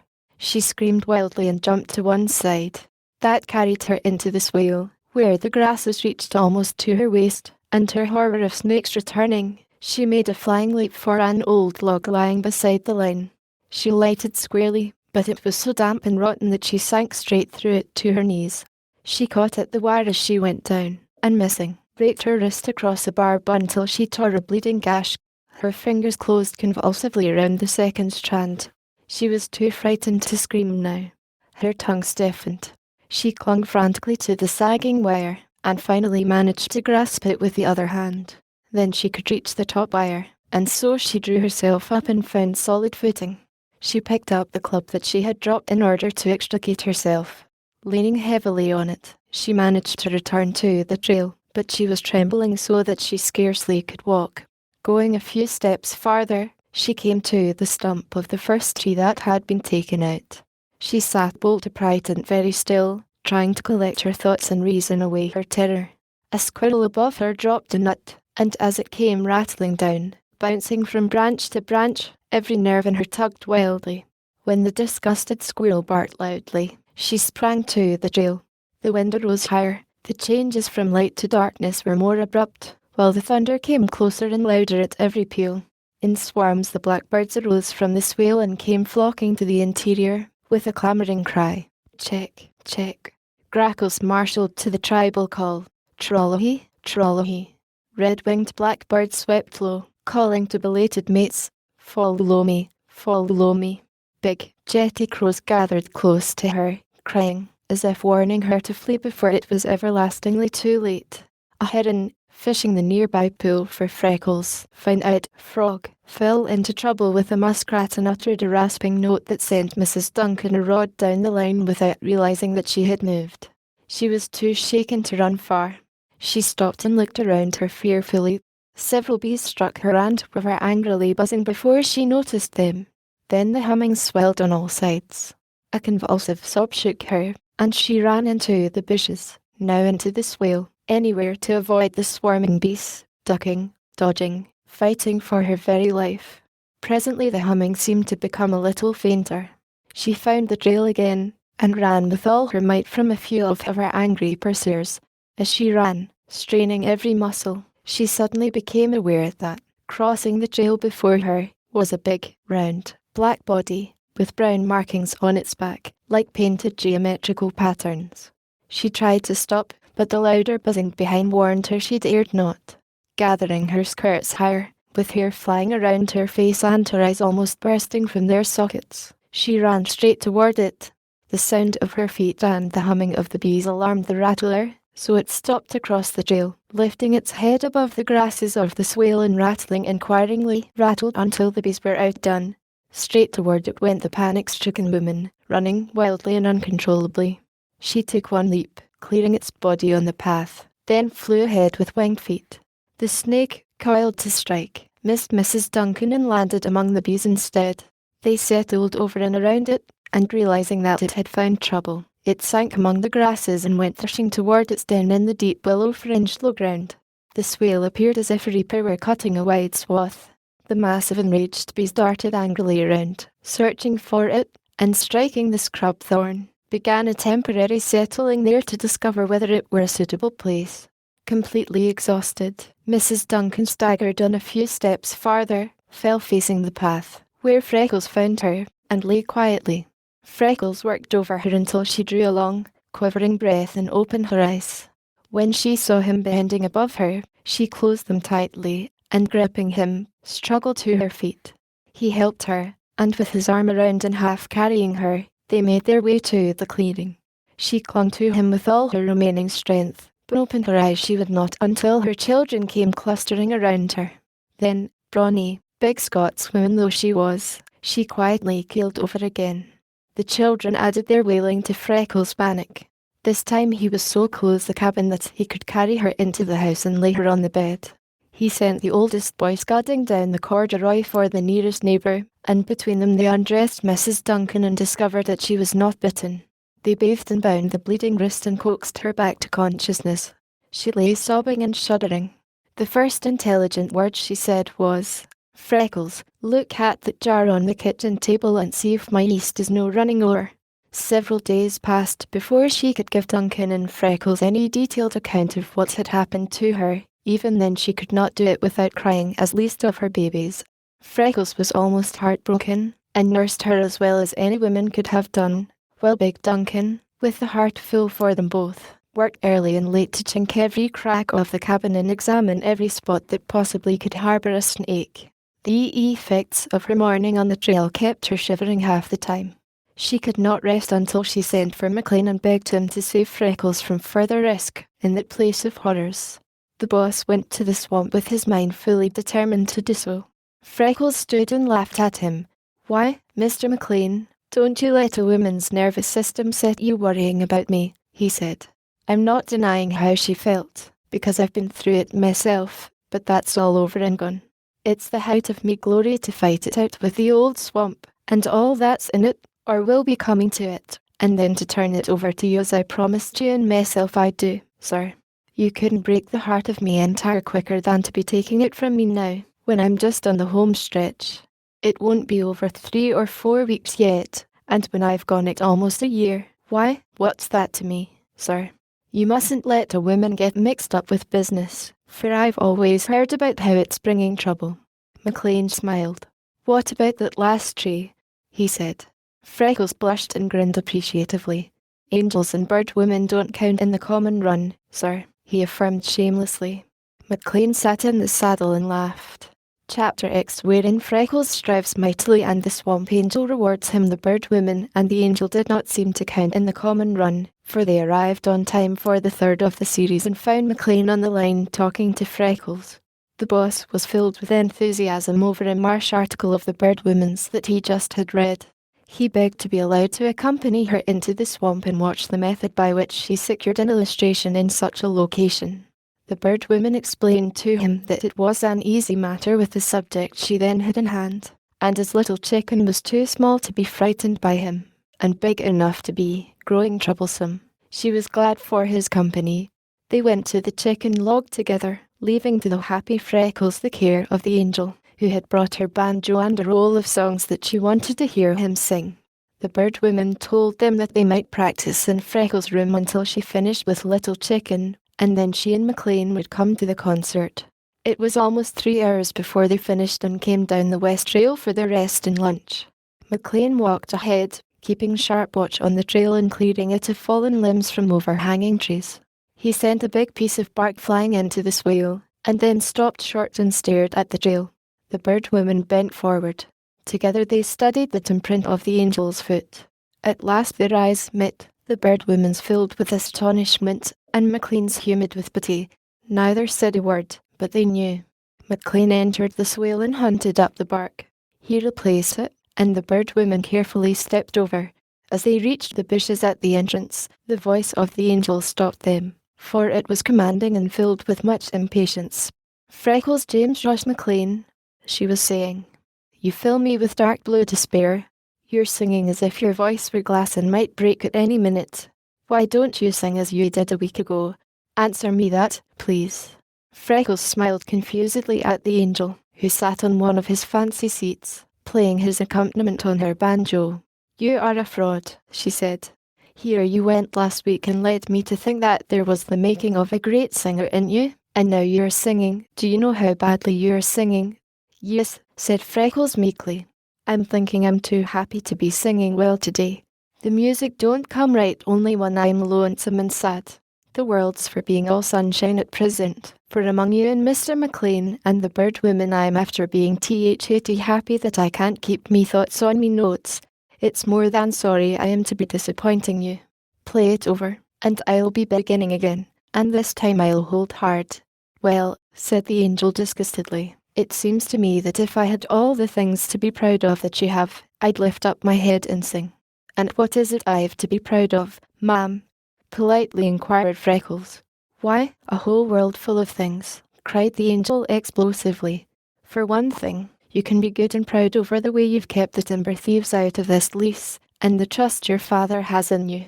You can be proud that you've never even once disappointed him or failed in what he believed you could do. You can be proud over the way everyone speaks of you with trust and honour, and about how brave of heart and strong of body you are. I heard a big man say a few days ago that the Limberlost was full of disagreeable things, positive dangers, unhealthful as it could be, and that since the memory of the first settlers it has been a rendezvous for runaways, thieves, and murderers. This swamp is named for a man that was lost here and wandered around till he starved. That man I was talking with said he wouldn't take your job for $1,000 a month. In fact, he said he wouldn't have it for any money, and you've never missed a day or lost a tree. Proud? Why, I should think you would just parade around about proper over that. And you can always be proud that you're born an Irishman. My father is Irish, and if you want to see him get up and strut, give him a teeny opening to enlarge on his race. He says that if the Irish had decent territory they'd lead the world. He says they've always been handicapped by lack of space and a fertile soil. He says if Ireland had been as big and fertile as Indiana, why, England wouldn't ever have had the upper hand. She'd only be an appendage. Fancy England an appendage. He says Ireland has the finest orators and the keenest statesmen in Europe today, and when England wants to fight, with whom does she fill her trenches? Irishmen, of course. Ireland has the greenest grass and trees, the finest stones and lakes, and they've jaunting cars.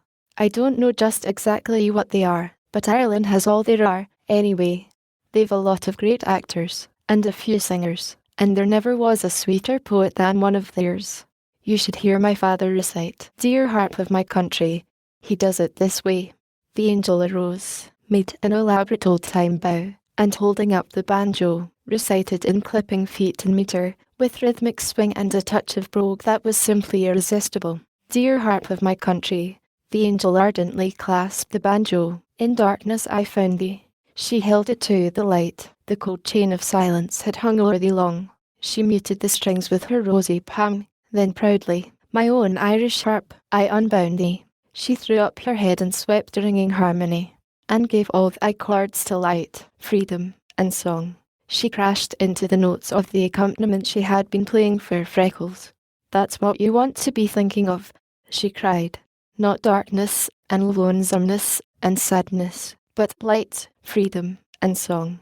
I can't begin to think offhand of all the big, splendid things an Irishman has to be proud of, but whatever they are all yours, and you are a part of them.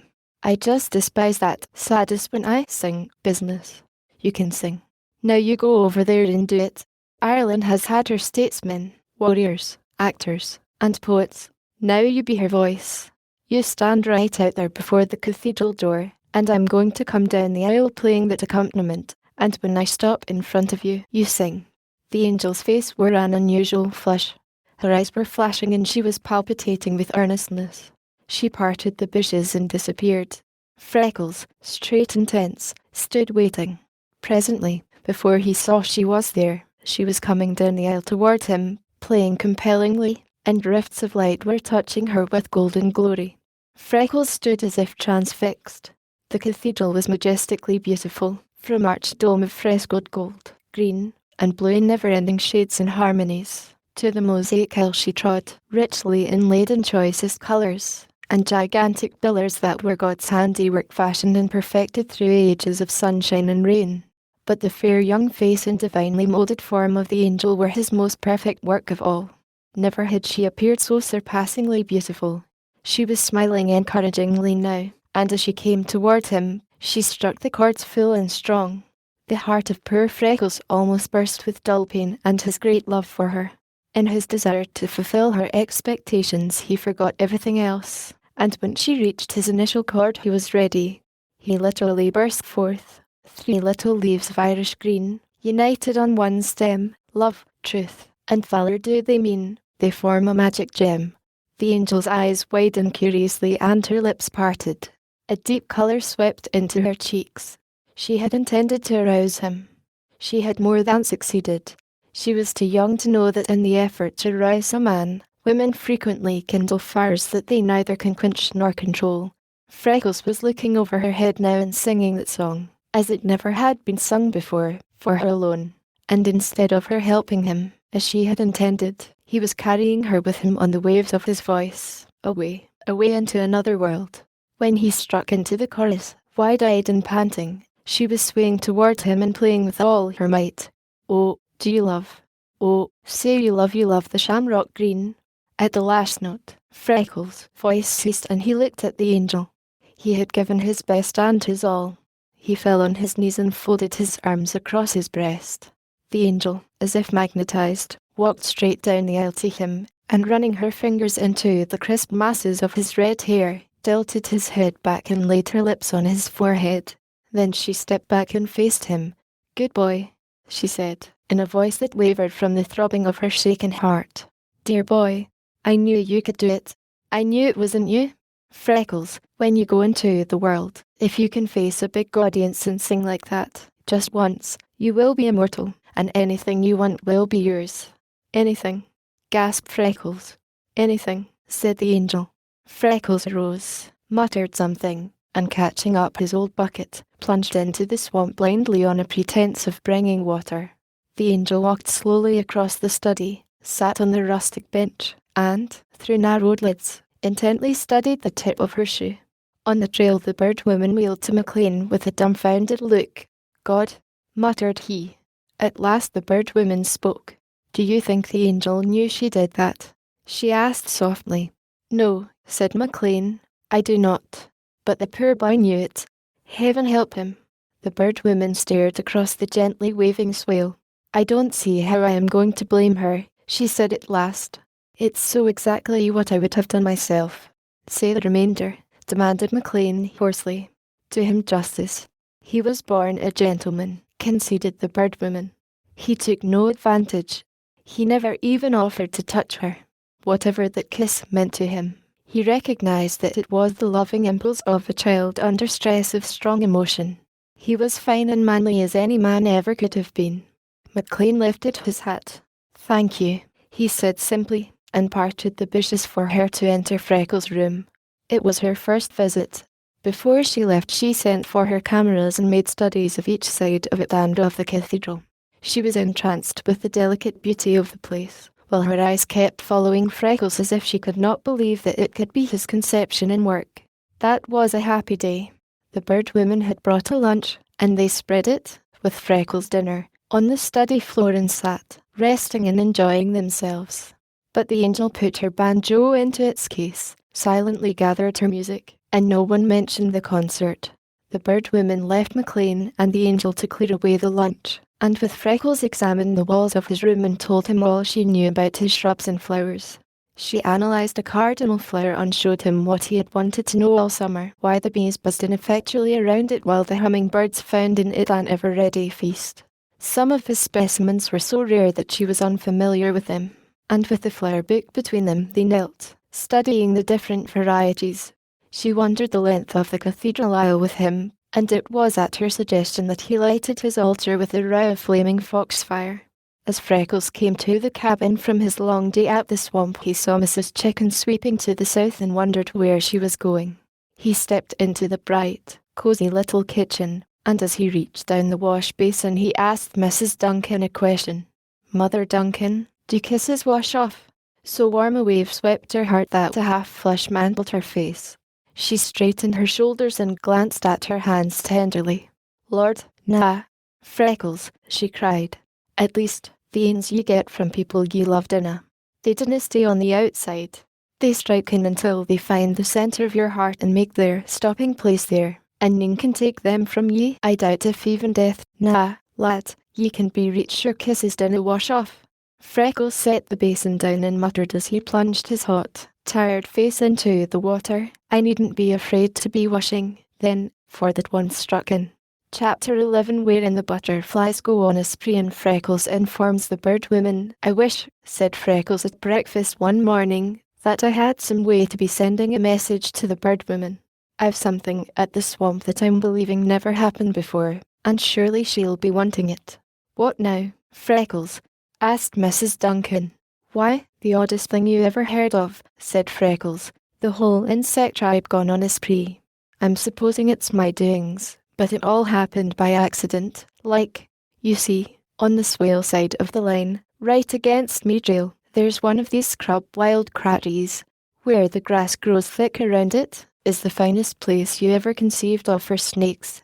Having women about has set me trying to clean out those fellows a bit, and yesterday I noticed that tree in passing. It struck me that it would be a good idea to be taking it out. First I thought I'd take me hatchet and cut it down, for it ain't thicker than me upper arm. Then I remembered how it was blooming in the spring and filling all the air with sweetness. The colouring of the blossoms is beautiful, and I hated to be killing it.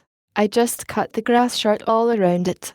Then I started at the ground, trimmed up the trunk near the height of me shoulder, and left the top spreading. That made it look so truly ornamental that, I chips off the rough places neat, and this morning, on me sole, it's a sight. You see, cutting off the limbs and trimming up the trunk sets the sap running. In this hot sun it ferments in a few hours. There isn't much room for more things to crowd on the tree than there are, and to get drunker isn't no ways possible." "Will I be drawed on?" exclaimed Mrs. Duncan. "What kind of things do you mean, Freckles?" "Why, just an army of black ants. Some of them are sucking away like old topers. Some of them are setting up on their tails and hind legs, fiddling with their forefeet and wiping their eyes. Some are rolling around on the ground, contented. There are quantities of big blue bottle flies over the bark and hanging on the grasses around, too drunk to steer a course flying, so they just buzz away like flying, and all the time sitting still. The snake feeders are too full to feed anything, even more sap to themselves. There's a lot of hard-backed bugs, beetles, I guess, coloured like the brown, blue, and black of a peacock's tail. They hang on until the legs of them are so weak they can't stick a minute longer, and then they break away and fall to the ground. They just lay there on their backs, fably clawing air. When it wears off a bit, up they get, and go crawling back for more, and they so full they bump into each other and roll over. Sometimes they can't climb the tree until they wait to sober up a little. There's a lot of big black and gold bumblebees, done for entire, stumbling over the bark and rolling on the ground. They just lay there on their backs, rocking from side to side, singing to themselves like fat, happy babies. The wild bees keep up a steady buzzing with the beating of their wings. The butterflies are the worst old topers of them all. They're just a circus. You never saw the like of the beauties. They come every colour you could be naming, and every shape you could be thinking up. They drink and drink until, if I'm driving them away, they stagger as they fly and turn somersaults in the air. If I leave them alone, they cling to the grasses, shivering happy like, and I'm blessed, Mother Duncan, if the best of them could be unlocking the front door with a lead pencil, even. "I never heard of anything so surprising," said Mrs. Duncan. "It's a rare sight to watch them, and no one ever made a picture of a thing like that before, I'm for thinking," said Freckles earnestly. "Nah," said Mrs. Duncan. "Ye can be pretty sure there didna. The bird woman must have word in some way. If ye walk the line and I walk to town and tell her. If ye think ye can wait until after supper, I am most sure ye can gang yorsel, for Duncan is coming home and he'd be glad to watch for ye. If he does na come, and na ane passes that I can send word with today, I really will gang early in the morning and tell her my soul. Freckles took his lunch and went to the swamp. He walked and watched eagerly. He could find no trace of anything, yet he felt a tense nervousness, as if trouble might be brooding. He examined every section of the wire, and kept watchful eyes on the grasses of the swale, in an effort to discover if anyone had passed through them. But he could discover no trace of anything to justify his fears. He tilted his hat brim to shade his face and looked for his chickens. They were hanging almost beyond sight in the sky. "Gee," he said, "if I only had your sharp eyes and convenient location now, I wouldn't need be troubling so." He reached his room and cautiously scanned the entrance before he stepped in. Then he pushed the bushes apart with his right arm and entered, his left hand on the butt of his favorite revolver. Instantly he knew that someone had been there. He stepped to the center of the room, closely scanning each wall and the floor. He could find no trace of a clue to confirm his belief, yet so intimate was he with the spirit of the place that he knew. How he knew he could not have told, yet he did know that someone had entered his room, sat on his benches, and walked over his floor. He was surest around the case. Nothing was disturbed, yet it seemed to Freckles that he could see where prying fingers had tried the lock. He stepped behind the case, carefully examining the ground all around it, and close beside the tree to which it was nailed he found a deep, fresh footprint in the spongy soil, a long, narrow print that was never made by the foot of Westerner. His heart tugged in his breast as he mentally measured the print, but he did not linger, for now the feeling arose that he was being watched. It seemed to him that he could feel the eyes of some intruder at his back. He knew he was examining things too closely. If anyone were watching, he did not want him to know that he felt it. He took the most open way, and carried water for his flowers and moss as usual, but he put himself into no position in which he was fully exposed, and his hand was close his revolver constantly. Growing restive at last under the strain, he plunged boldly into the swamp and searched minutely all around his room, but he could not discover the least thing to give him further cause for alarm. He unlocked his case, took out his wheel, and for the remainder of the day he rode and watched as he never had before. Several times he locked the wheel and crossed the swamp on foot, zigzagging to cover all the space possible. Every rod he travelled he used the caution that sprang from knowledge of danger and the direction from which it probably would come. Several times he thought of sending for McLean, but for his life he could not make up his mind to do it with nothing more tangible than one footprint to justify him. He waited until he was sure Duncan would be at home, if he were coming for the night, before he went to supper. The first thing he saw as he crossed the swale was the big bays in the yard. There had been no one passing that day, and Duncan readily agreed to watch until Freckles rode to town. He told Duncan of the footprint, and urged him to guard closely. Duncan said he might rest easy, and filling his pipe and taking a good revolver, the big man went to the Limberlost. Freckles made himself clean and neat, and raced to town, but it was night and the stars were shining before he reached the home of the bird woman. From afar he could see that the house was ablaze with lights. The lawn and veranda were strung with fancy lanterns and alive with people. He thought his errand important, so to turn back never occurred to Freckles. This was all the time or opportunity he would have. He must see the bird woman, and see her at once. He leaned his wheel inside the fence and walked up the broad front entrance. As he neared the steps, he saw that the place was swarming with young people, and the angel, with an excuse to a group that surrounded her, came hurrying to him. "Oh, Freckles," she cried delightedly. "So you could come. We were so afraid you could not. I'm as glad as I can be." "I don't understand," said Freckles. "Were you expecting me?" "Why, of course," exclaimed the angel. "Haven't you come to my party? Didn't you get my invitation? I sent you one." "By mail?" asked Freckles. "Yes," said the angel. "I had to help with the preparations, and I couldn't find time to drive out, but I wrote you a letter, and told you that the bird woman was giving a party for me, and we wanted you to come, surely. I told them at the office to put it with Mr. Duncan's mail." "Then that's likely where it is at present," said Freckles. "Duncan comes to town only once a week, and at times not that. He's home tonight for the first in a week. He's watching Anna for me until I come to the bird woman with a bit of work I thought she'd be caring to hear about bad. Is she where I can see her?" The angel's face clouded. What a disappointment, she cried. I did so want all my friends to know you. Can't you stay anyway? Freckles glanced from his wading boots to the patent leathers of some of the angel's friends, and smiled whimsically, but there was no danger of his ever misjudging her again. You know I cannot, Angel, he said.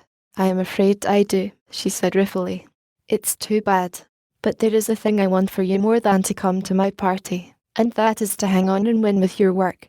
I think of you every day, and I just pray that those thieves are not getting ahead of you. Oh, Freckles, do watch closely.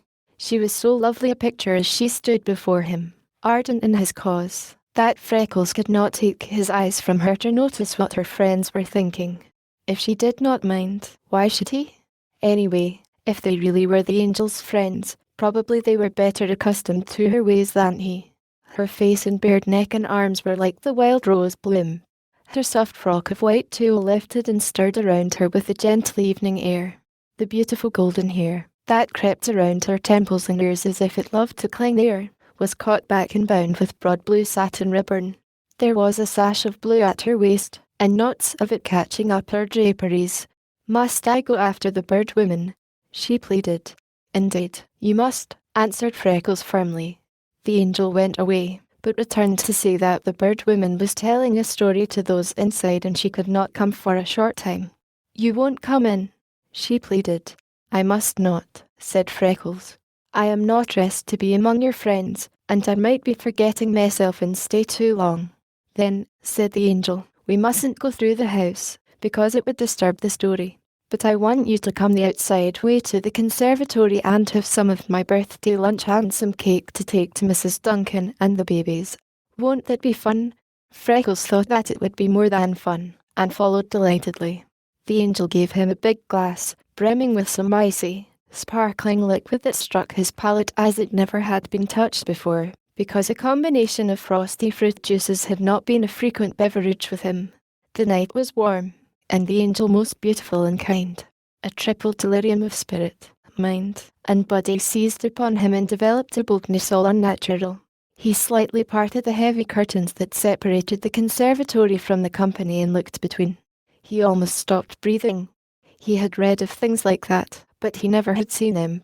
The open space seemed to stretch through half a dozen rooms, all ablaze with lights, perfumed with flowers, and filled with elegantly dressed people. There were glimpses of polished floors, sparkling glass, and fine furnishings. From somewhere, the voice of his beloved bird woman arose and fell. The angel crowded beside him and was watching also. Doesn't it look pretty? She whispered. Do you suppose heaven is any finer than that? Asked Freckles. The angel began to laugh. Do you want to be laughing harder than that? Queried Freckles. A laugh is always good, said the angel. A little more of word-you-bah won't hurt me. Go ahead. Well then, said Freckles, it's only that I feel all over as if I belonged there. I could wear fine clothes, and move over those floors, and hold me own against the best of them. But where does my laugh come in? Demanded the angel, as if she had been defrauded.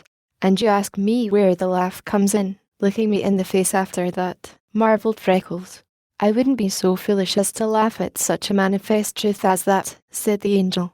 Anyone who knows you even half as well as I do, knows that you're never guilty of a discourtesy, and you move with twice the grace of any man here.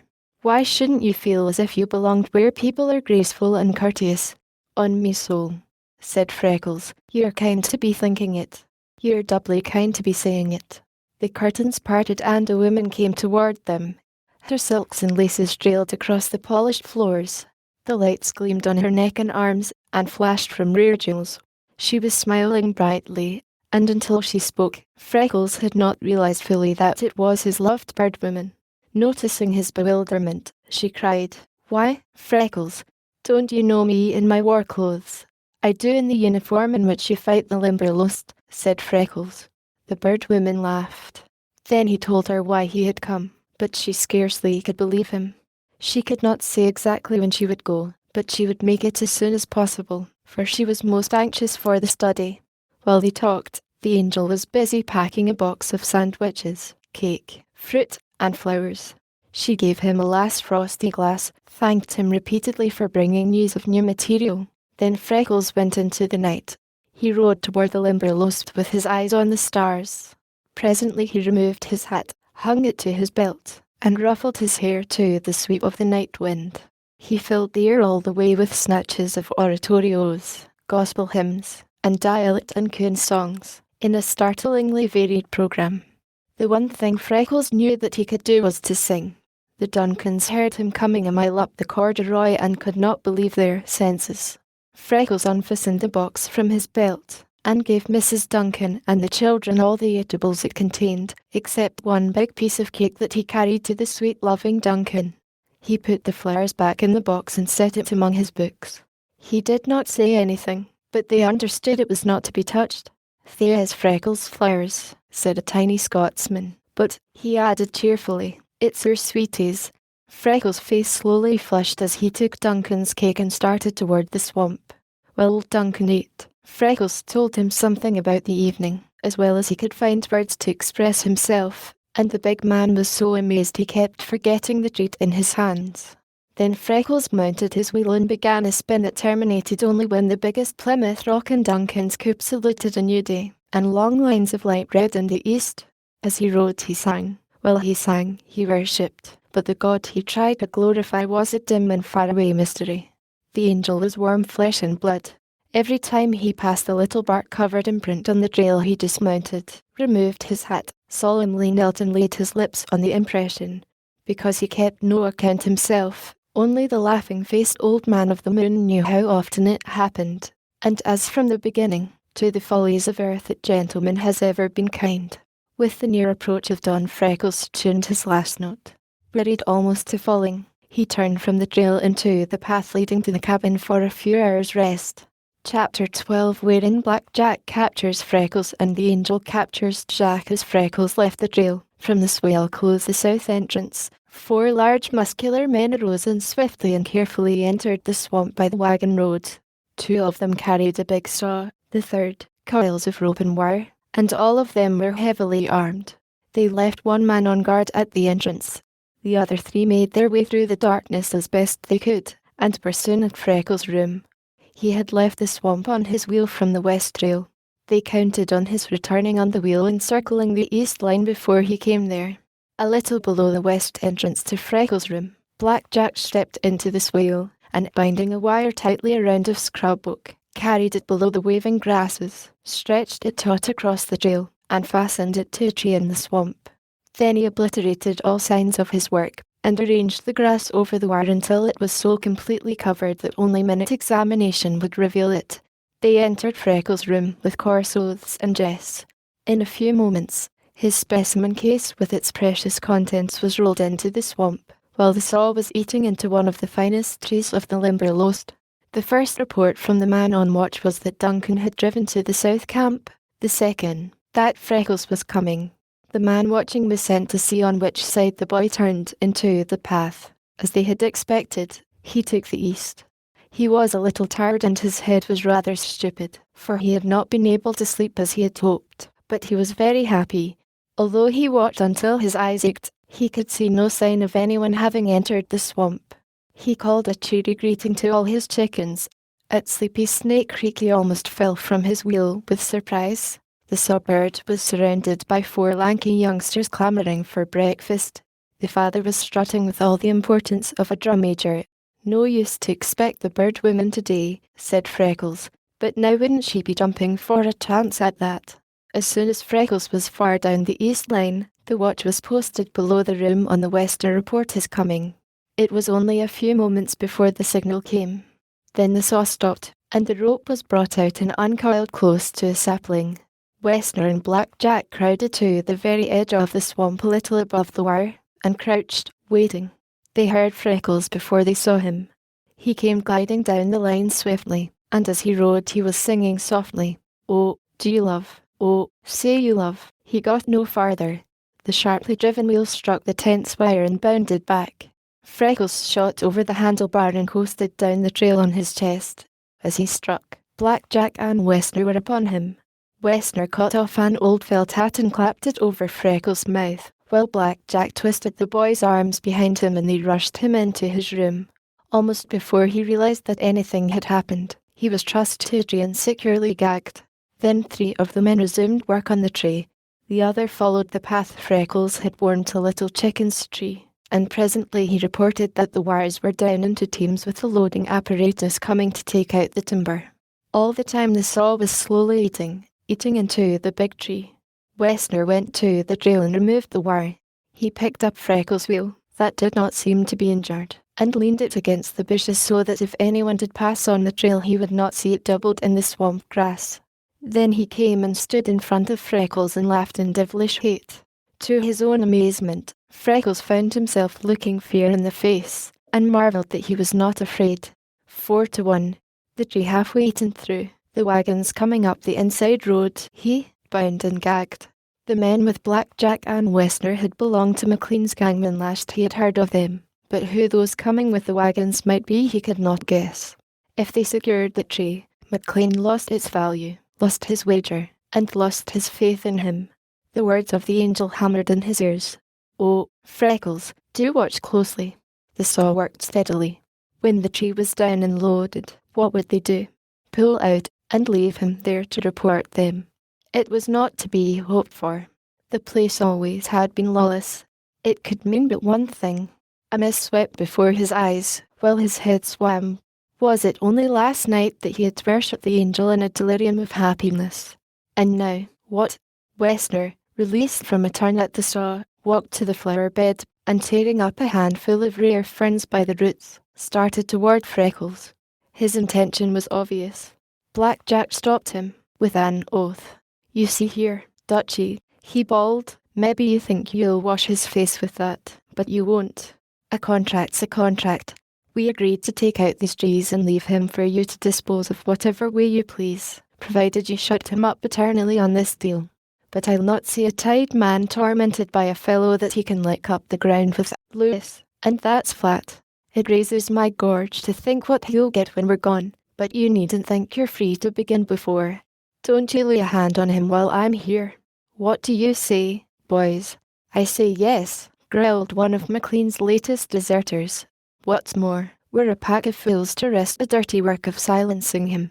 You had him face down and you on his back. Why the hell didn't you cover his head and roll him into the bushes until we were gone? When I went into this, I didn't understand that he was to see all of us and that there was murder on the ticket. I'm not up to it. I don't mind lifting trees we came for, but I'm cursed if I want blood on my hands." "Well, you ain't going to get it," bellowed Jack. "You fellows only contracted to help me get out my marked trees. He belonged to Wessner, and retained in our deal what happens to him. Yes, and if Wessner finishes him safely, we are practically in for murder as well as stealing the trees. And if he don't, all hell's to pay. I think you've made a damnable bungle of this thing. That's what I think." "Then keep your thoughts to yourself," cried Jack. "We're doing this, and it's all planned safe and sure. As for killing that buck, come to think of it, killing is what he needs. He's away too good for this world of woe, anyhow. I tell you, it's all safe enough. His dropping out won't be the only secret the old Limberlost has never told. It's too dead easy to make it look like he helped take the timber and then cut. Why, he's played right into our hands. He was here at the swamp hall last night, and back again in an hour or so. When we get our plan worked out, even old Phil Duncan won't lift a finger to look for his carcass. We couldn't have him going in better shape." "You just bet," said Wessner. "I owe him all he'll get, and be damned to you, but I'll pay." He snarled at Freckles. So it was killing, then. They were not only after this one tree, but many, and with his body it was their plan to kill his honor. To brand him a thief, with him, before the angel, the bird woman, the deer boss, and the Duncans. Freckles, in sick despair, sagged against the ropes. Then he gathered his forces and thought swiftly. There was no hope of McLean's coming. They had chosen a day when they knew he had a big contract at the South Camp. The boss could not come before tomorrow by any possibility, and there would be no tomorrow for the boy. Duncan was on his way to the South Camp, and the bird woman had said she would come as soon as she could. After the fatigue of the party, it was useless to expect her and the angel today, and God save them from coming. The angel's father had said they would be as safe in the Limberlost as at home. What would he think of this? The sweat broke on Freckles' forehead. He tugged at the ropes whenever he felt that he dared, but they were passed around the tree and his body several times, and knotted on his chest. He was helpless. There was no hope, no help. And after they had conspired to make him appear a runaway thief to his loved ones, what was it that Wessner would do to him? Whatever it was, Freckles lifted his head and resolved that he would bear in mind what he had once heard the bird women say. He would go out bonily. Never would he let them see, if he grew afraid.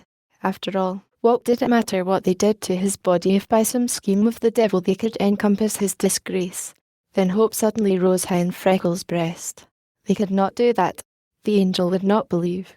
Neither would McLean. He would keep up his courage. Kill him they could. Dishonor him they could not.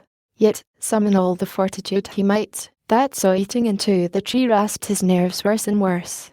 With whirling brain he gazed into the Limberlost, searching for something. He knew not what, and in blank horror found his eyes focusing on the angel. She was quite a distance away, but he could see her white lips and angry expression. Last week he had taken her and the bird women across the swamp over the path he followed in going from his room to the chicken tree. He had told them the night before that the butterfly tree was on the line close to this path. In figuring on their not coming that day, he failed to reckon with the enthusiasm of the bird women. They must be there for the study, and the angel had risked crossing the swamp in search of him. Or was there something in his room they needed? The blood surged in his ears as the roar of the Limberlost in the wrath of a storm. He looked again, and it had been a dream. She was not there. Had she been? For his life, Freckles could not tell whether he really had seen the angel, or whether his strained senses had played him the most cruel trick of all. Or was it not the kindest? Now he could go with the vision of her lovely face fresh with him. "Thank you for that, oh God," whispered Freckles.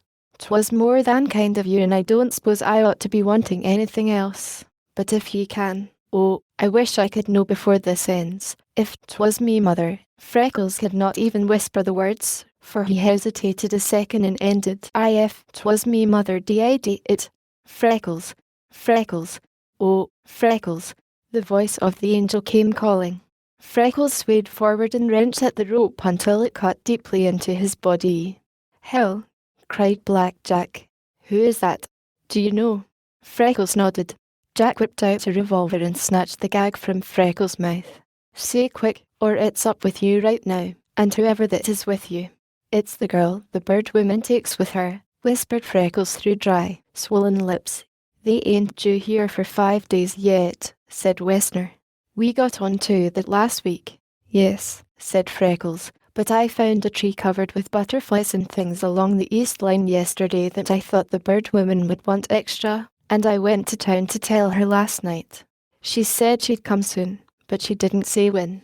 They must be here. I take care of the girl while the bird woman works. Untie me quick until she is gone. I'll try to send her back, and then you can go on with your dirty work." "He ain't lying," volunteered Wessner. "I saw that tree covered with butterflies and him watching around it when we were spying on him yesterday." "No, he leaves lying to your sort," snapped Black Jack as he undid the rope and pitched it across the room. "Remember that you're covered every move you make, my buck," he cautioned. "Freckles, Freckles," came the angel's impatient voice, closer and closer. "I must be answering," said Freckles, and Jack nodded. "Right here," he called, and to the men, "You go on with your work, and remember one thing yourselves. The work of the bird women is known all over the world. This girl's father is a rich man, and she is all he has. If you offer hurt of any kind to either of them, this world has no place far enough away or dark enough for you to be hiding in. Hell will be easy to what any man will get if he touches either of them." "Freckles, where are you?" demanded the angel. Soul sick with fear for her, Freckles went toward her and parted the bushes that she might enter. She came through without apparently giving him a glance, and the first words she said were, "Why have the gang come so soon? I didn't know you expected them for 3 weeks yet. Or is this some especial tree that Mr. McLean needs to fill an order right now?" Freckles hesitated. Would a man dare lie to save himself? No, but to save the angel. Surely that was different. He opened his lips, But the angel was capable of saving herself. She walked among them, exactly as if she had been reared in a lumber camp, and never waited for an answer. "Why, your specimen case," she cried. "Look, haven't you noticed that it's tipped over? Set it straight, quickly." A couple of the men stepped out and carefully righted the case. "There. That's better," she said. "Freckles, I'm surprised at your being so careless. It would be a shame to break those lovely butterflies for one old tree. Is that a valuable tree? Why didn't you tell us last night you were going to take out a tree this morning? Oh, say, did you put your case there to protect the tree from that stealing old Black Jack and his gang? I bet you did. Well, if that wasn't right, what kind of a tree is it?" "It's a white oak," said Freckles. "Like those they make dining tables and sideboards from." "Yes. My, how interesting," she cried. "I don't know a thing about timber, but my father wants me to learn just everything I can. I am going to ask him to let me come here and watch you until I know enough to boss a gang myself. Do you like to cut trees, gentlemen?" she asked with angelic sweetness of the men. Some of them appeared foolish and some grim, but one managed to say they did. Then the angel's eyes turned full on Black Jack, and she gave the most natural little start of astonishment. "Oh, I almost thought that you were a ghost," she cried. "But I see now that you're really and truly. Were you ever in Colorado?" "No," said Jack. "I see you aren't the same man," said the angel. "You know, we were in Colorado last year, and there was a cowboy who was the handsomest man anywhere around. He'd come riding into town every night, and all we girls just adored him. Oh, but he was a beauty. I thought at first glance you were really he, but I see now he wasn't nearly so tall nor so broad as you, and only half as handsome." The men began to laugh while Jack flushed crimson. The angel joined in the laugh. "Well, I'll leave it to you. Isn't he handsome?" she challenged. "As for the cowboy's face, it couldn't be compared with yours. The only trouble with you is that your clothes are spoiling you. It's the dress those cowboys wear that makes half their attraction. If you were properly clothed, you could break the heart of the prettiest girl in the country." With one accord the other men looked at Black Jack, and for the first time realized that he was a superb specimen of manhood, for he stood 6 feet tall, was broad, well-rounded, and had dark, even skin, big black eyes, and full red lips. "I'll tell you what," exclaimed the angel. "I'd just love to see you on horseback. Nothing sets a handsome man off so splendidly. Do you ride?" "Yes," said Jack, and his eyes were burning on the angel as if he would fathom the depths of her soul. "Well," said the angel winsomely, "I know what I just wish you'd do. I wish you would let your hair grow a little longer. Then wear a blue flannel shirt a little open at the throat, a red tie, and a broad-brimmed felt hat, and ride past my house of evenings. I'm always at home then, and almost always on the veranda, and, oh, but I would like to see you. Will you do that for me?" It is impossible to describe the art with which the angel asked the question. She was looking straight into Jack's face, coarse and hardened with sin and careless living, which was now taking on a wholly different expression. The evil lines of it were softening and fading under her clear gaze. A dull red flamed into his bronzed cheeks, while his eyes were growing brightly tender. "Yes," he said, and the glance he gave the men was of such a nature that no one saw fit even to change countenance. "Oh, goody," she cried, tilting on her toes.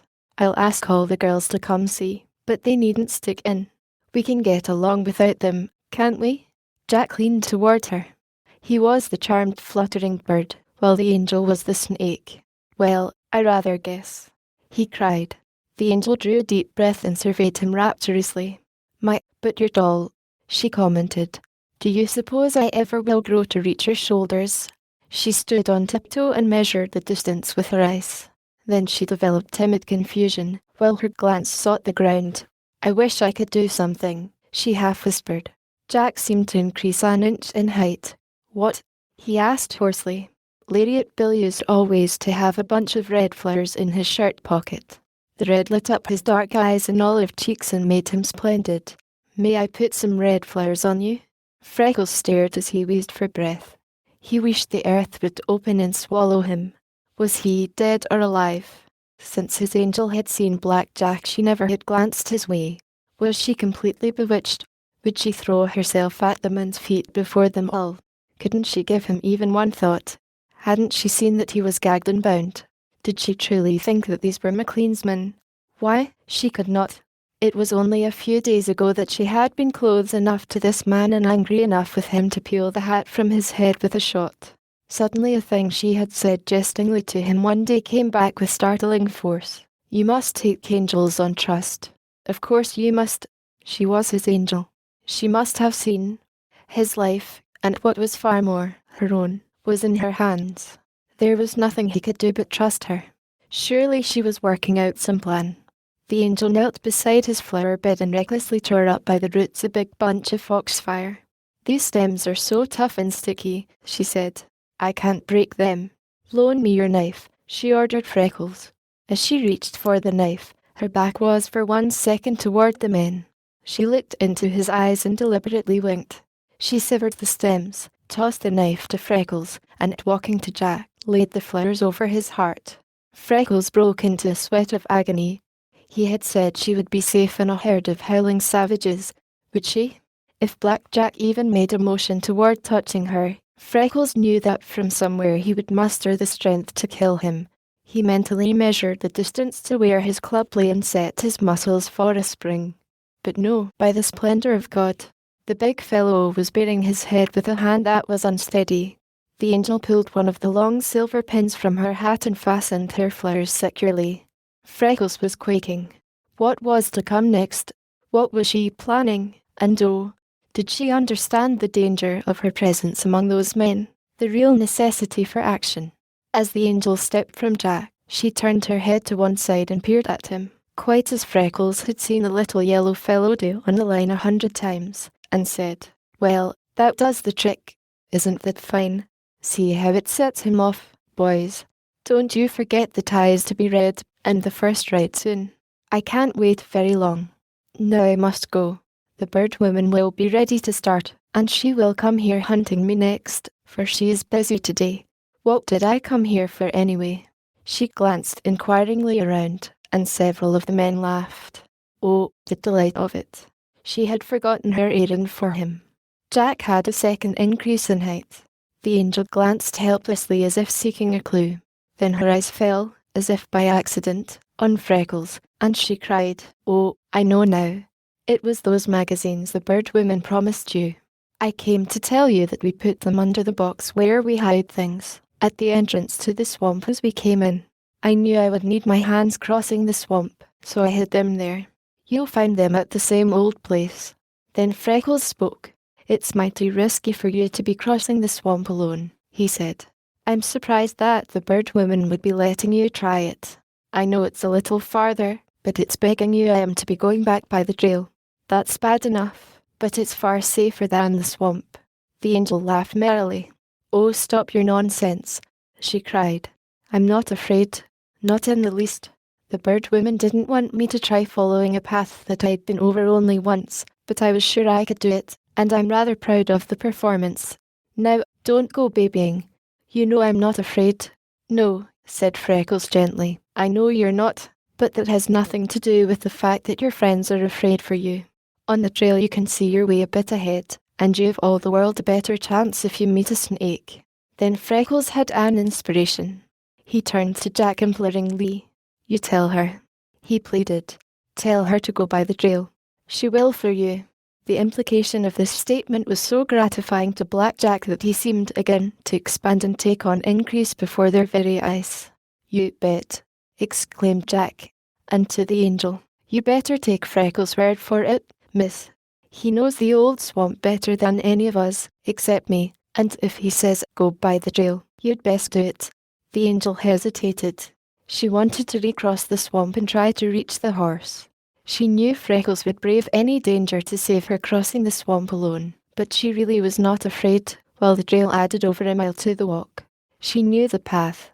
She intended to run for dear life the instant she felt herself from their sight, and tucked in the folds of her blouse was a fine little .32 caliber revolver that her father had presented her for her share in what he was pleased to call her military exploit. One last glance at Freckles showed her the agony in his eyes, and immediately she imagined he had some other reason. she would follow the trail. "All right," she said, giving Jack a thrilling glance. "If you say so, I'll return by the trail to please you. Goodbye, everybody." She lifted the bushes and started toward the entrance. "You damned fool. Stop her," growled Wessner. "Keep her till we're loaded, anyhow. You're playing hell. Can't you see that when this thing is found out, there she'll be to ruin all of us? If you let her go, every man of us has got to cut, and some of us will be kosher." Jack sprang forward, Freckles' heart muffled in his throat. The angel seemed to divine Jack's coming. She was humming a little song. She deliberately stopped and began pulling the heads of the curious grasses that grew all around her. When she straightened, she took a step backward and called, "Ho! Freckles, the bird woman wants that natural history pamphlet returned. It belongs to a set she is going to have bound. That's one of the reasons we put it under the box. You be sure to get them as you go home tonight, for fear it rains or becomes damp with the heavy juice." "All right," said Freckles, but it was in a voice that he never had heard before. Then the angel turned and sent a parting glance at Jack. She was overpoweringly human and bewitchingly lovely. "You won't forget that ride and the red tie?" she half asserted, half questioned. Jack succumbed. Freckles was his captive, but he was the angel's, soul and body. His face wore the holiest look it ever had known as he softly re-echoed Freckles' "all right." With her head held well up, the angel walked slowly away, and Jack turned to the men. "Drop your damned staring and sawwood," he shouted. "Don't you know anything at all about how to treat a lady?" It might have been a question which of the cronies that crouched over greenwood fires in the cabins of Wildcat Hollow, eternally sucking a corncob pipe and stirring the endless kettles of stewing coon and opossum, had taught him to do even as well as he had by the angel. The men muttered and threatened among themselves, but they began working desperately. Someone suggested that a man be sent to follow the angel and to watch her and the bird woman leave the swamp. Freckles' heart sank within him, but Jack was in a delirium and past all caution. "Yes," he sneered. "Maybe all of you had better give over on the saw and run after the girl." "I guess not. Seems to me I got the favors. I didn't see no bouquets on the rest of you. If anybody follows her, I do, and I'm needed here among such a pack of idiots. There's no danger in that baby face. She wouldn't give me away. You double and work like 40, while me and Wessner will take the axes and begin to cut in on the other side." "What about the noise?" asked Wessner. "No difference about the noise," answered Jack. "She took us to be from McLean's gang, slick as grease. Make the chips fly." So all of them attacked the big tree. Freckles sat on one of his benches and waited, in their haste to fill the tree and load it, so that the teamsters could start and leave them free to attack another. They had forgotten to rebind him. The angel was on the trail and safely started. The cold perspiration made Freckles' temples clammy and ran in little streams down his chest. It would take her more time to follow the trail, but her safety was Freckles' sole thought in urging her to go that way. He tried to figure on how long it would require to walk to the carriage. He wondered if the bird woman had unhitched. He followed the angel every step of the way. He figured on when she would cross the path of the clearing, past the deep pool where his found-out frog lived, cross Sleepy Snake Creek, and reach the carriage. He wondered what she would say to the bird woman, and how long it would take them to pack and start. He knew now that they would understand, and the angel would try to get the boss there in time to save his wager. She could never do it, for the saw was over half through, and Jack and Wessner cutting into the opposite side of the tree. It appeared as if they could fill at least the tree before McLean could come, and if they did he lost his wager.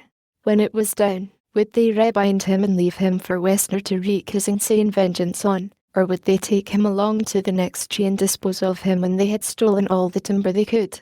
Jack had said that he should not be touched until he left. Surely he would not run all that risk for one tree, when he had many others of far greater value marked. Freckles felt that he had some hope to cling to now, but he found himself praying that the angel would hurry. Once Jack came to Freckles and asked if he had any water. Freckles arose and showed him where he kept his drinking water. Jack drank in great gulps, and as he passed back the bucket, he said, "When a man's got a chance of catching a fine girl like that, he ought not be mixed up in any dirty business. I wish to God I was out of this." Freckles answered heartily, I wish I was, too. Jack stared at him a minute and then broke into a roar of rough laughter. Blessed if I blame you, he said. But you had your chance. We offered you a fair thing and you gave Westner his answer. I ain't envying you when he gives you his. You're 6-1, answered Freckles. It will be easy enough for you to be killing the body of me, but, curse you all, you can't blacken me soul. Well, I'd give anything you could name if I had your honesty, said Jack. When the mighty tree fell, the Limberlost shivered and screamed with the echo. Freckles groaned in despair, but the gang took heart. That was so much accomplished. They knew where to dispose of it safely, with no questions asked. Before the day was over, they could remove 3 others, all suitable for a vineyard and worth far more than this. Then they would leave Freckles to Westner and scatter for safety, with more money than they had ever hoped for in their possession. Chapter 13, wherein the angel releases Freckles, and the curse of Black Jack falls upon her on the line. The angel gave one backward glance at Black Jack, to see that he had returned to his work. Then she gathered her skirts above her knees and leaped forward on the run. In the first 3 yards she passed Freckles' wheel. Instantly she imagined that was why he had insisted on her coming by the trail. She seized it and sprang on. The saddle was too high, but she was an expert rider and could catch the pedals as they came up. She stopped at Duncan's cabin long enough to remedy this, telling Mrs. Duncan while working what was happening, and for her to follow the east trail until she found the Bird Woman, and told her that she had gone after McLean and for her to leave the swamp as quickly as possible. Even with her fear for Freckles to spur her, Sarah Duncan blanched and began shivering at the idea of facing the Limberlost. The angel looked her in the eyes. No matter how afraid you are, you have to go, she said. If you don't, the Bird Woman will go to Freckles' room, hunting me, and they will have trouble with her. If she isn't told to leave at once, they may follow me, and, finding I'm gone, do some terrible thing to Freckles. I can't go, that's flat, for if they caught me, then there'd be no one to go for help. You don't suppose they're going to take out the trees they're after and then leave Freckles to run and tell? They're going to murder the boy, that's what they're going to do. You run, and run for life. For Freckles' life, you can ride back with the Bird Woman. The angel saw Mrs. Duncan started, then began her race. Those awful miles of corduroy, would they never end? She did not dare use the wheel too roughly, for if it broke she never could arrive on time afoot. Where her way was impassable for the wheel, she jumped off, and pushing it beside her or carrying it, she ran as fast as she could. The day was fearfully warm. The sun poured with the fierce baking heat of August. The bushes claimed her hat, and she did not stop for it. Where it was at all possible, the angel mounted and pounded over the corduroy again. She was panting for breath and almost worn out when she reached the level pike. She had no idea how long she had been, and only 2 miles covered. She leaned over the bars, almost standing on the pedals, racing with all the strength in her body. The blood surged in her ears while her head swam, but she kept a straight course, and rode and rode. It seemed to her that she was standing still, while the trees and houses were racing past her. Once a farmer's big dog rushed angrily into the road and she swerved until she almost fell, but she regained her balance, and setting her muscles, pedaled as fast as she could. At last she lifted her head. Surely it could not be over a mile more.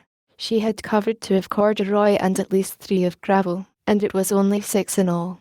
She was reeling in the saddle, but she gripped the bars with new energy and raced desperately.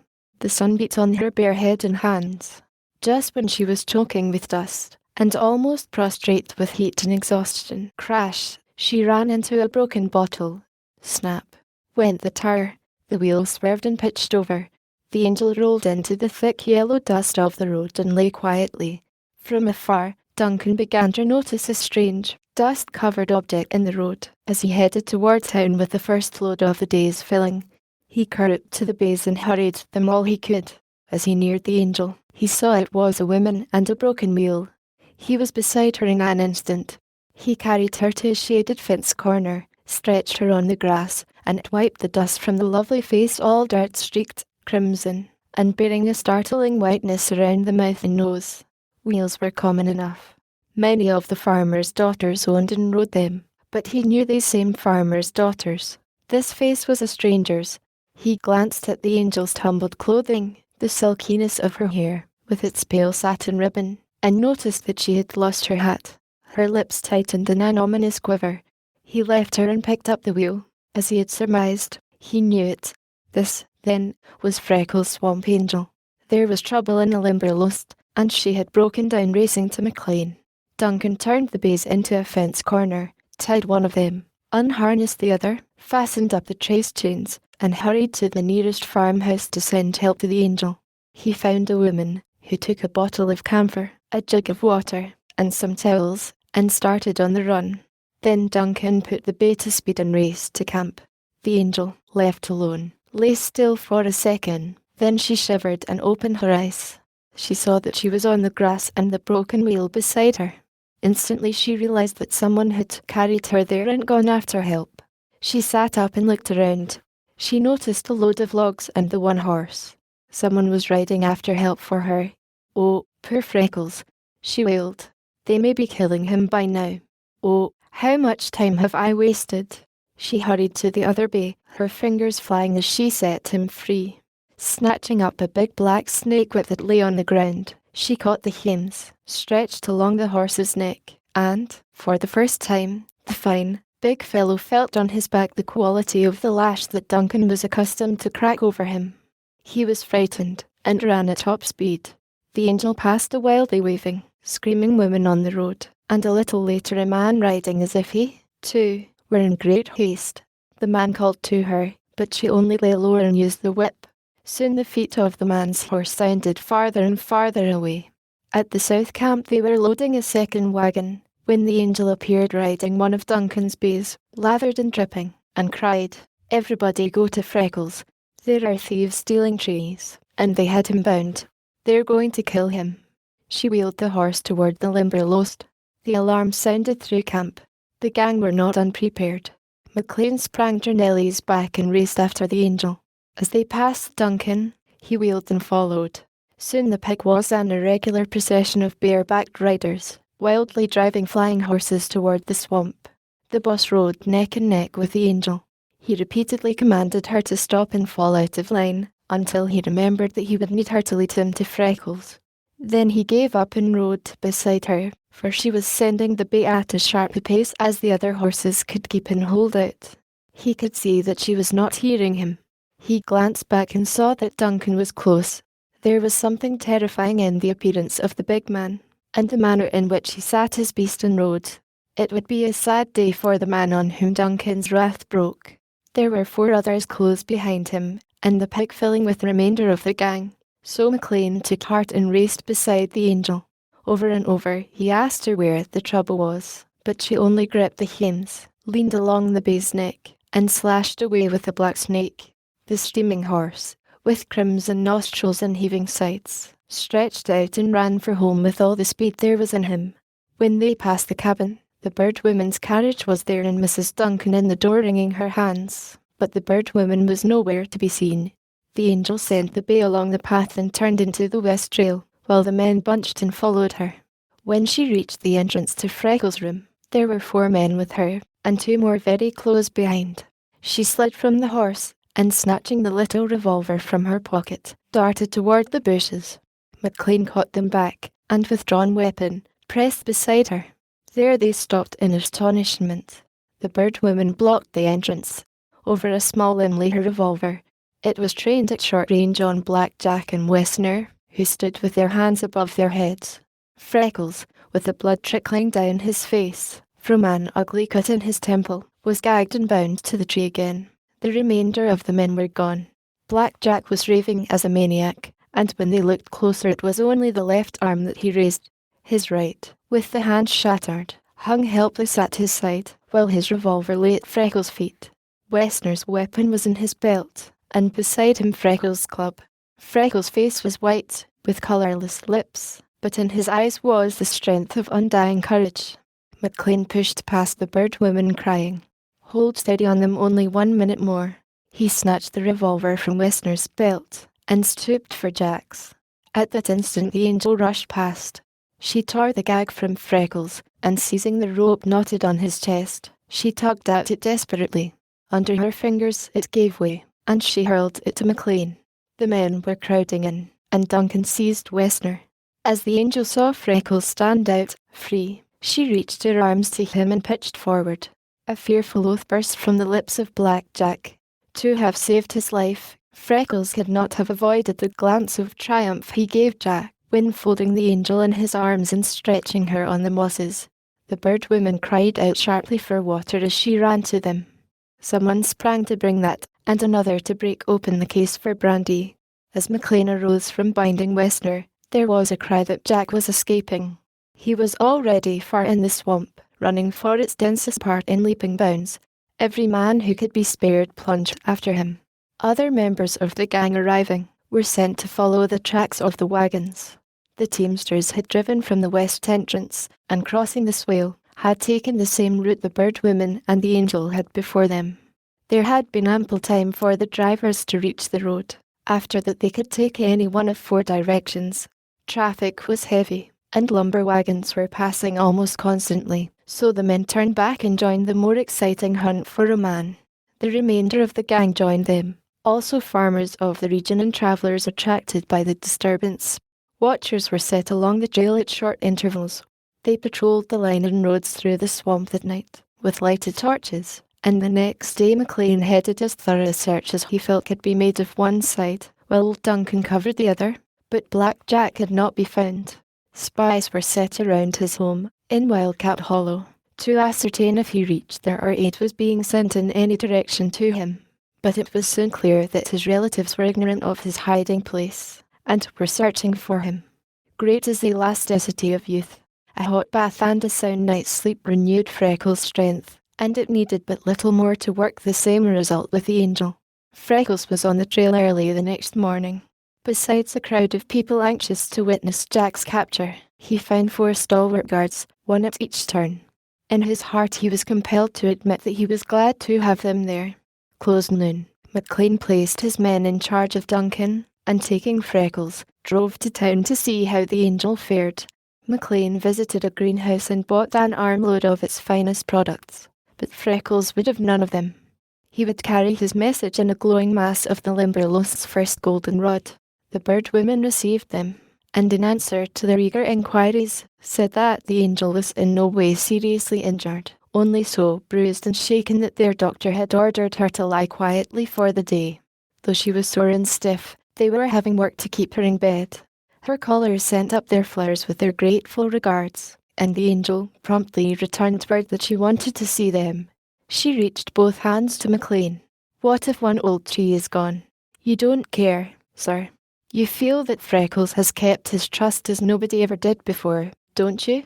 You won't forget all those long first days of fright that you told us of, the fearful cold of winter, the rain, heat, and lonesomeness, and the brave days, and lately, nights, too, and let him feel that his trust is broken. Oh, Mr. McLean," she begged, "say something to him. Do something to make him feel that it isn't for nothing he has watched and suffered it out with that old Limberlost. Make him see how great and fine it is, and how far, far better he has done than you or any of us expected. What's one old tree, anyway?" she cried passionately. "I was thinking before you came. Those other men were rank big cowards. They were scared for their lives. If they were the drivers, I wager you gloves against gloves they never took those logs out to the pike. My coming upset them. Before you feel bad any more, you go look and see if they didn't lose courage the minute they left Wessner and Black Jack, dump the timber and run. I don't believe they ever had the grit to drive out with it in daylight. Go see if they didn't figure on leaving the way we did the other morning, and you'll find the logs before you reach the road. They never risked taking them into the open, when they got away and had time to think. Of course they didn't. And, then, another thing. You haven't lost your wager. It never will be claimed, because you made it with a stout, dark, red-faced man who drives a bay and a grey. He was right back of you, Mr. McLean, when I came yesterday. He went deathly white and shook on his feet when he saw those men probably would be caught. Some one of them was something to him, and you can just spot him for one of the men at the bottom of your troubles, and urging those younger fellows to steal from you. I suppose he'd promised to divide. You settle with him, and the business will stop." She turned to Freckles. and you'd be the happiest man alive, because you have kept your trust. Go look where I tell you and you'll find the logs. I can see just about where they are. When they go up that steep little hill, into the next woods after the cornfield, why, they could unloose the chains and the logs would roll from the wagons themselves. Now, you go look. And Mr. McLean, you do feel that Freckles has been brave and faithful. You won't love him any the less even if you don't find the logs. The angel's nerve gave way and she began to cry. Freckles could not endure it.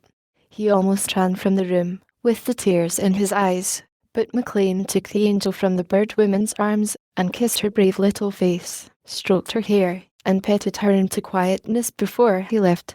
As they drove to the swamp, McLean so earnestly seconded all that the angel had said that he soon had the boy feeling much better. Freckles, your angel has a spice of the devil in her, but she's superb.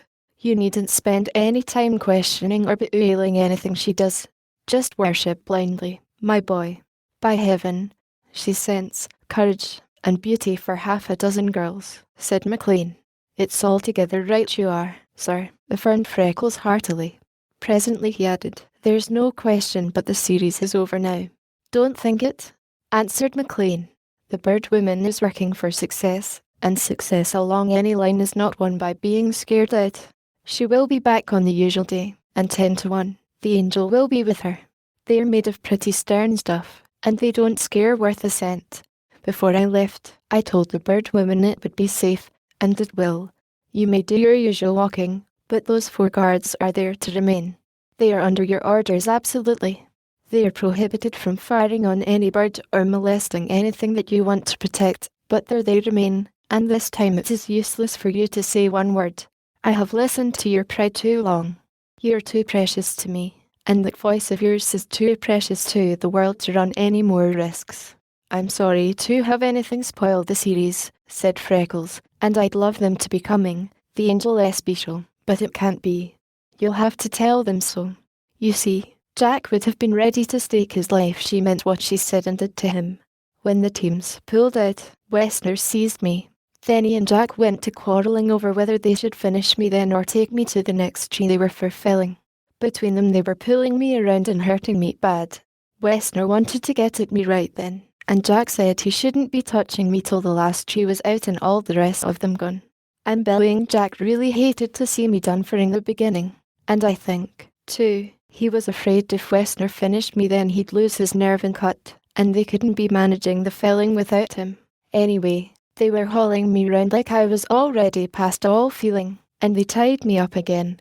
To keep me courage up, I twits Wessner about having to tie me and needing another man to help handle me. I told him what I'd do to him if I was free, and he grabs up me own club and lays open me head with it. When the blood came streaming, it set Jack raving, and he cursed and damned Wessner for a coward and a softy. Then Wessner turned on Jack and gives it to him for letting the angel make a fool of him.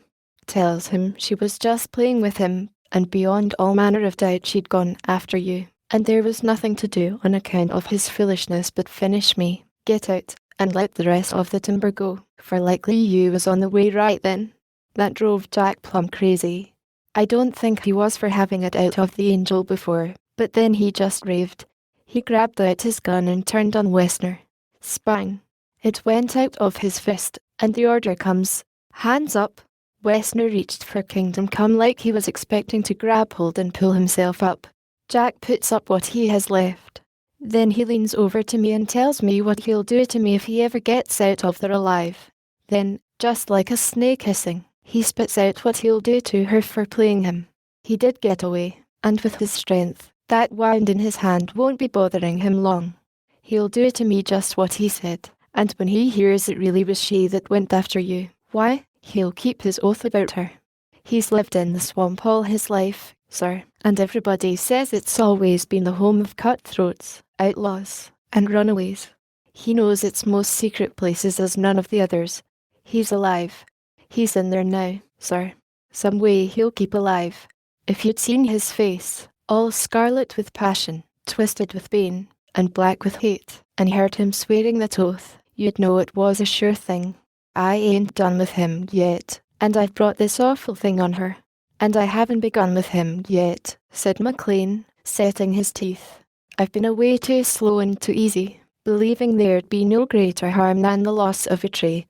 I've sent for a couple of first-class detectives. We will put them on his track and rout him out and rid the country of him. I don't propose for him to stop either our work or our pleasure.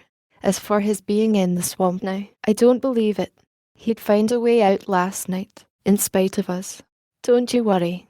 I am at the helm now, and I'll see to that gentleman in my own way. I wish to my soul you had seen and heard him, said Freckles, unconvinced. They entered the swamp, taking the route followed by the bird woman and the angel. They really did find the logs, almost where the angel had predicted they would be. McLean went to the south camp and had an interview with Krausen that completely convinced him that the angel was correct there also. But he had no proof, so all he could do was to discharge the man, although his guilt was so apparent that he offered to withdraw the wager. Then McLean sent for a pack of bloodhounds and put them on the trail of Black Jack. They clung to it, on and on, into the depths of the swamp, leading their followers through what had been considered impassable and impenetrable ways, and finally, around near the west entrance and into the swale. Here the dogs bellowed, raved, and fell over each other in their excitement. They raced back and forth from swamp to swale, but follow the scent farther they would not, even though cruelly driven. At last their owner attributed their actions to snakes, and as they were very valuable dogs, abandoned the effort to urge them on. So that all they really established was the fact that Black Jack had eluded their vigilance and crossed the trail sometime in the night. He had escaped to the swale. From there he probably crossed the corduroy, and reaching the lower end of the swamp, had found friends. It was a great relief to feel that he was not in the swamp, and it raised the spirits of every man on the line, though many of them expressed regrets that he who was undoubtedly most to blame should escape, while Wessner, who in the beginning was only his tool, should be left to punishment. But for Freckles, with Jack's fearful oath ringing in his ears, there was neither rest nor peace. He was almost ill when the day for the next study of the series arrived, and he saw the bird woman and the angel coming down the corduroy. The guards of the east line he left at their customary places, but those of the west he brought over unplaced, one near Little Chicken's tree, and the other at the carriage. He was firm about the angel's remaining in the carriage, that he did not offer to have unhitched. He went with the bird woman to secure the picture, which was the easiest matter it had been at any time yet, for the simple reason that the placing of the guards and the unusual movement around the swamp had made Mr. and Mrs. Chicken timid, and they had not carried Little Chicken the customary amount of food. Freckles, in the anxiety of the past few days, had neglected him, and he had been so hungry, much of the time, that when the bird woman held up a sweetbread, although he had started toward the recesses of the log at her coming, he stopped. With slightly opened beak, he waited anxiously for the treat, and gave a study of great value, showing every point of his head, also his wing and tail development. When the bird woman proposed to look for other subjects close about the line, Freckles went so far as to tell her that Jack had made fearful threats against the angel. He implored her to take the angel home and keep her under unceasing guard until Jack was located. He wanted to tell her all about it, but he knew how dear the angel was to her, and he dreaded to burden her with his fears when they might prove groundless. He allowed her to go, but afterward blamed himself severely for having done so. Chapter 14, wherein Freckles nurses a heartache and Black Jack drops out. "McLean," said Mrs. Duncan, as the boss paused to greet her in passing the cabin, "do you know that Freckles hasn't been in bed the past 5 nights, and all he's eaten in that many days you could pack into a pint cup?" "Why, what does the boy mean?" demanded McLean. "There's no necessity for him being on guard, with the watch I've set on the line. I had no idea he was staying down there." "He's no there," said Mrs. Duncan. "He goes somewhere else. He leaves on his wheel just after we're abed and rides in close cock crow a little earlier, and he's looking like death and nothing short of it." "But where does he go?" asked McLean in astonishment. "I'm no given to bearing tales out of school," said Sarah Duncan, "but in this case I'd tell ye if I could. What the trouble is I dinna ken. If it is no stopped, he's in for dreadful sickness, and I thought ye could find out and help him. He's in sair trouble. That's all I know." McLean sat brooding as he stroked Nellie's neck. At last he said, "I suspect I understand. At any rate, I think I can find out.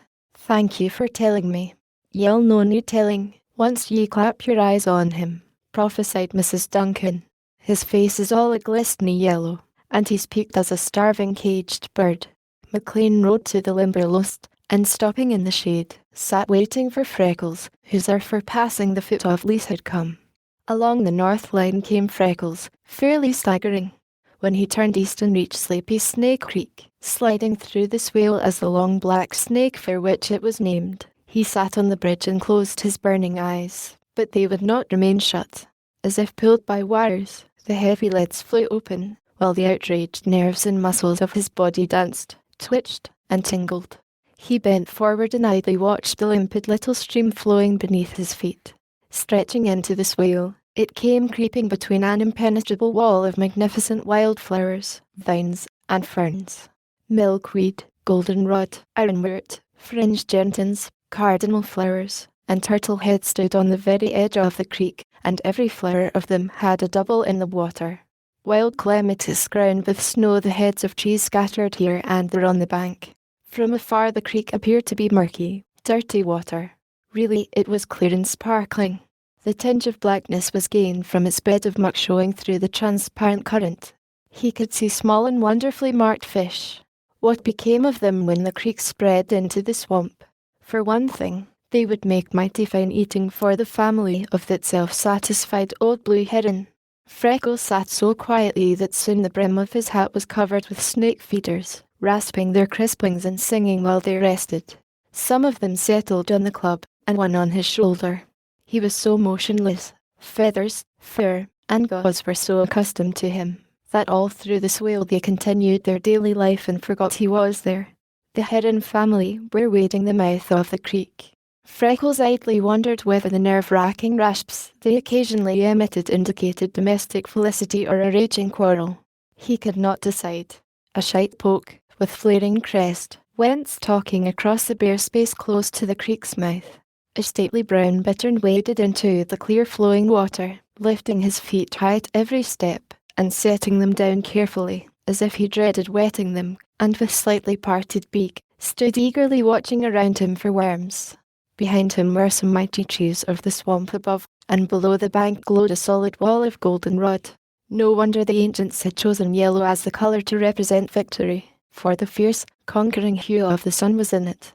They had done well, too, in selecting purple as the emblem of royalty.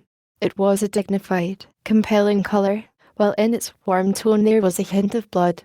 It was the Limberlost's hour to proclaim her sovereignty and triumph. Everywhere she flaunted her yellow banner and trailed the purple of her mantle, that was paler in the thistle heads, took on strength in the first opening asters, and glowed and burned in the ironwort.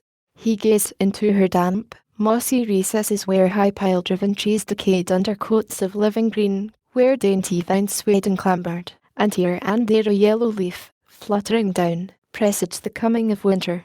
His love of the swamp laid hold of him and shook him with its force. Compellingly beautiful was the Limberlost, but cruel withal, for inside bleached the uncoffined bones of her victims, while she had missed cradling him, oh, so narrowly. He shifted restlessly. The movement sent the snake feeders skimming. The hum of life swelled and roared in his strained ears. Small turtles, that had climbed on a log to sun, splashed clumsily into the water. Somewhere in the timber of the bridge a bloodthirsty little frog cried sharply. "Keelim, Keelim," Freckles muttered. "It's worse than that Black Jack swore to do to me, little fellow." A muskrat waddled down the bank and swam for the swamp, its pointed nose riffling the water into a shining trail in its wake. Then, below the turtle log, a dripping silver-grey head, with shining eyes, was cautiously lifted, and Freckles' hand slid to his revolver. Higher and higher came the head, a long, heavy, fur-coated body rose, now 3/4 from the water. Freckles looked at his shaking hand and doubted, but he gathered his forces, the shot rang, and the otter lay quiet. He hurried down and tried to lift it. He scarcely could muster strength to carry it to the bridge.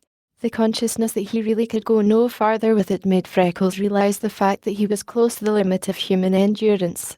He could bear it little, if any, longer. Every hour the dear face of the angel wavered before him, and behind it the awful distorted image of Black Jack, as he had sworn to the punishment he would mete out to her. He must either see McLean, or else make a trip to town and find her father. Which should he do? He was almost a stranger, so the angel's father might not be impressed with what he said as he would if McLean went to him. Then he remembered that McLean had said he would come that morning. Freckles never had forgotten before. He hurried on the east trail as fast as his tottering legs would carry him. He stopped when he came to the first guard, and telling him of his luck, asked him to get the otter and carry it to the cabin, as he was anxious to meet McLean. Freckles passed the second guard without seeing him, and hurried to the boss. He took off his hat, wiped his forehead, and stood silent under the eyes of McLean. The boss was dumbfounded. Mrs. Duncan had led him to expect that he would find a change in Freckles, but this was almost deathly. The fact was apparent that the boy scarcely knew what he was doing. His eyes had a glazed, far-sighted appearance that wrung the heart of the man who loved him. Without a thought of preliminaries, McLean leaned in the saddle and drew Freckles to him. "My poor lad," he said. "My poor, dear lad. Tell me, and we will try to right it." Freckles had twisted his fingers in Nellie's mane. At the kind words his face dropped on McLean's thigh and he shook with a nervous chill. McLean gathered him closer and waited. When the guard came with the otter, McLean without a word motioned him to lay it down and leave him. "Freckles," said McLean at last, "will you tell me, or must I set to work in the dark and try to find the trouble?" "Oh, I want to tell you." "I must tell you, sir," shuddered Freckles. "I cannot be bearing it the day out alone. I was coming to you when I remembered you would be here." He lifted his face and gazed across the swale, with his jaws set firmly a minute, as if gathering his forces. Then he spoke. "It's the angel, sir," he said. Instinctively McLean's grip on him tightened, and Freckles looked into the boss's face in wonder. "I tried, the other day," said Freckles, "and I couldn't seem to make you see. It's only that there hasn't been an hour, waking or sleeping, since the day she parted the bushes and looked into me room, that the face of her hasn't been before me in all the tenderness, beauty, and mischief of it. She talked to me friendly like. She trusted me entirely to take right care of her. She helped me with things about me books. She treated me like I was born a gentleman, and shared with me as if I were of her own blood. She walked the streets of the town with me before her friends with all the pride of a queen. She forgot herself and didn't mind the bird woman, and run big risks to help me out that first day, sir. This last time she walked into that gang of murderers, took their leader, and twisted him to the will of her. She outdone him and raced the life almost out of her trying to save me. Since I can remember, whatever the thing was that happened to me in the beginning has been my curse. I've been bitter, hard, and smarting under it hopelessly. She came by, and found me voice, and put hope of life and success like other men into me in spite of it." Freckles held up his maimed arm. "Look at it, sir," he said. "1,000 times I've cursed it, hanging there helpless. She took it on the street, before all the people, just as if she didn't see that it was a thing to hide and shrink from. Again and again I've had the feeling with her, if I didn't entirely forget it, that she didn't see it was gone and I must keep pointing it out to her. Her touch on it was so sacred-like. At times since I've caught myself looking at the awful thing near like I was proud of it, sir. If I had been born your son she couldn't be treating me more as her equal, and she can't help knowing you ain't truly me father. Nobody can know the homeliness or the ignorance of me better than I do, and all me lack of birth, relatives, and money, and what's it all to her?" Freckles stepped back, squared his shoulders, and with a royal lift of his head looked straight into the boss's eyes. "You saw her in the beautiful little room of her, and you can't be forgetting how she begged and pleaded with you for me. She touched me body, and 'twas sanctified. She laid her lips on my brow, and 'twas sacrament. Nobody knows the height of her better than me. Nobody's studied my depths closer. There's no bridge for the great distance between us, sir, and clearest of all, I'm for realizing it, but she risked terrible things when she came to me among that gang of thieves. She wore herself past bearing to save me from such an easy thing as death.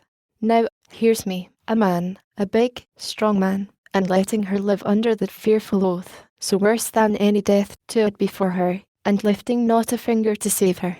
I cannot hear it, sir. It's killing me by inches. Black Jack's hand may not have been hurt so bad. Any hour he may be creeping up behind her. Any minute the awful revenge he swore to be taking may in some way fall on her, and I haven't even warned her father. I can't stay here doing nothing another hour. The 5 nights gone I've watched under her windows, but there's the whole of the day. She's her own horse and little cart, and's free to be driving through the town and country as she pleases. If any evil comes to her through Black Jack, it comes from her angel-like goodness to me. Somewhere he's hiding. Somewhere he is waiting his chance. Somewhere he is reaching out for her. I tell you I cannot, I dare not be bearing it longer. Freckles, be quiet, said McLean, his eyes humid and his voice quivering with the pity of it all. Believe me, I did not understand. I know the angel's father well. I will go to him at once. I have transacted business with him for the past 3 years. I will make him see. I am only beginning to realize your agony, and the real danger there is for the angel. Believe me, I will see that she is fully protected every hour of the day and night until Jack is located and disposed of. And I promise you further, that if I fail to move her father or make him understand the danger, I will maintain a guard over her until Jack is caught. Now will you go bathe, drink some milk, go to bed, and sleep for hours, and then be my brave, bright old boy again? Yes, said Freckles simply. But McLean could see the flesh was twitching on the lad's bones. What was it the guard brought there? McLean asked in an effort to distract Freckles' thoughts. Oh, Freckles said, glancing where the boss pointed. I forgot it. 'Tis an otter, and fine past believing, for this warm weather. I shot it at the creek this morning. 'Twas a good shot, considering. I expected to miss. Freckles picked up the animal and started toward McLean with it, but Nellie pricked up her dainty little ears, danced into the swale, and snorted with fright. Freckles dropped the otter and ran to her head. For pity's sake, get her on the trail, sir, he begged. She's just about where the old King Rattler crosses to go into the swamp the old Buster Duncan and I have been telling you of. I haven't a doubt but it was the one Mother Duncan met. 'Twas down the trail there, just a little farther on, that I found her, and it's sure to be close yet. McLean slid from Nellie's back, led her into the trail farther down the line, and tied her to a bush. Then he went to examine the otter. It was a rare, big specimen, with exquisitely fine, long, silky hair. What do you want to do with it, Freckles? Asked McLean, as he stroked the soft fur lingeringly. Do you know that it is very valuable? I was for almost praying so, sir, said Freckles. As I saw it coming up the bank I thought this. Once somewhere in a book there was a picture of a young girl, and she was just a breath like the beautifulness of the angel. Her hands were in a muff as big as her body, and I thought it was so pretty. I think she was some queen, or the like. Do you suppose I could have the skin tanned and made into such a muff as that? An enormous big one, sir. Of course ye can, said McLean. That's a fine idea and it's easy enough. We must box and express the otter, cold storage, by the first train. You stand guard a minute and I'll tell Hall to carry it to the cabin. I'll put Nellie to Duncan's rig, and we'll drive to town and call on the angel's father. Then we'll start the otter while it is fresh, and I'll write your instructions later. It would be a mighty fine thing for you to give to the angel as a little reminder of the Limberlost before it is despoiled, and as a souvenir of her trip for you. Freckles lifted a face with a glow of happy colour creeping into it and eyes lighting with a former brightness. Throwing his arms around McLean, he cried, Oh, how I love you. Oh, I wish I could make you know how I love you. McLean strained him to his breast. God bless you, Freckles, he said. I do know.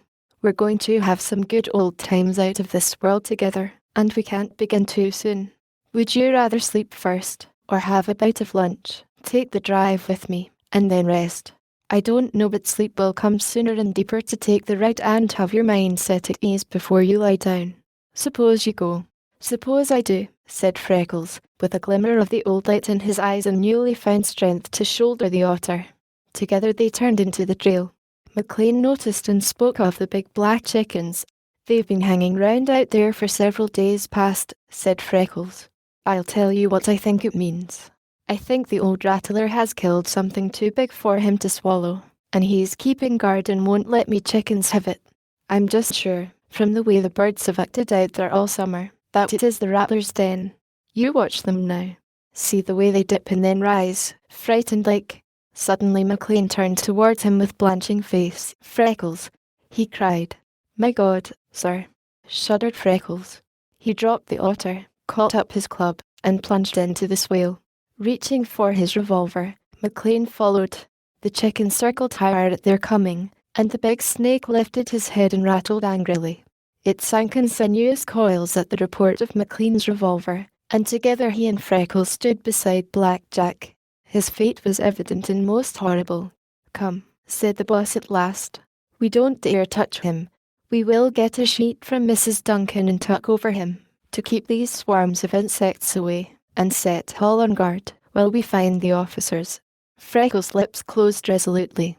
He deliberately thrust his club under Black Jack's body, and, raising him, rested it on his knee. He pulled a long silver pin from the front of the dead man's shirt and sent it spinning into the swale. Then he gathered up a few crumpled bright flowers and dropped them into the pool far away. My soul is sick with the horror of this thing, said McLean, as he and Freckles drove toward town. I can't understand how Jack dared risk creeping through the swale, even in desperation. No one knew its dangers better than he. And why did he choose the rankest, muckiest place to cross the swamp? Don't you think, sir, it was because it was on a line with the Limberlost south of the corduroy? The grass was tallest there, and he counted on those willows to screen him. Once he got among them, he would have been safe to walk by stooping. If he'd made it past that place, he'd been sure to get out. Well, I'm as sorry for Jack as I know how to be, said McLean, but I can't help feeling relieved that our troubles are over, for now they are. With so dreadful a punishment for Jack, Westner under arrest, and warrants for the others, we can count on their going away and remaining. As for anyone else, I don't think they will care to attempt stealing my timber after the experience of these men. There is no other man here with Jack's fine ability in woodcraft. He was an expert. Did you ever hear of anyone who ever tried to locate any trees excepting him? Asked Freckles. No, I never did, said McLean. I am sure there was no one besides him. You see, it was only with the arrival of our company that the other fellows scented good stuff in the Limberlost, and tried to work in. Jack knew the swamp better than anyone here. When he found there were two companies trying to lease, he wanted to stand in with the one from which he could realize the most. Even then he had trees marked that he was trying to dispose of. I think his sole intention in forcing me to discharge him from my gang was to come here and try to steal timber. We had no idea, when we took the lease, what a gold mine it was. That's exactly what Westner said that first day, said Freckles eagerly. That was a gold mine. He said he didn't know where the marked trees were, but he knew a man who did, and if I would hold off and let them get the marked ones, there were a dozen they could get out in a few days. Freckles, cried McLean. You don't mean a dozen? That's what he said, sir, a dozen. He said they couldn't tell how the grain of all of them would work up, of course, but they were all worth taking out, and 5 or 6 were real gold mines. This makes 3 they've tried, so there must be 9 more marked, and several of them for being just fine. Well, I wish I knew which they are, said McLean, so I could get them out first. I have been thinking, said Freckles. I believe if you will leave one of the guards on the line, say Hall, that I will begin on the swamp, at the north end, and lay it off in sections, and try to hunt out the marked trees. I suppose they are all marked something like the first maple on the line was. Westner mentioned another good one not so far from that. He said it was best of all. I'd be having the swelled head if I could find that. Of course, I don't know a thing about the trees, but I could hunt for the marks. Jack was so good at it he could tell some of them by the bark, but all he wanted to take that we've found so far have just had a deep chip cut out, rather low down, and where the bushes were thick over it. I believe I could be finding some of them. Good head, said McLean. We will do that. You may begin as soon as you're rested. And about things you come across in the swamp, Freckles, the most trifling little thing that you think the bird woman would want, take your wheel and go after her at any time. I'll leave 2 men on the line, so that you will have one on either side, and you can come and go as you please. Have you stopped to think of all we owe her, my boy? Yes, and the angel. We owe her a lot, too. said Freckles. "I owe her me life and honor. It's lying awake nights I'll have to be trying to think how I'm ever to pay her up." "Well, begin with a muff," suggested McLean. "That should be fine." He bent down and ruffled the rich fur of the otter lying at his feet. "I don't exactly see how it comes to be in such splendid fur in summer. Their coats are always thick in cold weather, but this scarcely could be improved. I'll wire Cooper to be watching for it. They must have it fresh. When it's done, we won't spare any expense in making it up. It should be a royal thing, and some way I think it will exactly suit the angel. I can't think of anything that would be more appropriate for her." "Neither can I," agreed Freckles heartily. "When I reach the city, there's one other thing. If I've the money after the muff is finished." He told McLean of Mrs. Duncan's desire for a hat similar to the angel's. He hesitated a little in the telling, keeping sharp watch on McLean's face. When he saw the boss's eyes were full of comprehension and sympathy, he loved him anew, for, as ever, McLean was quick to understand. Instead of laughing, he said, "I think you'll have to let me in on that, too. You mustn't be selfish, you know. I'll tell you what we'll do. Send it for Christmas. I'll be home then, and we can fill a box. You get the hat. I'll add the dress and wrap. You buy Duncan a hat and gloves. I'll send him a big overcoat, and we'll put in a lot of little stuff for the babies. Won't that be fun?" Freckles fairly shivered with delight. "That would be a way too serious for fun," he said. "That would be heavenly. How long will it be?" He began counting the time, and McLean deliberately set himself to encourage Freckles and keep his thoughts from the trouble of the past few days, for he had been overwrought and needed quiet and rest. Chapter 15, wherein Freckles and the angel try taking a picture, and Little Chicken furnishes the subject. A week later, everything at the Limberlost was precisely as it had been before the tragedy, except the case in Freckles' room now rested on the stump of the newly felled tree. Enough of the vines were left to cover it prettily, and every vestige of the havoc of a few days before was gone. New guards were patrolling the trail. Freckles was roughly laying off the swamp in sections and searching for marked trees. In that time he had found one deeply chipped and the chip cunningly replaced and tacked in. It promised to be quite rare, so he was jubilant.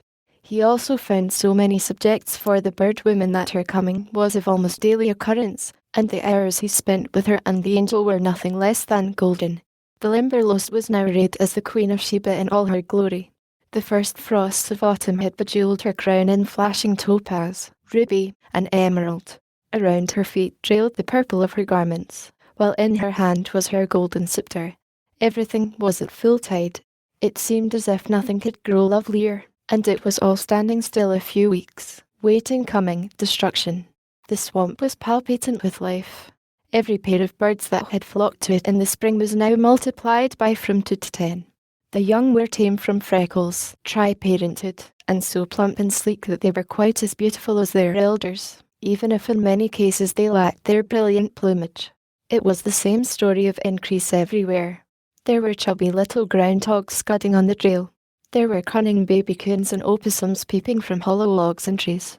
Young muskrats followed their parents across the lagoons. If you could come upon a family of foxes that had not yet disbanded, and see the young playing with the wild duck's carcass that their mother had brought, and note the pride and satisfaction in her eyes as she lay at one side guarding them, it would be a picture not to be forgotten. Freckles never tired of studying the devotion of a fox mother to her babies. To him, whose early life had been so embittered by continual proof of neglect and cruelty in human parents toward their children, the love of these furred and feathered folk of the Limberlost was even more of a miracle than to the bird woman and the angel. The angel liked the baby rabbits and squirrels.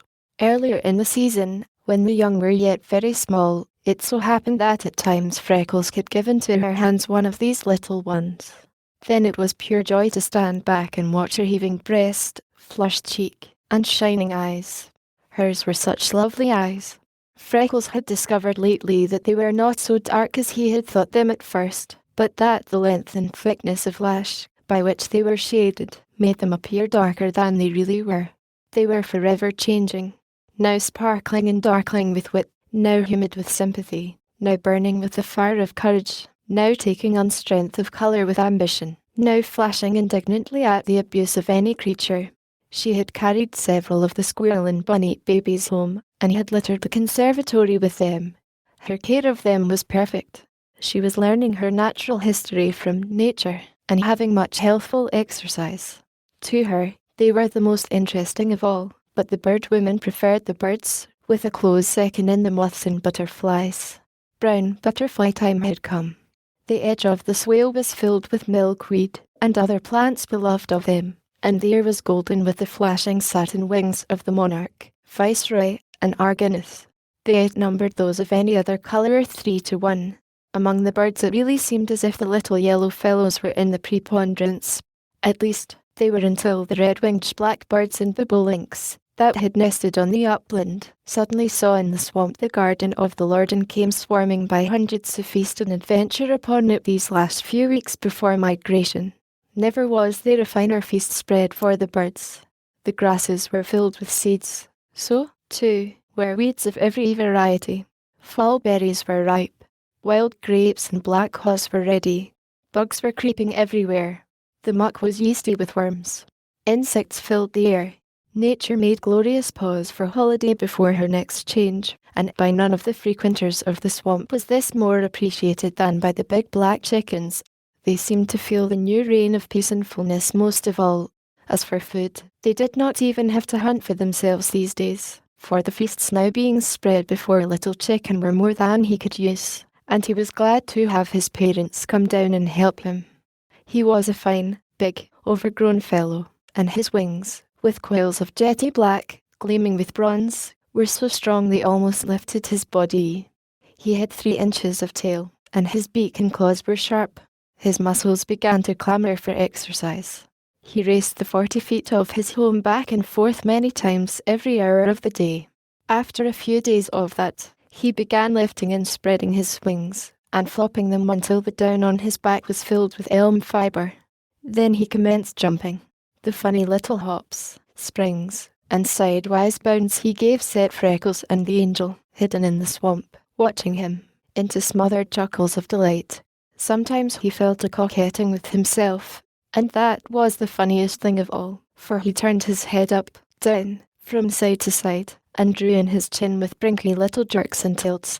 He would stretch his neck, throw up his head, turn it to one side and smirk, actually smirk, the most complacent and self-satisfied smirk that anyone ever saw on the face of a bird. It was so comical that Freckles and the angel told the bird women of it one day. When she finished her work on Little Chicken, she left them the camera ready for use, telling them they might hide in the bushes and watch. If Little Chicken came out and truly smirked, and they could squeeze the bulb at the proper moment to snap him, she would be more than delighted. Freckles and the angel quietly curled beside a big log, and with eager eyes and softest breathing they patiently waited. But Little Chicken had feasted before they told of his latest accomplishment. He was tired and sleepy, so he went into the log to bed, and for an hour he never stirred. They were becoming anxious, for the light soon would be gone, and they had so wanted to try for the picture. At last Little Chicken lifted his head, opened his beak, and gaped widely. He dozed a minute or two more. The angel said that was his beauty sleep. Then he lazily gaped again and stood up, stretching and yawning. He ambled leisurely toward the gateway, and the angel said, "Now, we may have a chance, at last." "I do hope so," shivered Freckles. With one accord they rose to their knees and trained their eyes on the mouth of the log. The light was full and strong. Little Chicken prospected again with no results. He dressed his plumage, polished his beak, and when he felt fine and in full toilet he began to flirt with himself. Freckles' eyes snapped and his breath sucked between his clenched teeth. "He's going to do it," whispered the angel. "That will come next. You'll best give me that bulb."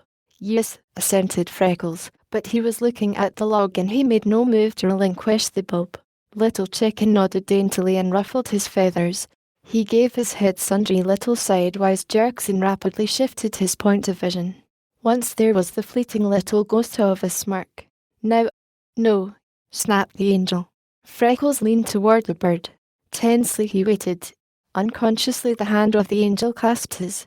He scarcely knew it was there. Suddenly Little Chicken sprang straight in the air and landed with a thud. The angel started slightly, but Freckles was immovable.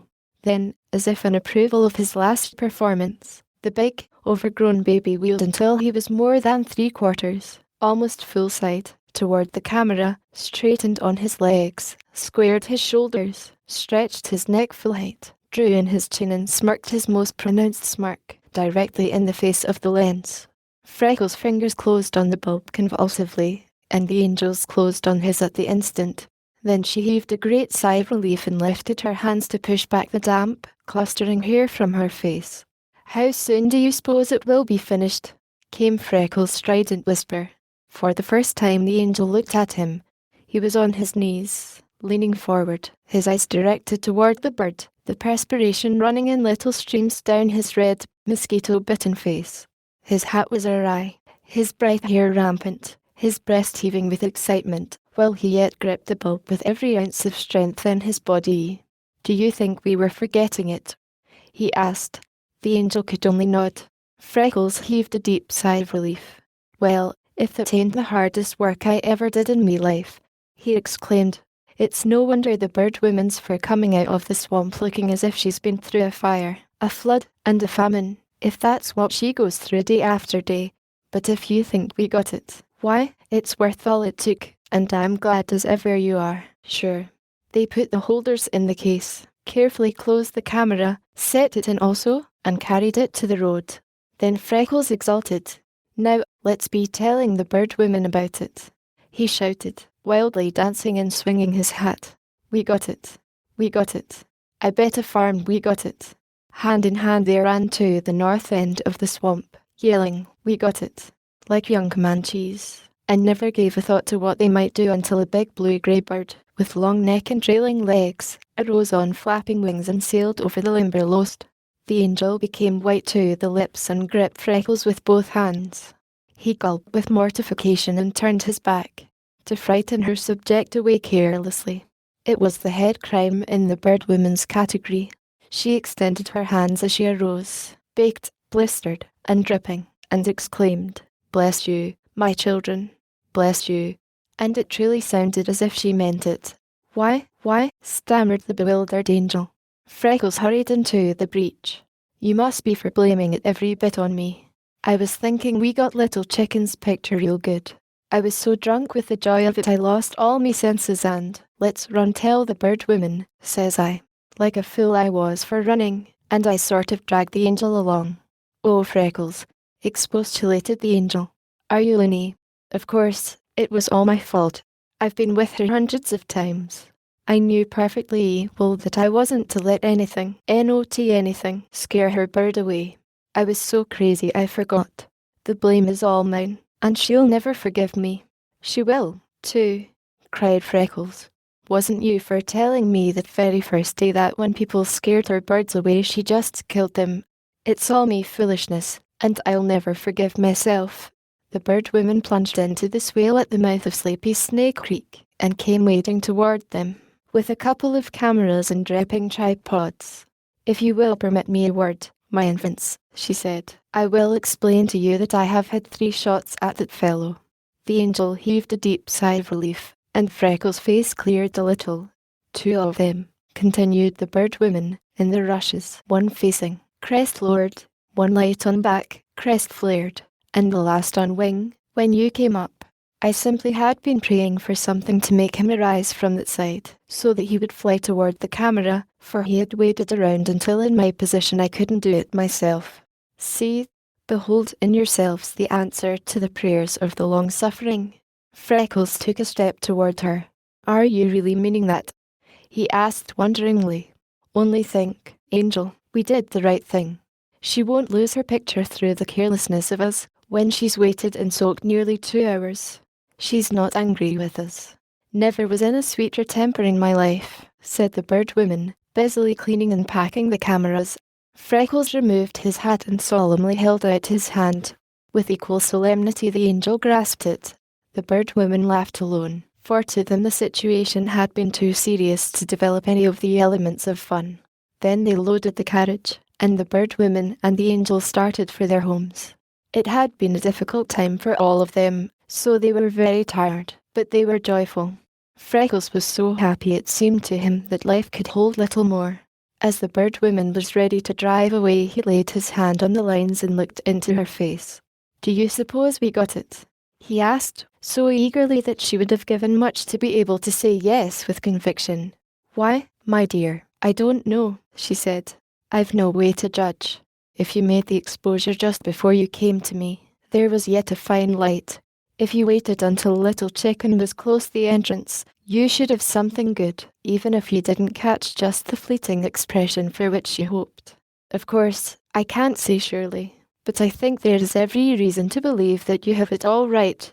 I will develop the plate tonight, make you a proof from it early in the morning, and bring it when we come. It's only a question of a day or two now until the gang arrives. I want to work in all the studies I can before that time, for they are bound to disturb the birds. Mr. McLean will need you then, and I scarcely see how we are to do without you."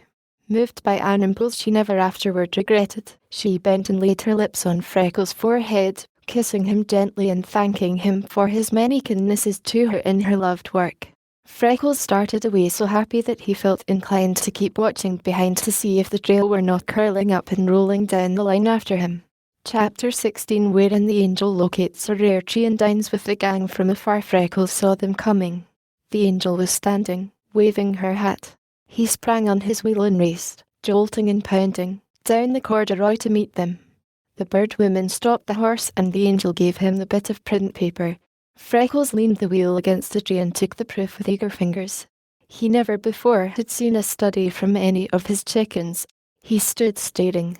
When he turned his face toward them, it was transfigured with delight. "You see," he exclaimed, and began gazing again. "Oh, me little chicken," he cried. "Oh, me elegant little chicken.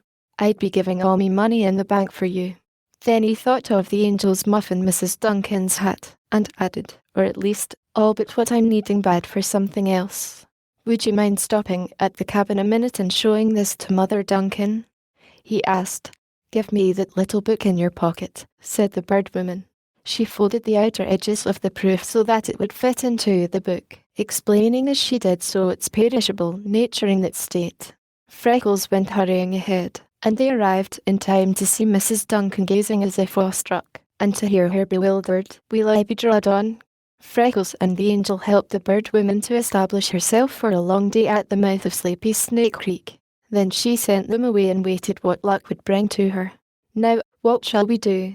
inquired the angel, who was a bundle of nerves and energy. "Would you like to go to me room a while?" asked Freckles. "If you don't care to very much, I'd rather not," said the angel. "I'll tell you. Let's go help Mrs. Duncan with dinner and play with the baby. I love a nice, clean baby." They started toward the cabin. Every few minutes they stopped to investigate something or to chatter over some natural history wonder. The angel had quick eyes. She seemed to see everything, but Freckles were even quicker, for life itself had depended on their sharpness ever since the beginning of his work at the swamp. They saw it at the same time. "Someone has been making a flagpole," said the angel, running the toe of her shoe around the stump, "evidently made that season." "Freckles, what would anyone cut a tree as small as that for?" "I don't know," said Freckles. "Well, but I want to know," said the angel.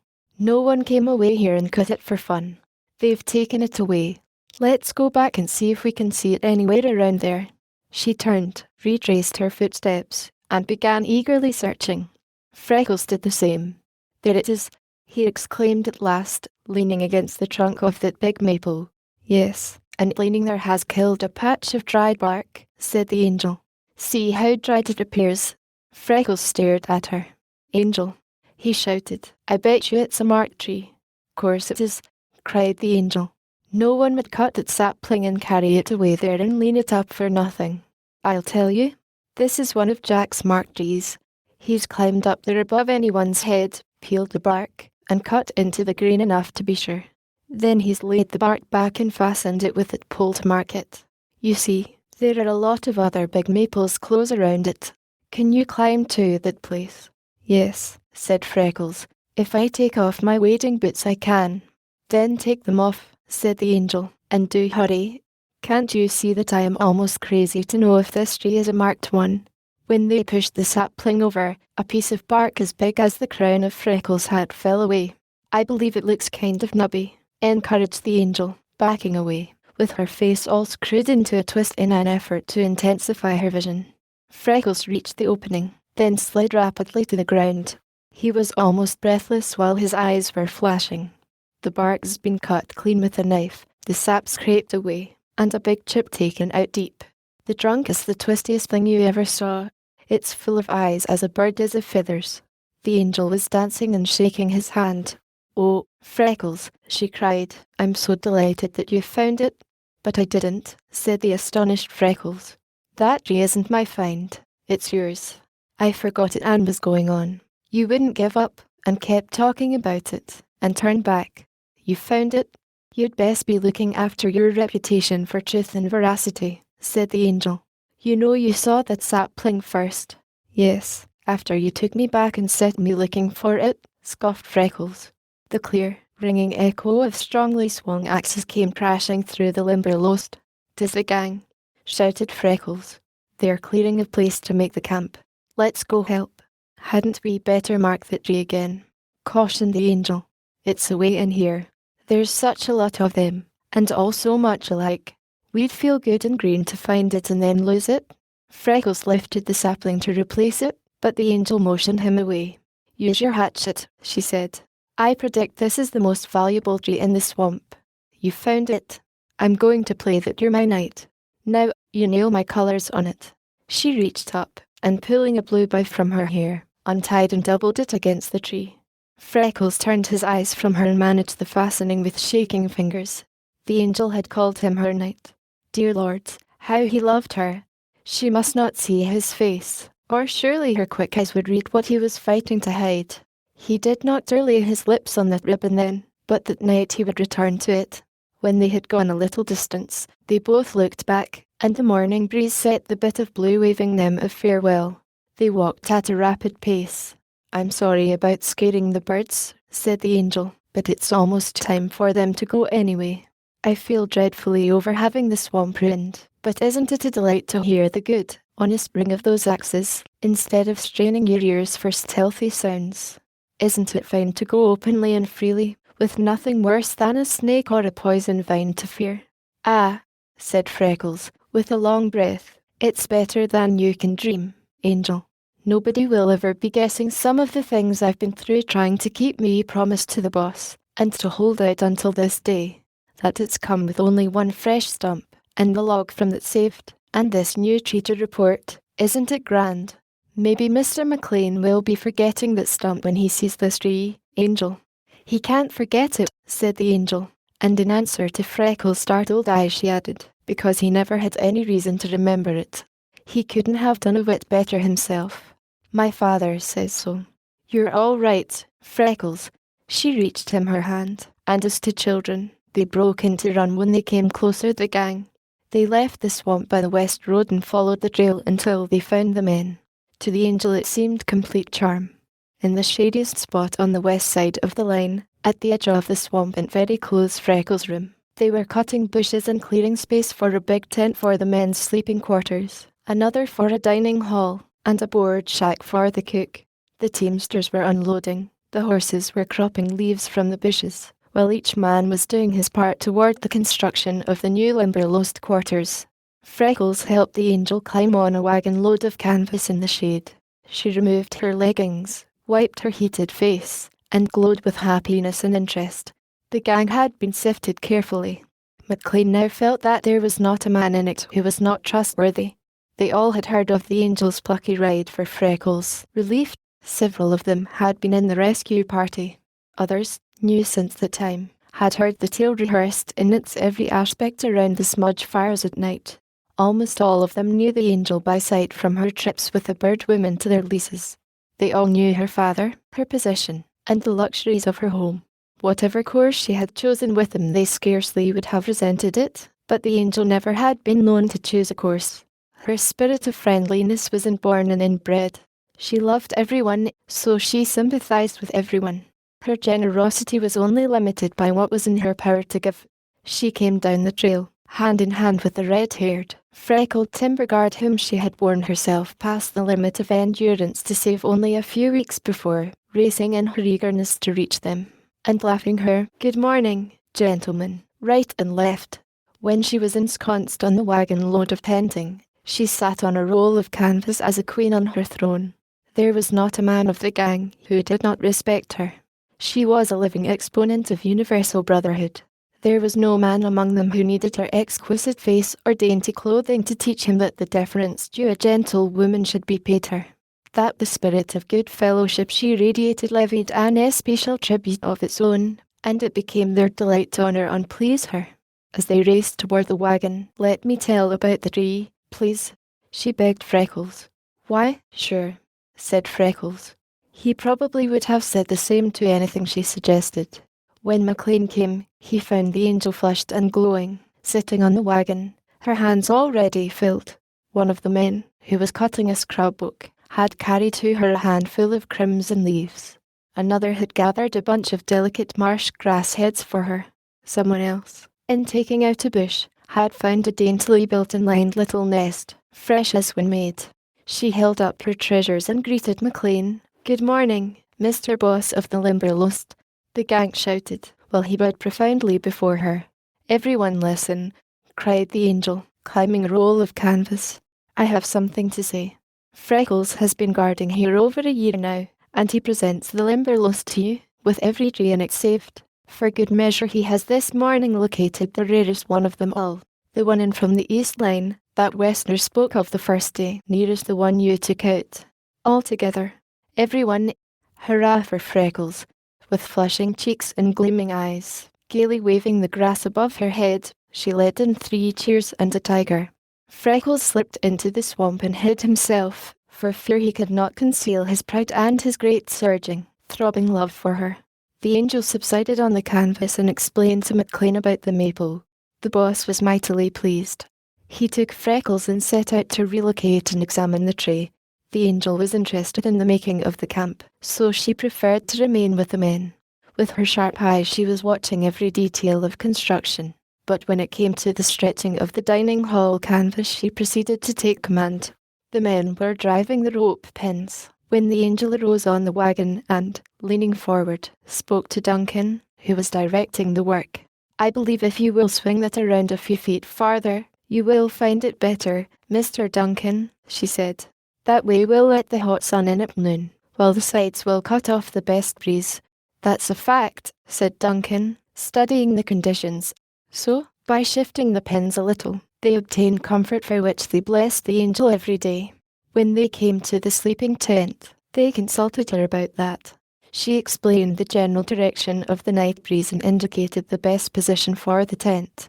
Before anyone knew how it happened, the angel was standing on the wagon, directing the location and construction of the cooking shack, the erection of the crane for the big boiling pots, and the building of the storeroom. She superintended the laying of the floor of the sleeping tent lengthwise, so that it would be easier to sweep, and suggested a new arrangement of the cots that would afford all the men an equal share of night breeze. She left the wagon, and climbing on the newly erected dining table, advised with the cook in placing his stove, table, and kitchen utensils. When Freckles returned from the tree to join in the work around the camp, he caught glimpses of her entrant on a soapbox, cleaning beans. She called to him that they were invited for dinner, and that they had accepted the invitation. When the beans were steaming in the pot, the angel advised the cook to soak them overnight the next time, so that they would cook more quickly and not burst. She was sure their cook at home did that way, and the CHEF of the gang thought it would be a good idea. The next Freckles saw of her she was paring potatoes. A little later she arranged the table. She swept it with a broom, instead of laying a cloth, took the hatchet and hammered the deepest dents from the tin plates, and nearly skinned her fingers scouring the tinware with rushes. She set the plates an even distance apart, and laid the forks and spoons beside them. When the cook threw away 6 fruit cans, she gathered them up and melted off the tops, although she almost blistered her face and quite blistered her fingers doing it. Then she neatly covered these improvised vases with the manila paper from the groceries, tying it with wisps of marsh grass. These she filled with fringed gentians, blazing star, asters, goldenrod, and ferns, placing them the length of the dining table. In one of the end cans she arranged her red leaves, and in the other the fancy grass. 2 men, watching her, went away proud of themselves and said that she was a born lady. She laughingly caught up a paper bag and fitted it jauntily to her head in imitation of a cook's cap. Then she ground the coffee, and beat a couple of eggs to put in, because there is company, she gravely explained to the cook. She asked the delighted individual if he did not like it best that way, and he said he did not know, because he never had a chance to taste it. The angel said that was her case exactly. She never had, either. She was not allowed anything stronger than milk. Then they laughed together. She told the cook about camping with her father, and explained that he made his coffee that way. When the steam began to rise from the big boiler, she stuffed the spout tightly with clean marsh grass to keep the aroma in, placed the boiler where it would only simmer, and explained why. The influence of the angel's visit lingered with the cook through the remainder of his life, while the men prayed for her frequent return. She was having a happy time when McLean came back jubilant from his trip to the tree. How jubilant he told only the angel, for he had been obliged to lose faith in some trusted men of late, and had learned discretion by what he suffered. He planned to begin clearing out a road to the tree that same afternoon, and to set 2 guards every night, for it promised to be a rare treasure, so he was eager to see it on the way to the mills. "I am coming to see it felled," cried the angel. "I feel a sort of motherly interest in that tree." McLean was highly amused. He would have staked his life on the honesty of either the angel or Freckles, yet their versions of the finding of the tree differed widely. "Tell me, angel," the boss said jestingly. "I think I have a right to know who really did locate the tree." "Freckles," she answered promptly and emphatically. "But he says quite as positively that it was you." "I don't understand." The angel's legal look flashed into her face. Her eyes grew tense with earnestness. She glanced around, and seeing no towel or basin, held out her hand for Sears to pour water over them. Then, using the skirt of her dress to dry them, she climbed on the wagon. "I'll tell you, word for word, how it happened," she said. "And then you shall decide, and Freckles and I will agree with you." When she had finished her version, "Tell us, O most learned judge," she laughingly quoted, "which of us located that tree?" "Blessed if I know who located it," exclaimed McLean. "But I have a fairly accurate idea as to who put the blue ribbon on it." The boss smiled significantly at Freckles, who just had come, for they had planned that they would instruct the company to reserve enough of the veneer from the fairy tree to make the most beautiful dressing table they could design for the angel's share of the discovery. "What will you have for yours?" McLean had asked of Freckles. "If it's all the same to you, I will be taking mine out in music lessons, begging your pardon, voice culture," said Freckles with a grimace. McLean laughed, for Freckles needed to see or hear only once to absorb learning as the thirsty earth sucks up water. The angel placed McLean at the head of the table. She took the foot, with Freckles on her right, while the lumber gang washed, brushed, and straightened until they felt unfamiliar with themselves and each other, filled the sides. That imposed a slight constraint. Then, too, the men were afraid of the flowers, the polished tableware, and above all, of the dainty grace of the angel. Nowhere do men so display lack of good breeding and culture as in dining. To sprawl on the table, scoop with their knives, chew loudly, gulp coffee, and duck their heads as snapping turtles for every bite, had not been noticed by them until the angel, sitting straightly, suddenly made them remember that they, too, were possessed of spines. Instinctively every man at the table straightened. Chapter 17, wherein Freckles offers his life for his love and gets a broken body to reach the tree, was a more difficult task than McLean had supposed. The gang had approached nearest on the outside toward the east, but after they reached the end of the east entrance there was yet a mile of most impenetrable thicket, trees big and little, and bushes of every variety and stage of growth. In many places the muck had to be filled to give the horses and wagons a solid foundation over which to haul heavy loads. It was several days before they completed the road to the noble, big tree and were ready to fell it. When the sawing began, Freckles was watching down the road where it met the trail leading from Little Chicken's tree. He had gone to the tree ahead of the gang to remove the blue ribbon. Carefully folded, it now lay over his heart. He was promising himself much comfort with the ribbon when he would leave for the city next month to begin his studies and dream the summer over again. It would help to make things tangible. When he was dressed as other men, And at his work, he knew where he meant to home that precious bit of blue. It should be his good luck token, and he would wear it always to keep bright in memory the day on which the angel had called him her knight. How he would study, and oh, how he would sing. If only he could fulfill McLean's expectations, and make the angel proud of him.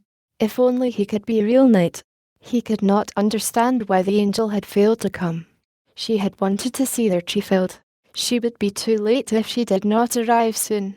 He had told her it would be ready that morning, and she had said she surely would be there. Why, of all mornings, was she late on this? McLean had ridden to town. If he had been there, Freckles would have asked that they delay the filling, but he scarcely liked to ask the gang. He really had no authority, although he thought the men would wait. But some way he found such embarrassment in framing the request that he waited until the work was practically ended. The saw was out, and the men were cutting into the filling side of the tree when the boss rode in. His first word was to inquire for the angel. When Freckles said she had not yet come, the boss at once gave orders to stop work on the tree until she arrived, for he felt that she virtually had located it, and if she desired to see it felled, she should. As the men stepped back, a stiff morning breeze caught the top, that towered high above its fellows. There was an ominous grinding at the base, a shiver of the mighty trunk. Then directly in line of its fall the bushes swung apart and the laughing face of the angel looked on them. A groan of horror burst from the dry throats of the men, and reading the agony in their faces, she stopped short, glanced up, and understood. "South," shouted McLean. "Run south." The angel was helpless. It was apparent that she did not know which way south was. There was another slow shiver of the big tree. The remainder of the gang stood motionless, but Freckles sprang past the trunk and went leaping in big bounds. He caught up the angel and dashed through the thicket for safety. The swaying trunk was half over when, for an instant, a nearby tree stayed its fall. They saw Freckles' foot catch, and with the angel he plunged headlong. A terrible cry broke from them in, while McLean covered his face. Instantly Freckles was up, with the angel in his arms, struggling on. The outer limbs were on them when they saw Freckles hurl the angel, face down, in the muck, as far from him as he could send her. Springing after, in an attempt to cover her body with his own, he whirled to see if they were yet in danger, and with outstretched arms braced himself for the shock. The branches shut them from sight, and the awful crash rocked the earth. McLean and Duncan ran with axes and saws. The remainder of the gang followed, and they worked desperately. It seemed a long time before they caught a glimpse of the angel's blue dress, but it renewed their vigour. Duncan fell on his knees beside her and tore the muck from underneath her with his hands. In a few seconds he dragged her out, choking and stunned, but surely not fatally hurt. Freckles lay a little farther under the tree, a big limb pinning him down. His eyes were wide open. He was perfectly conscious. Duncan began mining beneath him, but Freckles stopped him. "You can't be moving me," he said. "You must cut off the limb and lift it." "I know." 2 men ran for the big saw. A number of them laid hold of the limb and bore up. In a short time it was removed, and Freckles lay free. The men bent over to lift him, but he motioned them away. "Don't be touching me until I rest a bit," he pleaded. Then he twisted his head until he saw the angel, who was wiping muck from her eyes and face on the skirt of her dress. "Try to get up," he begged. McLean laid hold of the angel and helped her to her feet. "Do you think any bones are broken?" gasped Freckles. The angel shook her head and wiped muck. "You see if you can find any, sir," Freckles commanded. The angel yielded herself to McLean's touch, and he assured Freckles that she was not seriously injured. Freckles settled back, a smile of ineffable tenderness on his face. "Thank the Lord," he hoarsely whispered. The angel leaned toward him. "Now, Freckles, you," she cried. "It's your turn. Please get up." A pitiful spasm swept Freckles' face.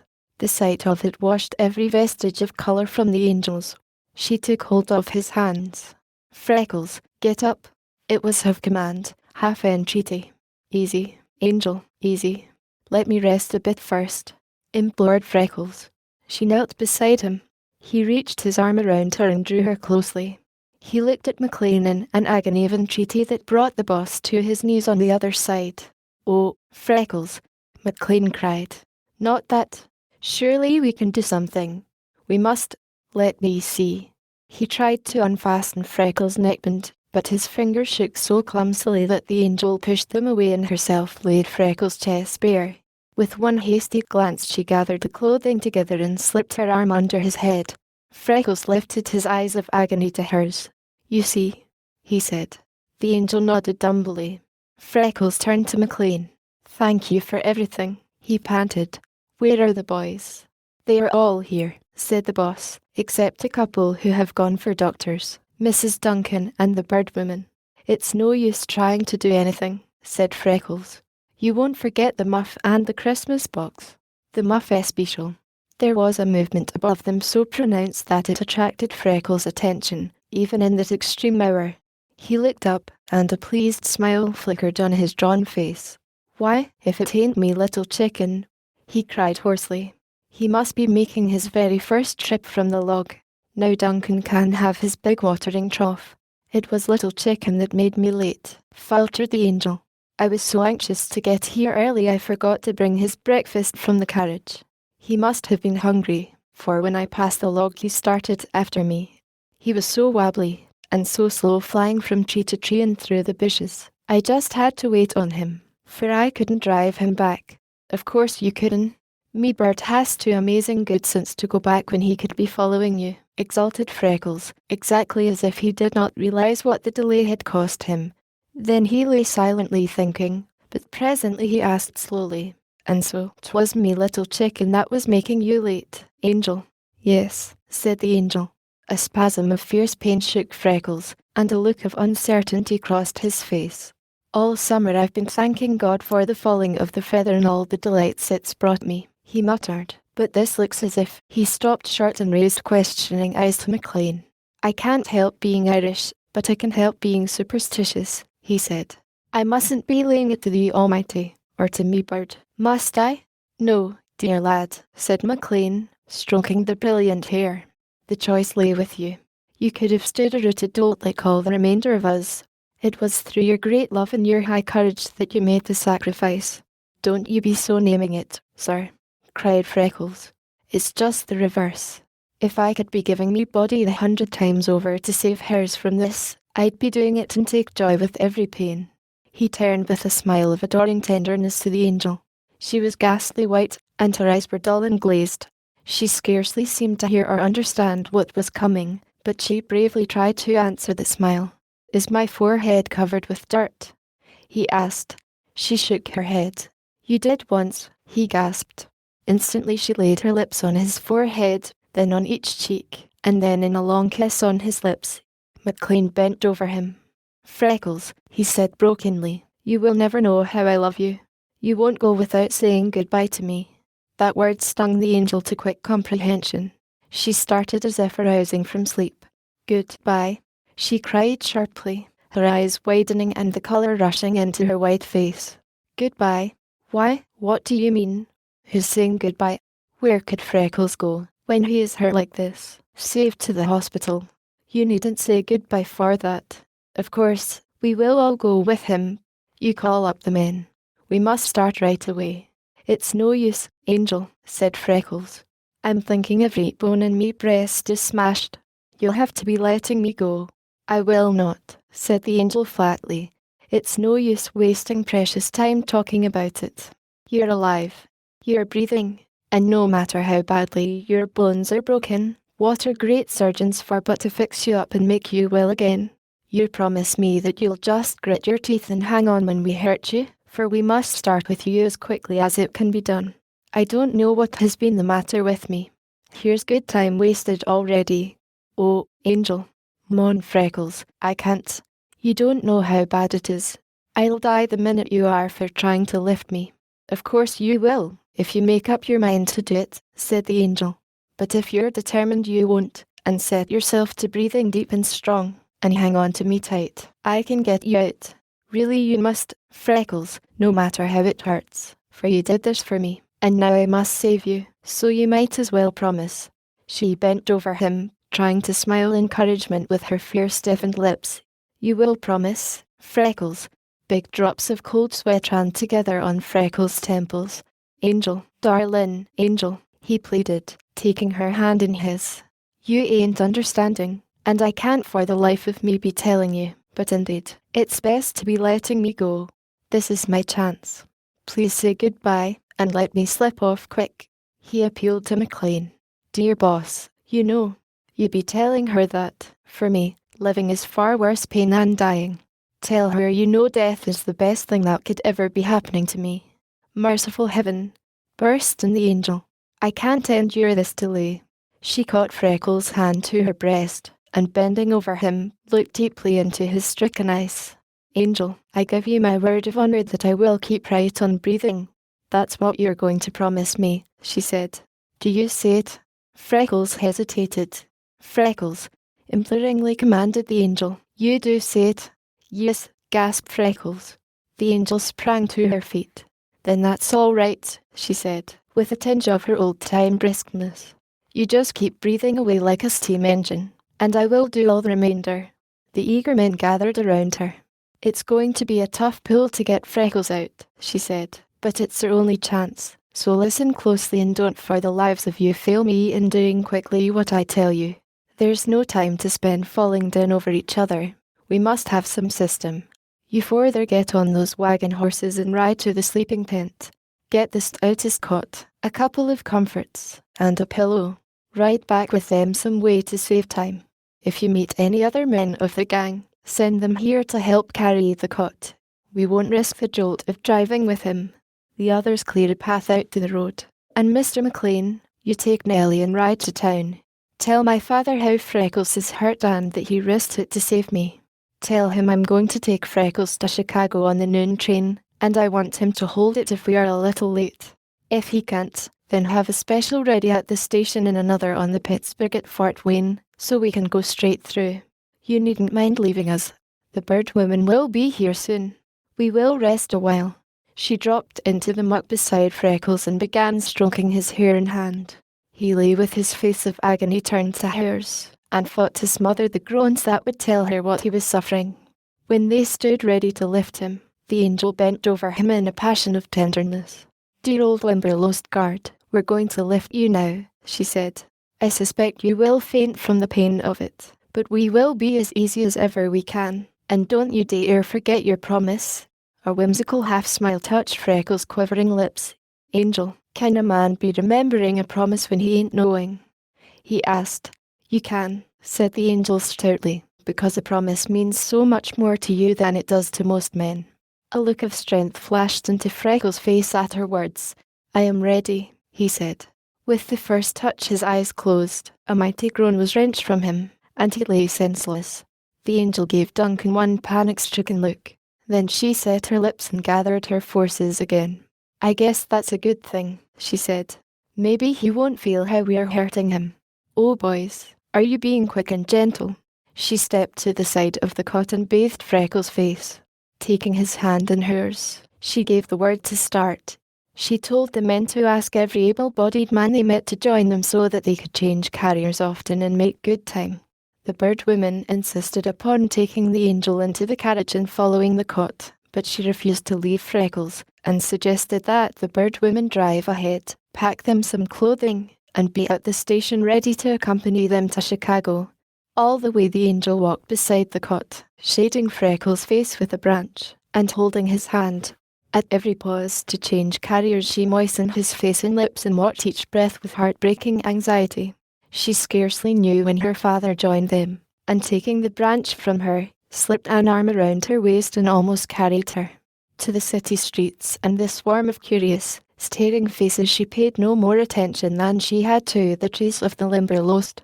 When the train came and the gang placed Freckles aboard, Big Duncan made a place for the angel beside the cot, with the best physician to be found, and with the bird woman and McLean in attendance. The 4 hours run to Chicago began.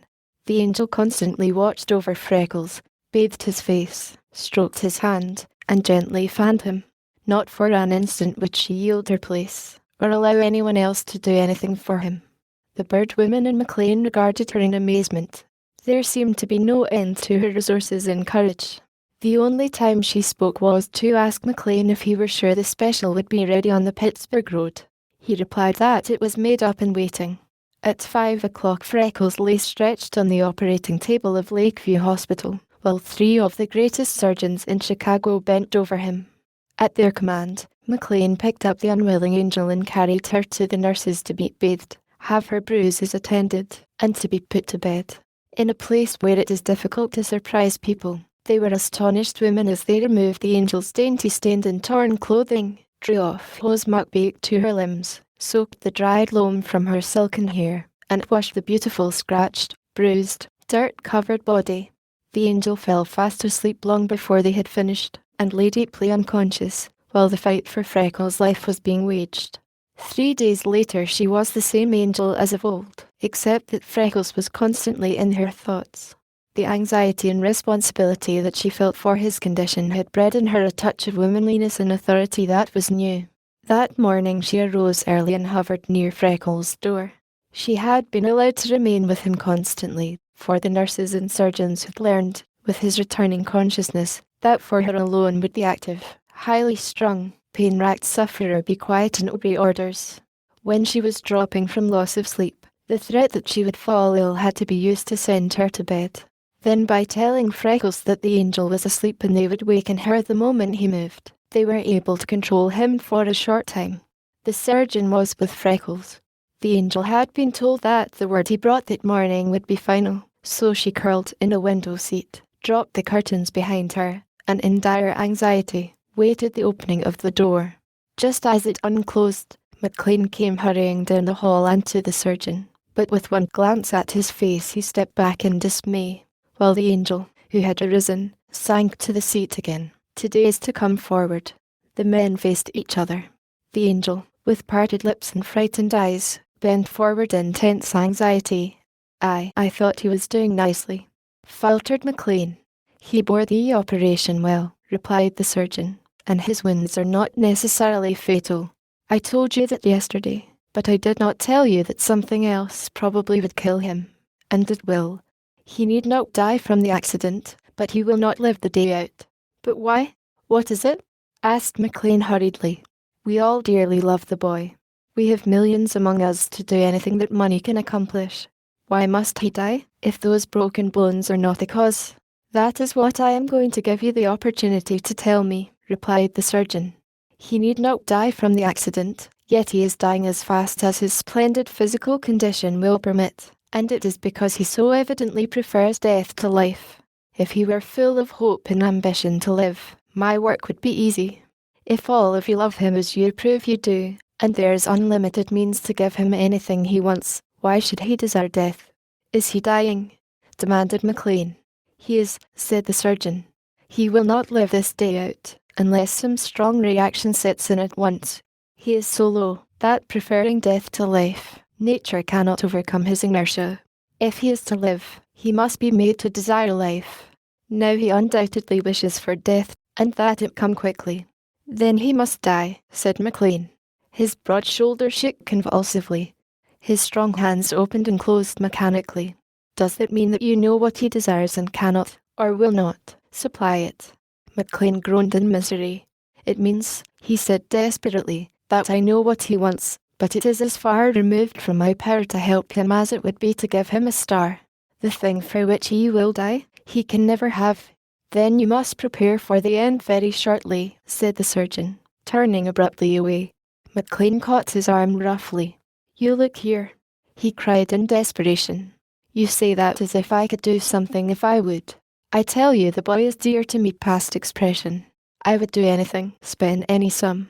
You have noticed and repeatedly commented on the young girl with me. It is the child that he wants. He worships her to adoration, and knowing he can never be anything to her, he prefers death to life. In God's name, what can I do about it?" "Barring that missing hand, I never examined a finer man," said the surgeon, "and she seemed perfectly devoted to him." "Why cannot he have her?" "Why?" echoed McLean. "Why? Well, for many reasons. I told you he was my son. You probably knew that he was not.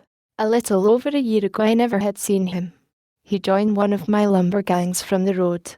He is a stray, left at one of your homes for the friendless here in Chicago. When he grew up the superintendent bound him to a brutal man. He ran away and landed in one of my lumber camps. He has no name or knowledge of legal birth. The angel, we have talked of her. You see what she is, physically and mentally. She has ancestors reaching back to Plymouth Rock and across the sea for generations before that. She is an idolized, petted only child, and there is great wealth. Life holds everything for her, nothing for him. He sees it more plainly than anyone else could. There is nothing for the boy but death, if it is the angel that is required to save him. The angel stood between them. Well, I just guess not, she cried. If Freckles wants me, all he has to do is to say so, and he can have me. The amazed men stepped back, staring at her. That he will never say, said McLean at last, and you don't understand, Angel. I don't know how you came here. I wouldn't have had you here that for the world, but since you have, dear girl, you must be told that it isn't your friendship or your kindness Freckles wants. It is your love. The angel looked straight into the great surgeon's eyes with her clear, steady orbs of blue, and then into McLean's with unwavering frankness. Well, I do love him, she said simply. McLean's arms dropped helplessly. You don't understand, he reiterated patiently. It isn't the love of a friend, or a comrade, or a sister, that Freckles wants from you. It is the love of a sweetheart. And if to save the life he has offered for you, you are thinking of being generous and impulsive enough to sacrifice your future in the absence of your father, it will become my plain duty, as the protector in whose hands he has placed you, to prevent such rashness. The very words you speak, and the manner in which you say them, prove that you are a mere child, and have not dreamed what love is. Then the angel grew splendid. A rosy flush swept the pallor of fear from her face. Her big eyes widened and dilated with intense lights. She seemed to leap to the height and the dignity of superb womanhood before their wondering gaze. I never have had to dream of love, she said proudly. I never have known anything else, in all my life, but to love everyone and to have everyone love me. And there never has been anyone so dear as Freckles. If you will remember, we have been through a good deal together. I do love Freckles, just as I say I do. I don't know anything about the love of sweethearts, but I love him with all the love in my heart, and I think that will satisfy him. Surely it should, muttered the man of knives and lancets. McLean reached to take hold of the angel, but she saw the movement and swiftly stepped back. As for my father, she continued, he had once told me what he learned from you about Freckles. I've known all you know for several weeks. That knowledge didn't change your love for him a particle. I think the bird women loved him more. Why should you two have all the fine perceptions there are? Can't I see how brave, trustworthy, and splendid he is? Can't I see how his soul vibrates with his music, his love of beautiful things and the pangs of loneliness and heart hunger? Must you too love him with all the love there is, and I give him none? My father is never unreasonable. He won't expect me not to love Freckles, or not to tell him so, if the telling will save him. She darted past McLean into Freckles' room, closed the door, and turned the key. Chapter 18, wherein Freckles reviews his love without knowledge of honourable birth, and the angel goes in quest of it. Freckles lay on a flat pillow, his body immovable in a plaster cast, his maimed arm, as always, hidden. His greedy gaze fastened at once on the angel's face. She crossed to him with light step and bent over him with infinite tenderness. Her heart ached at the change in his appearance. He seemed so weak, heart-hungry, so utterly hopeless, so alone. She could see that the night had been one long terror. For the first time she tried putting herself in Freckles' place. What would it mean to have no parents, no home, no name, no name? That was the worst of all. That was to be lost, indeed, utterly and hopelessly lost. The angel lifted her hands to her dazed head and reeled as she tried to face the proposition. She dropped on her knees beside the bed, slipped her arm under the pillow, and leaning over Freckles, set her lips on his forehead. He smiled faintly, but his wistful face appeared worse for it. It hurt the angel to the heart. Dear Freckles, she said, there is a story in your eyes this morning. Tell me. Freckles drew a long, wavering breath. Angel, he begged, be generous. Be thinking of me a little. I'm so homesick and worn out. Dear angel, be giving me back me promise. Let me go. Why Freckles, faltered the angel. You don't know what you're asking. let you go. I cannot.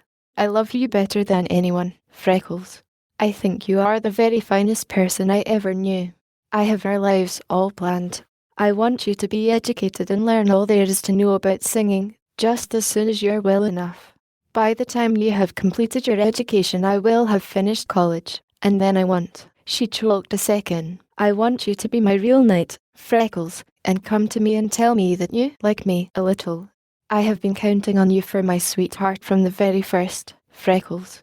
I can't give you up, unless you don't like me. But you do like me, just a little, don't you, Freckles? Freckles lay whiter than the coverlet, his staring eyes on the ceiling and his breath wheezing between dry lips. The angel awaited his answer a second, and when none came, she dropped her crimsoning face beside him on the pillow and whispered in his ear, Freckles, I'm trying to make love to you. Oh, can't you help me only a little bit? It's awful hard all alone.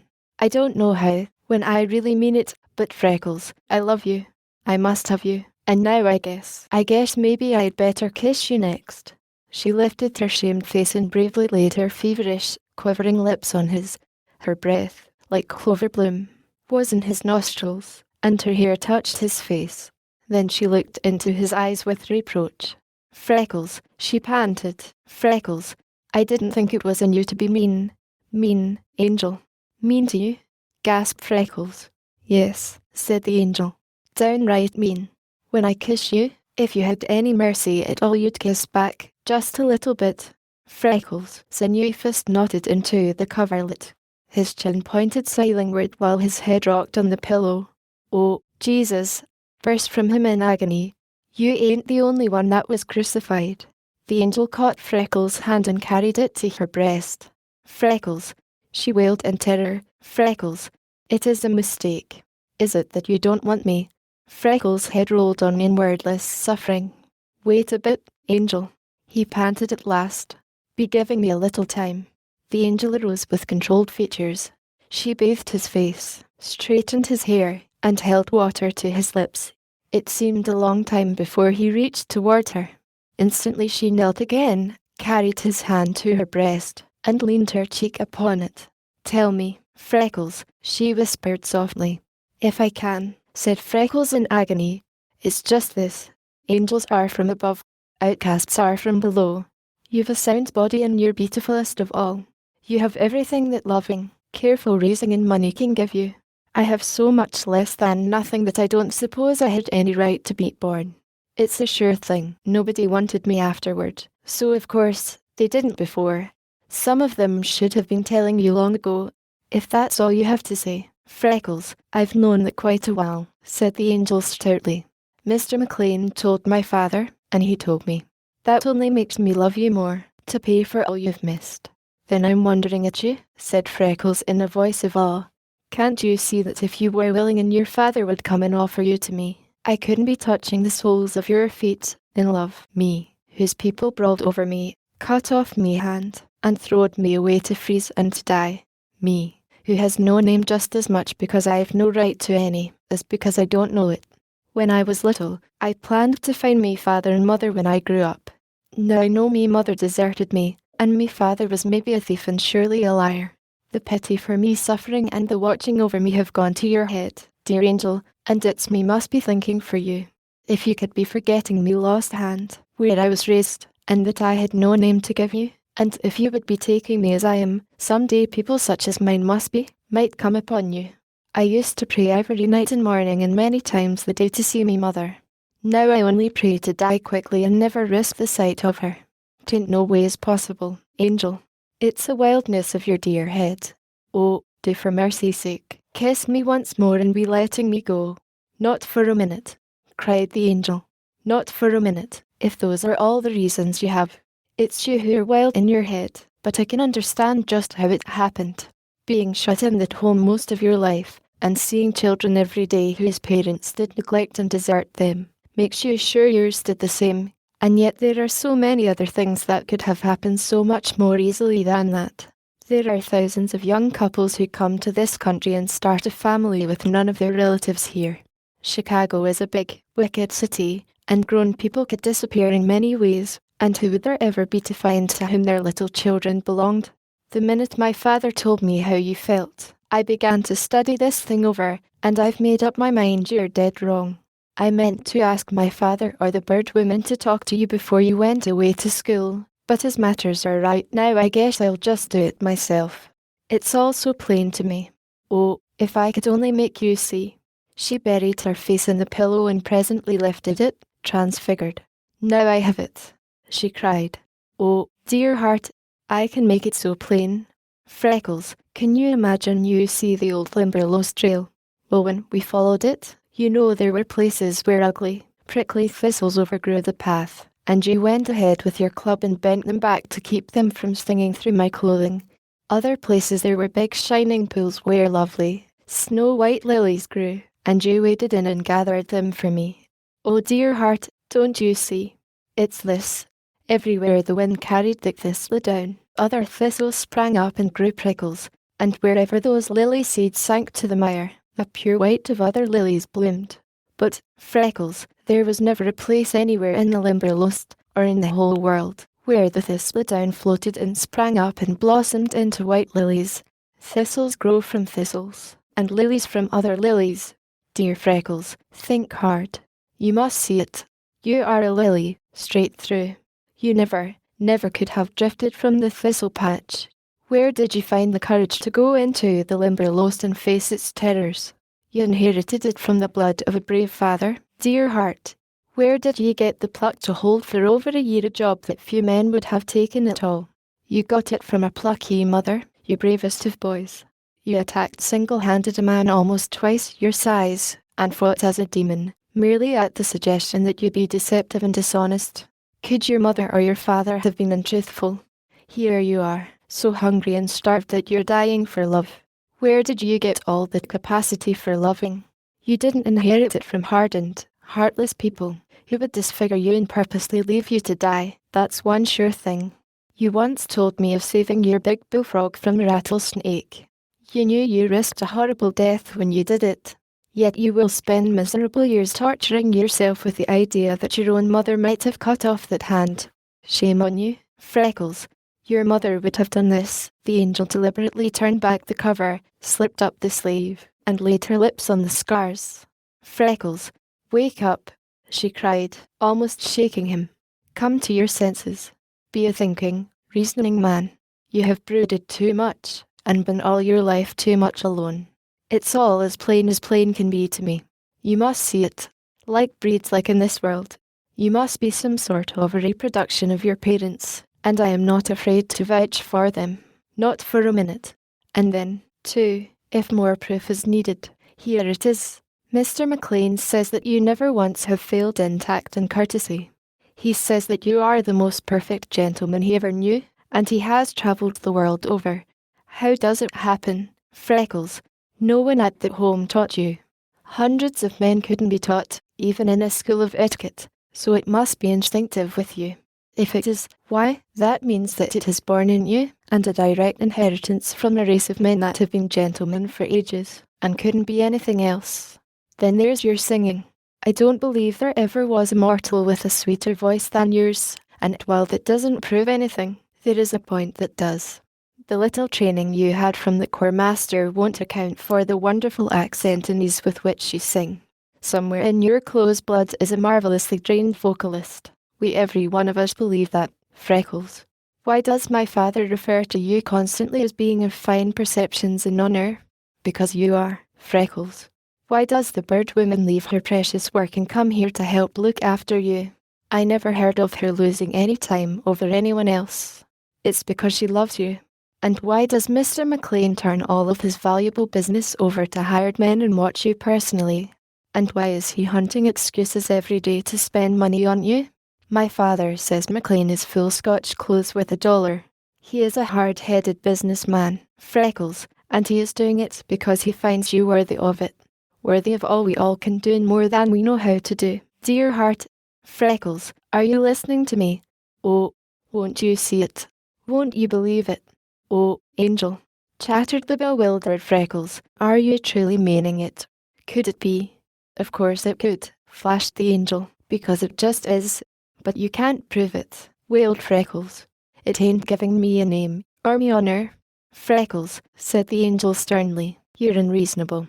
Why, I did prove every word I said. Everything proves it. You look here. If you knew for sure that I could give you a name in your honor, and prove to you that your mother did love you, why, then, would you just go to breathing like perpetual motion and hang on for dear life and get well? A bright light shone in Freckles' eyes.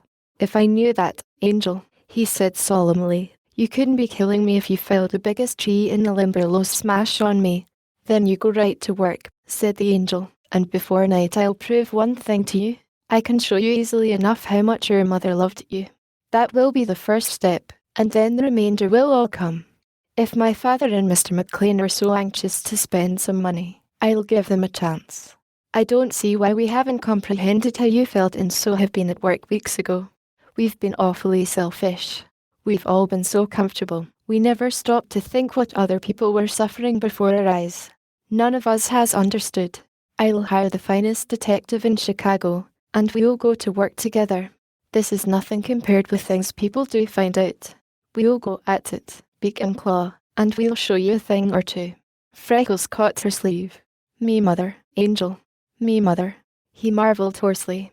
Did you say you could be finding out today if me mother loved me? How? Oh, angel. Nothing matters. If only me mother didn't do it. Then you rest easy, said the angel, with large confidence. Your mother didn't do it. Mothers of sons such as you don't do things like that. I'll go to work at once and prove it to you. The first thing to do is to go to that home where you were and get the clothes you wore the night you were left there. I know that they are required to save those things carefully. We can find out almost all there is to know about your mother from them. Did you ever see them? Yes, he replied. Freckles. Were they white? She cried. Maybe they were once. They're all yellow with laying, and brown with bloodstains now, said Freckles, the old note of bitterness creeping in. You can't be telling anything at all by them, angel. Well, but I just can, said the angel positively. I can see from the quality what kind of goods your mother could afford to buy. I can see from the cut whether she had good taste. I can see from the care she took in making them how much she loved and wanted you. But how? Angel, tell me how, implored Freckles with trembling eagerness. Why, easily enough, said the angel. I thought you'd understand. People that can afford anything at all always buy white for little new babies, linen and lace, and the very finest things to be had. There's a young woman living near us who cut up her wedding clothes to have fine things for her baby. Mothers who love and want their babies don't buy little rough, ready-made things, and they don't run up what they make on an old sewing machine. They make fine seams and tucks, and put on lace and trimming by hand.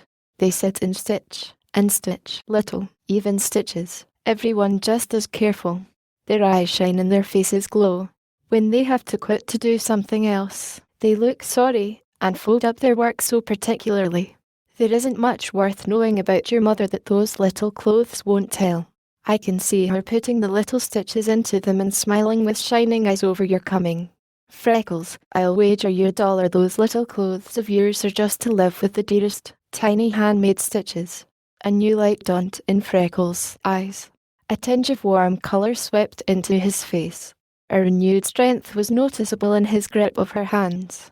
Oh, angel, will you go now? Will you be hurrying? He cried.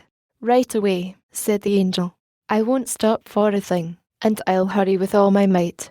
She smoothed his pillow, straightened the cover, gave him one steady look in the eyes, and went quietly from the room. Outside the door, McLean and the surgeon anxiously awaited her. McLean caught her shoulders. Angel, what have you done? He demanded. The angel smiled defiance into his eyes. What have I done? She repeated. I've tried to save Freckles. What will your father say? Groaned McLean. It strikes me, said the angel, that what Freckles said would be to the point. Freckles, exclaimed McLean. What could he say? He seemed to be able to say several things, answered the angel sweetly. I fancy the one that concerns you most at present was, that if my father should offer me to him he would not have me. And no one knows why better than I do, cried McLean. Every day he must astonish me with some new fineness. He turned to the surgeon. Save him, he commanded. Save him, he implored. He is too fine to be sacrificed. His salvation lies here, said the surgeon, stroking the angel's sunshiny hair, and I can read in the face of her that she knows how she is going to work it out. Don't trouble for the boy. She will save him. The angel laughingly sped down the hall and into the street, just as she was.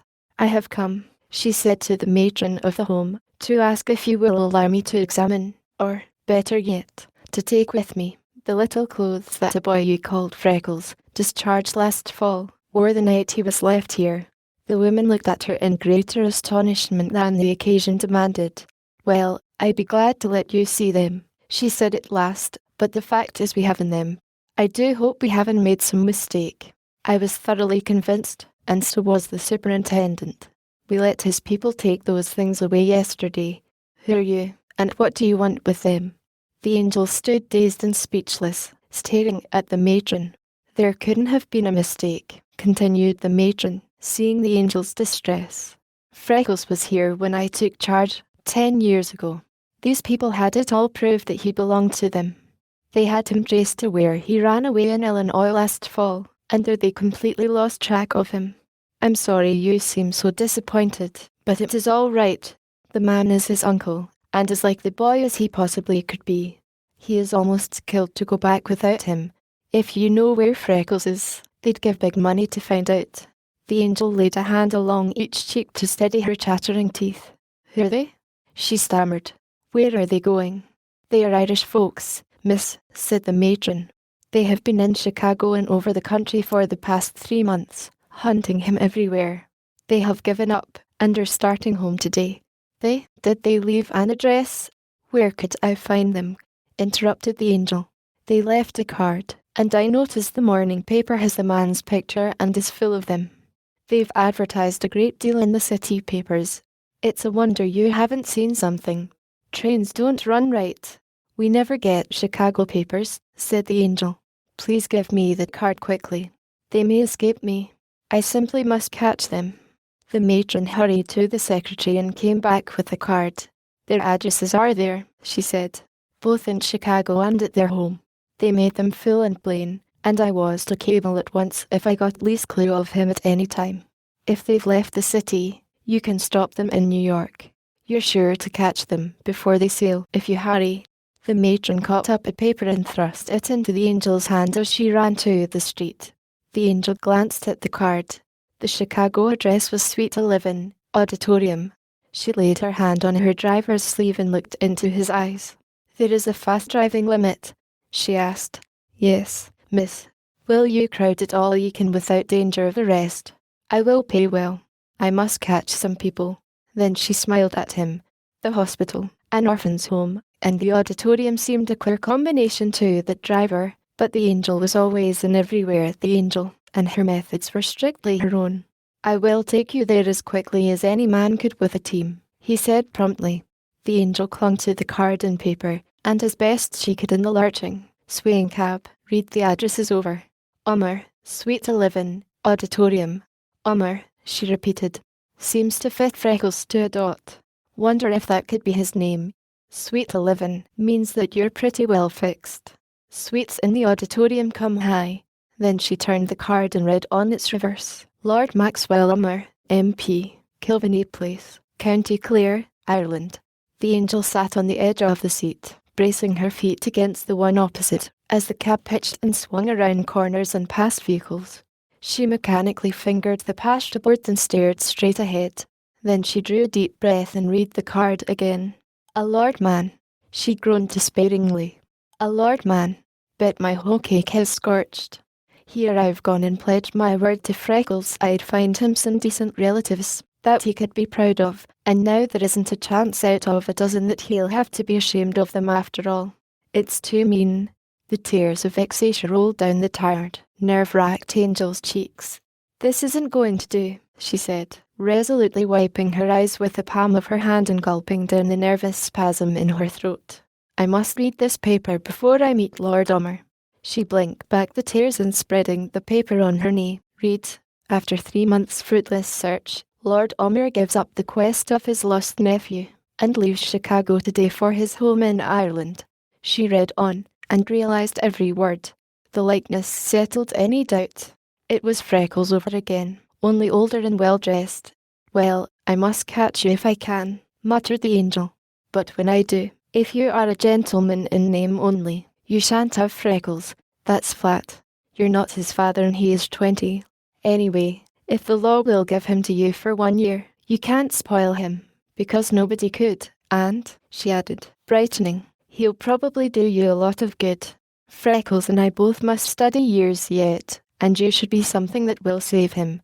I guess it will come out all right. At least, I don't believe you can take him away if I say no." "Thank you. And wait, no matter how long," she said to her driver. Catching up the paper, she hurried to the desk and laid down Lord Omere's card. "Has my uncle started yet?" she asked sweetly. The surprised clerk stepped back on a bellboy, and covertly kicked him for being in the way. "His lordship is in his room," he said, with a low bow. "All right," said the angel, picking up the card. "I thought he might have started. I'll see him." The clerk shoved the bellboy toward the angel. "Show her ladyship to the elevator in Lord Omere's suite," he said, bowing double. "Oh, thanks," said the angel with a slight nod, as she turned away. "I'm not sure," she muttered to herself as the elevator sped upward, "whether it's the Irish or the English who say, 'Oh, thanks,' but it's probable he isn't either. And anyway, I just had to do something to counteract that. All right. How stupid of me." At the bellboy's tap, the door swung open and the liveried servant thrust a card tray before the angel. The opening of the door created a current that swayed a curtain aside, and in an adjoining room, lounging in a big chair, with a paper in his hand, sat a man who was, beyond question, of Freckles' blood and race. With perfect control, the angel dropped Lord Omere's card in the tray, stepped past his servant, and stood before his lordship. "Good morning," she said with tense politeness. Lord Omer said nothing. He carelessly glanced her over with amused curiosity, until her colour began to deepen and her blood to run hotly. "Well, my dear," he said at last, "how can I serve you?" Instantly the angel became indignant. She had been so shielded in the midst of almost entire freedom, owing to the circumstances of her life, that the words and the look appeared to her as almost insulting. She lifted her head with a proud gesture. "I am not sure, dear," she said with slow distinctness. "There isn't a thing in the world you can do for me. I came here to see if I could do something, a very great something, for you, but if I don't like you, I won't do it." Then Lord Omer did stare. Suddenly he broke into a ringing laugh. Without a change of attitude or expression, the angel stood looking steadily at him. There was a silken rustle, then a beautiful woman with cheeks of satiny pink, dark hair, and eyes of pure Irish blue, moved to Lord Omere's side, and catching his arm, shook him impatiently. "Terence, have you lost your senses?" she cried. "Didn't you understand what the child said? Look at her face. See what she has." Lord Omer opened his eyes widely and sat up. He did look at the angel's face intently, and suddenly found it so good that it was difficult to follow the next injunction. He rose instantly. "I beg your pardon," he said. "The fact is, I am leaving Chicago sorely disappointed.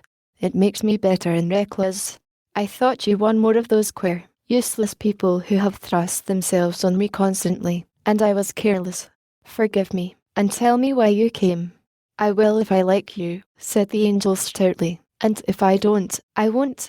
But I began all wrong, and now I don't know how to make you like me," said his lordship, with sincere penitence in his tone. The angel found herself yielding to his voice. He spoke in a soft, mellow, smoothly flowing Irish tone, and although his speech was perfectly correct, it was so rounded and accented, and the sentences so turned, that it was Freckles over again. Still, it was a matter of the very greatest importance, and she must be sure, so she looked into the beautiful woman's face. "Are you his wife?" she asked. "Yes," said the woman, "I am his wife." "Well," said the angel judicially, "the bird woman says no one in the whole world knows all a man's bignesses and all his littlenesses as his wife does. What you think of him should do for me. Do you like him?" The question was so earnestly asked that it met with equal earnestness. The dark head moved caressingly against Lord Omer's sleeve. "Better than anyone in the whole world," said Lady Omer promptly. The angel mused a second, And then her legal tinge came to the fore again. Yes, but have you anyone you could like better, if he wasn't all right? She persisted. I have 3 of his sons, 2 little daughters, a father, mother, and several brothers and sisters, came the quick reply. And you like him best? Persisted the angel with finality. I love him so much that I would give up every one of them with dry eyes if by so doing I could save him, cried Lord Omer's wife. Oh, cried the angel. Oh, my... She lifted her clear eyes to Lord Omer's and shook her head. She never could do that, she said. But it's a mighty big thing to your credit that she thinks she could. I guess I'll tell you why I came. She laid down the paper and touched the portrait.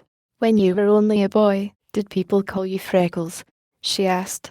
Dozens of good fellows all over Ireland and the continent are doing it today, answered Lord Omer. The angel's face wore her most beautiful smile. I was sure of it, she said winningly. That's what we call him, and he is so like you. I doubt if any one of those 3 boys of yours are more so. But it's been 20 years. Seems to me you've been a long time coming. Lord Omer caught the angel's wrists and his wife slipped her arms around her. Steady, my girl, said the man's voice hoarsely. Don't make me think you've brought word of the boy at this last hour, unless you know surely. It's all right, said the angel. We have him, and there's no chance of a mistake. If I hadn't gone to the home for his little clothes, and heard of you and been hunting you, and he had met you on the street, or anywhere, I would have stopped you and asked you who you were, just because you're so like him. It's all right. I can tell you where Freckles is, but whether you deserve to know, that's another matter. Lord Omer did not hear her. He dropped in his chair, and covering his face, burst into those terrible sobs that shake and rend a strong man. Lady Omer hovered over him, weeping. Looks pretty fair for Freckles, muttered the angel. Lots of things can be explained. Now perhaps they can explain this. They did explain so satisfactorily that in a few minutes the angel was on her feet, hurrying Lord and Lady Omer to reach the hospital. You said Freckles' old nurse knew his mother's picture instantly, said the angel. I want this picture and the bundle of little clothes. Lady Omer gave them into her hands. The likeness was a large miniature, painted on ivory, with a frame of beaten gold. Surrounded by masses of dark hair was a delicately cut face. In the upper part of it there was no trace of Freckles, but the lips curving in a smile were his very own. The angel gazed at it steadily. Then with a quivering breath she laid the portrait aside and reached both hands to Lord Omer. That will save Freckles' life and ensure his happiness, she said positively. Thank you, oh thank you for coming. She opened the bundle of yellow and brown linen and gave only a glance at the texture and work. Then she gathered the little clothes and the picture to her heart and led the way to the cab. Ushering Lord and Lady Omer into the reception room, she said to McLean, Please go call up my father and ask him to come on the first train. She closed the door after him. These are Freckles' people, she said to the bird woman.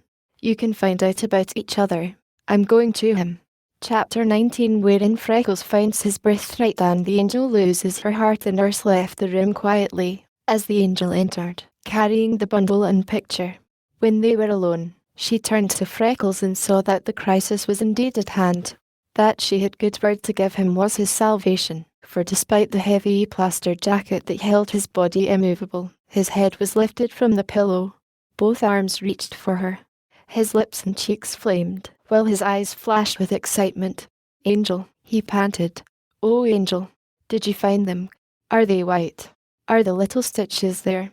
Oh, Angel, did me mother love me? The words seemed to leap from his burning lips. The angel dropped the bundle on the bed and laid the picture face down across his knees. She gently pushed his head to the pillow and caught his arms in a firm grasp. Yes, dear heart, she said with fullest assurance. No little clothes were ever whiter. I never in all my life saw such dainty, fine, little stitches. And as for loving you, no boy's mother ever loved him more. A nervous trembling seized Freckles. Sure. Are you sure? He urged with clicking teeth. I know, said the angel firmly. And Freckles, while you rest and be glad, I want to tell you a story. When you feel stronger we will look at the clothes together. They're here. They are all right. But while I was at the home getting them, I heard of some people that were hunting a lost boy. I went to see them, and what they told me was also exactly like what might have happened to you that I must tell you. Then you'll understand that things could be very different from what you always have tortured yourself with thinking. Are you strong enough to listen? May I tell you? Maybe 'twasn't me, mother. Maybe someone else made those little stitches. Now, Gussie, don't you begin that, said the angel, because I know that it was. No, cried Freckles, his head springing from the pillow. No. How can you know? The angel gently soothed him back. Why? Because nobody else would ever sit and do it the way it is done. That's how I know, she said emphatically. Now you listen while I tell you about this lost boy and his people, who have hunted for months and can't find him. Freckles lay quietly under her touch, but he did not hear a word that she was saying until his roving eyes rested on her face. He immediately noticed a remarkable thing. For the first time, she was talking to him and avoiding his eyes. That was not like the angel at all. It was the delight of hearing her speak that she looked one squarely in the face and with perfect frankness. There were no side glances and down-drooping eyes when the angel talked. She was business straight through. Instantly Freckles' wandering thoughts fastened on her words. And he was a sour, grumpy old man, she was saying. He always had been spoiled, because he was an only son, so he had a title and a big estate. He would have just his way, no matter about his sweet little wife, or his boys, or anyone. So when his elder son fell in love with a beautiful girl having a title, the very girl of all the world his father wanted him to, and added a big adjoining estate to his, why, that pleased him mightily. Then he went and ordered his younger son to marry a poky kind of a girl, that no one liked, to add another big estate on the other side, and that was different. That was all the world different, because the elder son had been in love all his life with the girl he married, and, oh, Freckles, it's no wonder, for I saw her. She's a beauty and she has the sweetest way. But that poor younger son, he had been in love with a village vicar's daughter all his life. That's no wonder either, for she was more beautiful yet. She could sing as the angels, but she hadn't a cent. She loved him to death, too, if he was bony and freckled and red-haired. I don't mean that. They didn't say what colour his hair was, but his father's must have been the reddest ever, for when he found out about them, and it wasn't anything so terrible, he just caved. The old man went to see the girl, the pretty one with no money, of course, and he hurt her feelings until she ran away. She went to London and began studying music. Soon she grew to be a fine singer. So she joined a company and came to this country. When the younger son found that she had left London, he followed her. When she got here all alone, and afraid, and saw him coming to her, why, she was so glad she up and married him, just like anybody else would have done. He didn't want her to travel with the trip, so when they reached Chicago they thought that would be a good place, and they stopped while he hunted work. It was slow business, because he never had been taught to do a useful thing. And he didn't even know how to hunt work, least of all to do it when he found it, so pretty soon things were going wrong. But if he couldn't find work, she could always sing, so she sang at night, and made little things in the daytime. He didn't like her to sing in public, and he wouldn't allow her when he could help himself. But winter came, it was very cold, and fire was expensive, rents went up, and they had to move farther out to cheaper and cheaper places. And you were coming, the boy that is lost was coming, and they were almost distracted. Then the man wrote and told his father all about it, and his father sent the letter back unopened with a line telling him never to write again. When the baby came, there was very little left to pawn for food and a doctor, and nothing at all for a nurse. So an old neighbour woman went in and took care of the young mother and the little baby, because she was so sorry for them. By that time they were away in the suburbs on the top floor of a little wooden house, among a lot of big factories, and it kept growing colder, with less to eat. Then the man grew desperate and he went just to find something to eat, and the woman was desperate, too. She got up, left the old woman to take care of her baby, and went into the city to sing for some money. The woman became so cold she put the baby in bed and went home. Then a boiler blew up in a big factory beside the little house and set it on fire. A piece of iron was pitched across and broke through the roof. It came down smashed, and cut just one little hand off the poor baby. It screamed and screamed, and the fire kept coming closer and closer. The old woman ran out with the other people and saw what had happened. She knew there wasn't going to be time to wait for firemen or anything, so she ran into the building. She could hear the baby screaming, and she couldn't stand that, so she worked her way to it. There it was, all hurt and bleeding. Then she was almost scared to death over thinking what its mother would do to her for going away and leaving it, so she ran to a home for little friendless babies that was close and banged on the door. Then she hid across the street until the baby was taken in, and then she ran back to see if her own house was burning. The big factory and the little house and a lot of others were all gone. The people there told her that the beautiful lady came back and ran into the house to find her baby. She had just gone in when her husband came, and he went in after her, and the house fell over both of them. Freckles lay rigidly, with his eyes on the angel's face, while she talked rapidly to the ceiling. Then the old woman was sick about that poor little baby. She was afraid to tell them at the home, because she knew she never should have left it, but she wrote a letter and sent it to where the beautiful woman, when she was ill, had said her husband's people lived. She told all about the little baby that she could remember, when it was born, how it was named for the man's elder brother, that its hand had been cut off in the fire, and where she had put it to be doctored and taken care of. She told them that its mother and father were both burned, and she begged and implored them to come after it. You'd think that would have melted a heart of ice, but that old man hadn't any heart to melt, for he got that letter and read it. He hid it away among his papers and never told a soul. A few months ago he died. When his elder son went to settle his business, he found the letter almost the first thing. He dropped everything, and came, with his wife, to hunt that baby, because he always had loved his brother dearly, and wanted him back. He had hunted for him all he dared all these years, but when he got here you were gone. I mean the baby was gone, and I had to tell you, Freckles, for you see, it might have happened to you like that just as easy as to that other lost boy. Freckles reached up and turned the angel's face until he compelled her eyes to meet his. Angel, he asked quietly, why don't you look at me when you're telling about that lost boy? I didn't know I wasn't, faltered the angel. It seems to me, said Freckles, his breath beginning to come in sharp wheezes, that you got us rather mixed, and it ain't like you to be mixing things till one can't be knowing. If they were telling you so much, did they say which hand was for being off that lost boy? The angel's eyes escaped again. It was the same as yours, she ventured, barely breathing in her fear. Still Freckles lay rigid and whiter than the coverlet. Would that boy be as old as me? He asked. Yes, said the angel faintly. Angel, said Freckles at last, catching her wrist, are you trying to tell me that there is somebody hunting a boy that you're thinking might be me? Are you believing you've found me relations? Then the angel's eyes came home. The time had come. She pinioned Freckles' arms to his sides and bent above him. How strong are you, dear heart?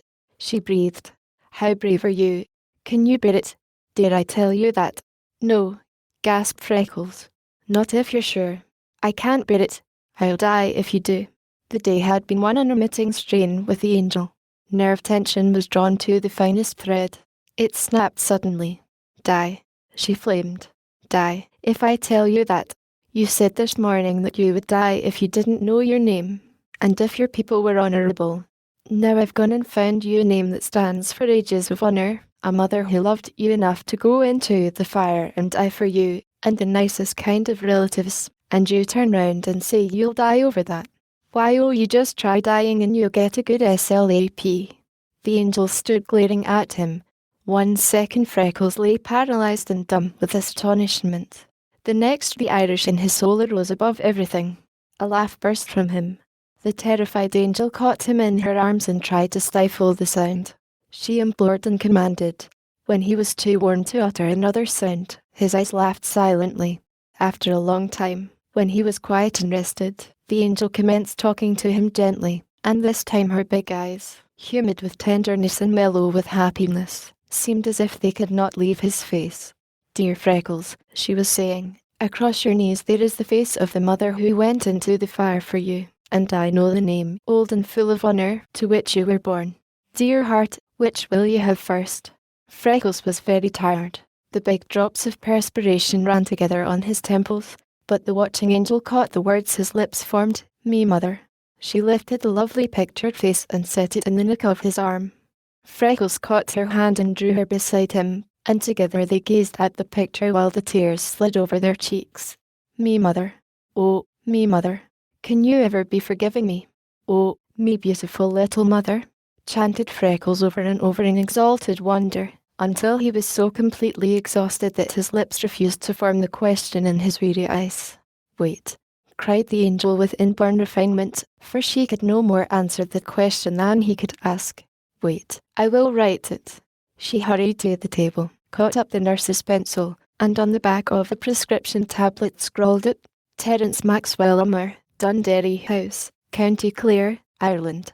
Before she had finished came Freckles' voice. "Angel, are you hurrying?" "Yes," said the angel, "I am. But there is a good deal of it. I have to put in your house and country, so that you will feel located." "Me house?" marveled Freckles. "Of course," said the angel. "Your uncle says your grandmother left your father our house and estate, because she knew his father would cut him off. You get that, and all your share of your grandfather's property besides. It is all set off for you in waiting. Lord Ummer told me so.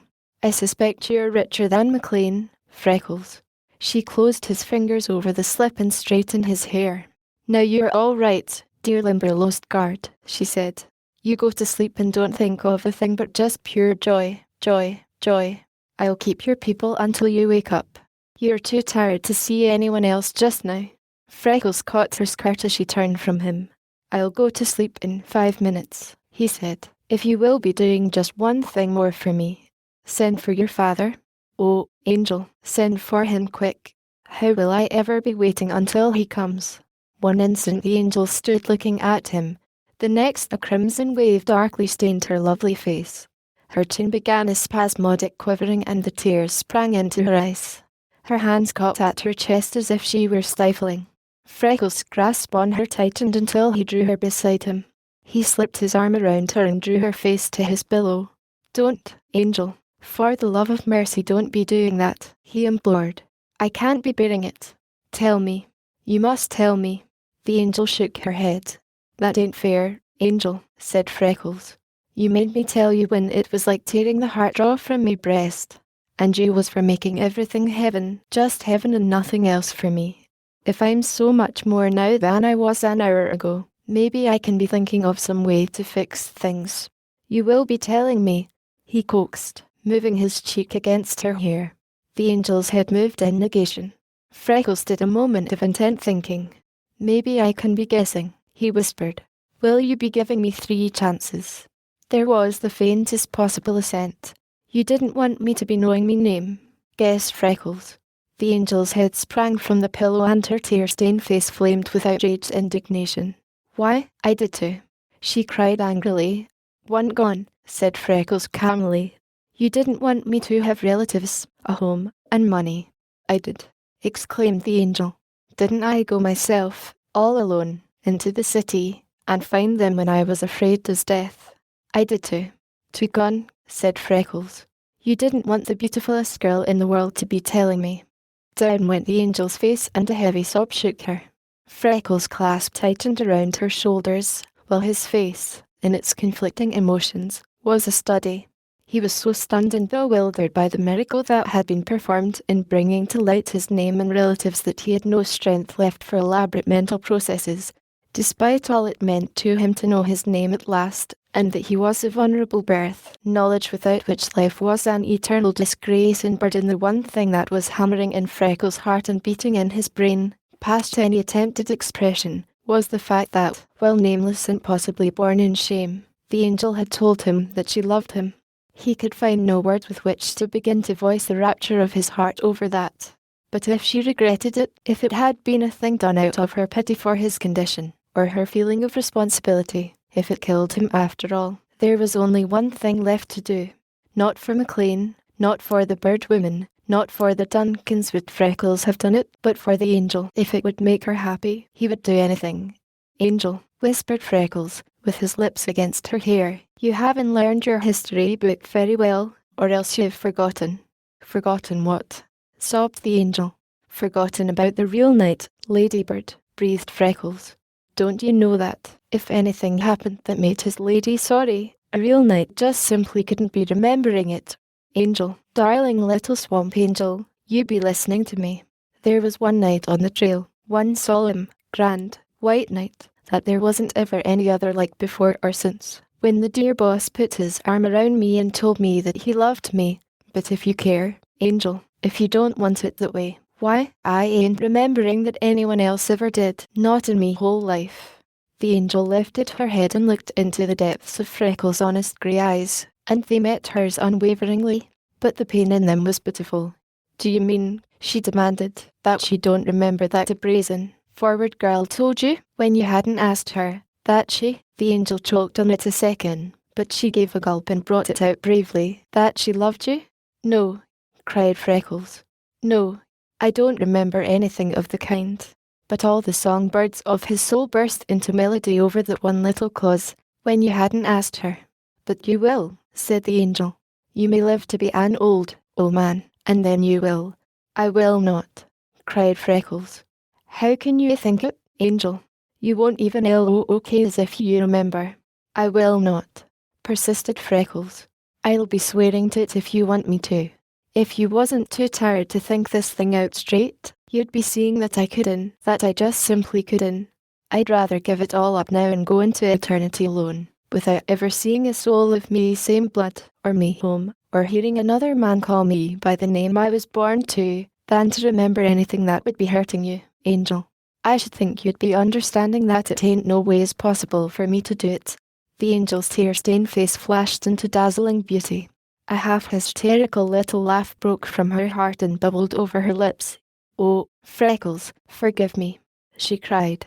I've been through so much that I'm scarcely myself, or I wouldn't be here bothering you when you should be sleeping. Of course you couldn't. I knew it all the time.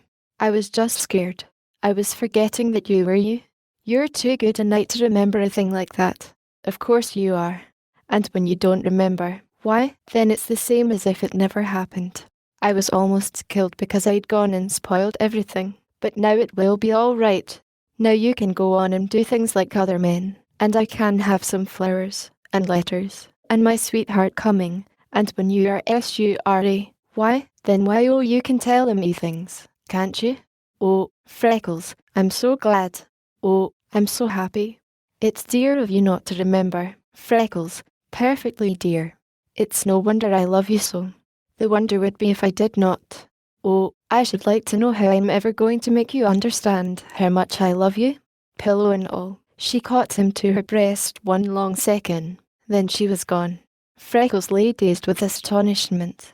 At last his amazed eyes searched the room for something approaching the human to which he could appeal, and falling on his mother's portrait, he set it before him. For the love of life, me little mother, he panted. Did you hear that? Did you hear it? Tell me, am I living, or am I dead and all heaven come true this minute? Did you hear it? He shook the frame in his impatience at receiving no answer. You're only a pictured face, he said at last, and of course you can't talk. But the soul of you must be somewhere, and surely in this air you're close enough to be hearing. Tell me, did you hear that? I can't ever be telling a living soul, but darling little mother, who gave your life for mine, I can always be talking of it to you. Every day we'll talk it over and try to understand the miracle of it. Tell me, are all women like that? Were you like me, Swamp Angel? If you were, then I'm understanding why me father followed across the ocean and went into the fire. Chapter 20, wherein Freckles returns to the Limberlost, and Lord Umber sails for Ireland without him. Freckles' voice ceased, his eyes closed, and his head rolled back from exhaustion. Later in the day he insisted on seeing Lord and Lady Umber, but he fainted before the resemblance of another man to him, and gave all of his friends a terrible fright. The next morning, the man of affairs, with the heart filled with misgivings, undertook the interview on which Freckles insisted. His fears were without cause. Freckles was the soul of honour and simplicity. Have they been telling you what's come to me? He asked without even waiting for a greeting. Yes, said the angel's father. Do you think you have the very worst of it clear to your understanding? Under Freckles' earnest eyes the man of affairs answered soberly. I think I have, Mr. Ummer. That was the first time Freckles heard his name from the lips of another. 1 second he lay overcome. The next, tears filled his eyes, and he reached out his hand. Then the angel's father understood, and he clasped the hand and held it in a strong, firm grasp. "Terence, my boy," he said, "let me do the talking. I came here with the understanding that you wanted to ask me for my only child. I should like, at the proper time, to regard her marriage, if she has found the man she desires to marry, not as losing all I have, but as gaining a man on whom I can depend to love as a son and to take charge of my affairs for her when I retire from business. Bend all of your energies toward rapid recovery, and from this hour understand that my daughter and my home are yours. You're not forgetting this." Freckles lifted his right arm. "Terence, I'm sorrier than I have words to express about that," said the man of affairs. "It's a damnable pity. But if it's for me to choose whether I give all I have left in this world to a man lacking a hand, or to one of these gambling, tippling, immoral spendthrifts of today, with both hands and feet off their souls, and a rotten spot in the core, I choose you, and it seems that my daughter does the same. Put what is left you of that right arm to the best use as you can in this world, and never again mention or feel that it is defective so long as you live. Good day, sir." 1 minute more, said Freckles. "Yesterday the angel was telling me that there was money coming to me from 2 sources. She said that me grandmother had left me father all of her fortune and her house, because she knew that his father would be cutting him off, and also that me uncle had set aside for me what would be me father's interest in his father's estate.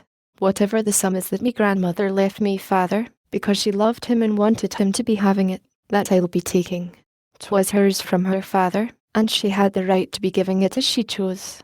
Anything from the man that knowingly left me father and me mother to go cold and hungry, and into the fire and misery, when just a little bit of made life so beautiful to them, and saved me this crippled body, money that he willed from me when he knew I was living, of his blood and on charity among strangers, I don't touch, not if I freeze, starve, and burn too, if there ain't enough besides that. And I can't be earning enough to fix things for the angel." "We are not discussing money," burst in the man of affairs.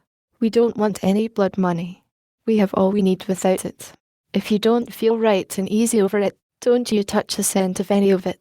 It's right I should have what me grandmother intended for me father, and I want it," said Freckles, "but I'd die before I touch a cent of me grandfather's money." "Now," said the angel, "we are all going home. We have done all we can for Freckles. His people are here. He should know them.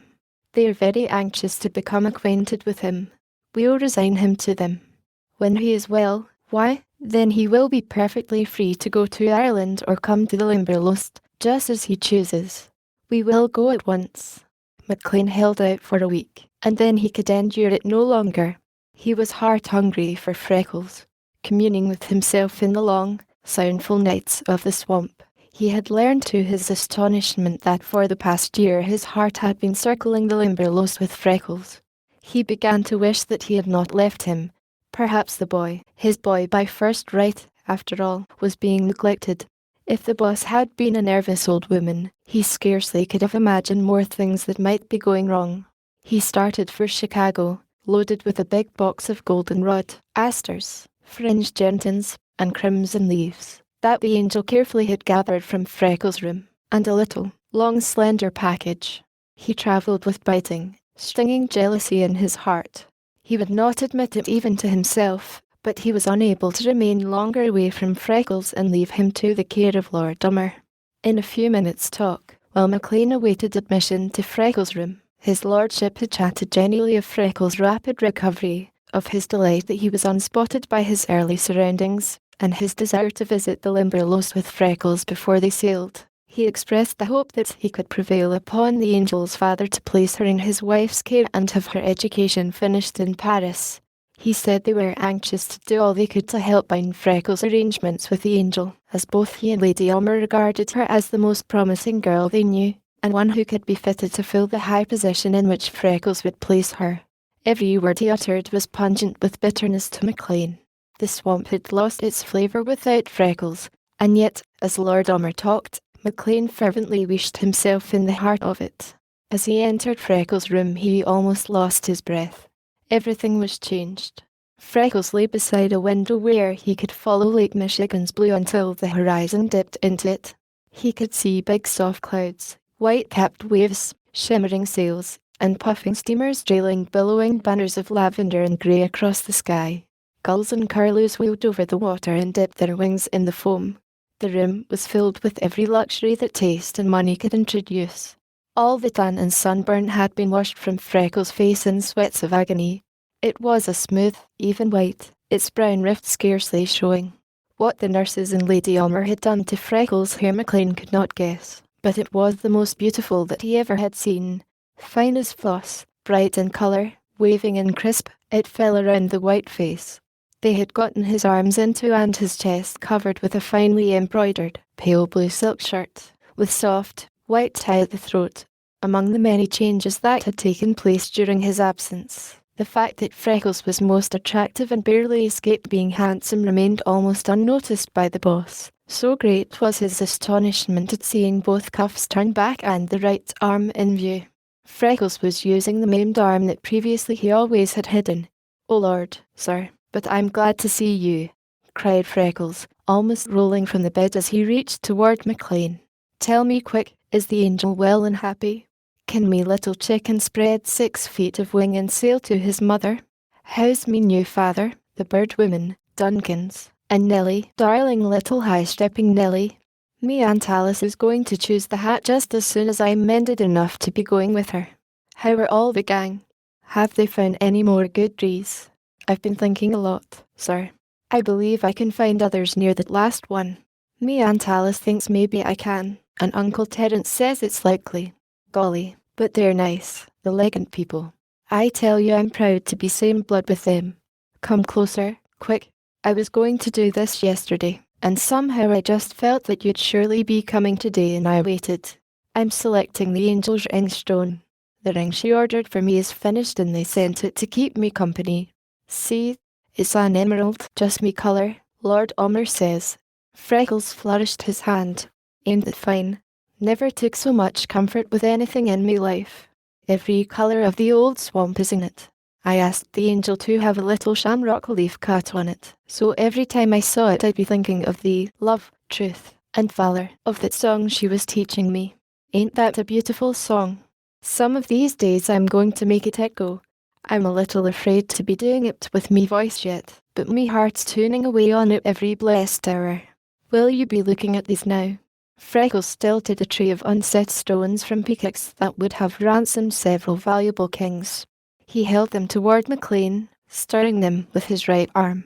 "I tell you I'm glad to see you, sir," he said. "I tried to tell me uncle what I wanted, but this ain't for him to be mixed up in, anyway, and I don't think I made it clear to him. I couldn't seem to say the words I wanted. I couldn't be telling you, sir." McLean's heart began to thump as a lover's. "Go on, Freckles," he said assuringly. "It's this," said Freckles. "I told him that I would pay only $300 for the angel stone. I'm thinking that with what he has laid up for me, and the bigness of things that the angel did for me, it seems like a stingy little sum to him. I know he thinks I should be giving much more, but I feel as if I just had to be buying that stone with money I earned myself, and that is all I have saved of me wages. I don't mind paying for the muff, or the dressing table, or Mrs. Duncan's things, from that other money. And later the angel can have every last cent of me grandmother's, if she'll take it. But just now, oh, sir, can't you see that I have to be buying this stone with what I have in the bank? I am feeling that I couldn't do any other way, and don't you think the angel would rather have the best stone I can buy with the money I earn myself than a finer one paid for with other money? In other words, Freckles, said the boss in a husky voice, you don't want to buy the angel's ring with money. You want to give for it your first awful fear of the swamp. You want to pay for it with the loneliness and heart hunger you have suffered there, with last winter's freezing on the line and this summer's burning in the sun. You want it to stand to her for every hour in which you risked your life to fulfill your contract honourably. You want the price of that stone to be the fears that have chilled your heart, the sweat and blood of your body. Freckles' eyes were filled with tears and his face quivering with feeling. Dear Mr. McLean, he said, reaching with a caress over the boss's black hair and his cheek. Dear boss, that's why I've wanted you so. I knew you would know. Now you will be looking at these. I don't want emeralds, because that's what she gave me. He pushed the green stones into a little heap of rejected ones. Then he singled out all the pearls. Ain't they pretty things? He said. I'll be getting her some of those later. They are like lily faces, turtle head flowers, dewdrops in the shade or moonlight, but they haven't the life in them that I want in the stone I give to the angel right now. Freckles heaped the pearls with the emeralds. He studied the diamonds a long time. These things are so fascinating, like they almost tempt one, though they ain't quite the proper thing, he said. I've always dearly loved to be watching yours, sir. I must get her some of these big ones, too, someday. They're like the Limberlost in January, when it's all ice-coated, and the sun is in the west and shines through and makes all you can see of the whole world look like fire and ice. But fire and ice ain't like the angel. The diamonds joined the emeralds and pearls. There was left a little red heap, and Freckles' fingers touched it with a new tenderness. His eyes were flashing. I'm thinking here's me angel's stone, he exulted. The Limberlost, and me with it, grew in mine. But it's going to bloom, and her with it, in this. There's the red of the wild poppies, the cardinal flowers, and the little bunch of crushed foxfire that we found where she put it to save me. There's the light of the campfire, and the sun setting over sleepy Snake Creek. There's the red of the blood we were willing to give for each other. It's like her lips, and like the drops that dried on her beautiful arm that first day, and I'm thinking it must be like the brave, tender, clean, red heart of her. Freckles lifted the ruby to his lips and handed it to McLean. I'll be signing me check and you have it set, he said. I want you to draw me money and pay for it with those very same dollars, sir. Again the heart of McLean took hope. Freckles, may I ask you something? He said. Why, sure, said Freckles. There's nothing you would be asking that it wouldn't be giving me joy to be telling you. McLean's eyes travelled to Freckles' right arm with which he was moving the jewels. Oh, that, cried Freckles with a laugh. You're wanting to know where all the bitterness is gone. Well, sir, 'twas carried from me soul, heart, and body on the lips of an angel. Seems that hurt was necessary in the beginning to make today come true. The wind had always been raw, but the angel was healing it. If she doesn't care, I don't. Me dear new father doesn't, nor me aunt and uncle, and you never did. Why should I be fretting all me life about what can't be helped? The real truth is that since what happened to it last week, I'm so everlastingly proud of it I catch myself sticking it out on display a bit. Freckles looked the boss in the eyes and began to laugh. Well, thank heaven, said McLean. Now it's me turn, said Freckles. I don't know as I ought to be asking you, and yet I can't see a reason good enough to keep me from it. It's the thing I've had on me mind every year since I've had time to straighten things out a little. May I be asking you a question? McLean reached over and took Freckles' hand. His voice was shaken with feeling as he replied, Freckles, you almost hurt me. Will you never learn how much you are to me, how happy you make me in coming to me with anything, no matter what? Then it's this, said Freckles, gripping the hand of McLean strongly. If this accident, and all that's come to me since, had never happened, where was it you had planned to send me to school? What was it you meant for me to do? Why, Freckles, answered McLean, I'm scarcely prepared to state definitely. My ideas were rather hazy. I thought we would make a beginning and see which way things went. I figured on taking you to Grand Rapids first, and putting you in the care of my mother. I had an idea it would be best to secure a private tutor to coach you for a year or two, until you were ready to enter Ann Arbor or the Chicago University in good shape. Then I thought we'd finish in this country at Yale or Harvard, and end with Oxford, to get a good, all-round flavour. Is it all? Asked Freckles. No, that's leaving the music out, said McLean. I intended to have your voice tested by some master, and if you really were endowed for a career as a great musician, and had inclinations that way, I wished to have you drop some of the college work and make music your chief study. Finally, I wanted us to take a trip through Europe and clear around the circle together. And then what? Queried Freckles breathlessly. Why, then, said McLean, you know that my heart is hopelessly in the woods. I never will quit the timber business while there is timber to handle and breath in my body. I thought if you didn't make a profession of music, and had any inclination my way, we would stretch the partnership one more and take you into the firm, placing your work with me. Those plans may sound jumbled in the telling, but they have grown steadily on me, Freckles, as you have grown dear to me. Freckles lifted anxious and eager eyes to McLean. You told me once on the trail, and again when we thought that I was dying, that you loved me. Do these things that have come to me make any difference in any way with your feeling toward me? None, said McLean. How could they, Freckles? Nothing could make me love you more, and you never will do anything that will make me love you less. Glory be to God, cried Freckles. Glory to the Almighty. Hurry and be telling your mother I'm coming. Just as soon as I can get on me feet I'll be taking that ring to me angel, and then I'll go to Grand Rapids and be making me start just as you planned, only that I can be paying me own way. When I'm educated enough, we'll all, the angel and her father, the bird woman, you, and me, all of us will go together and see me house and me relations and be taking the trip. When we get back, we'll add a mare to the lumber company, and golly, sir, but we'll make things hum. Good land, sir. Don't do that.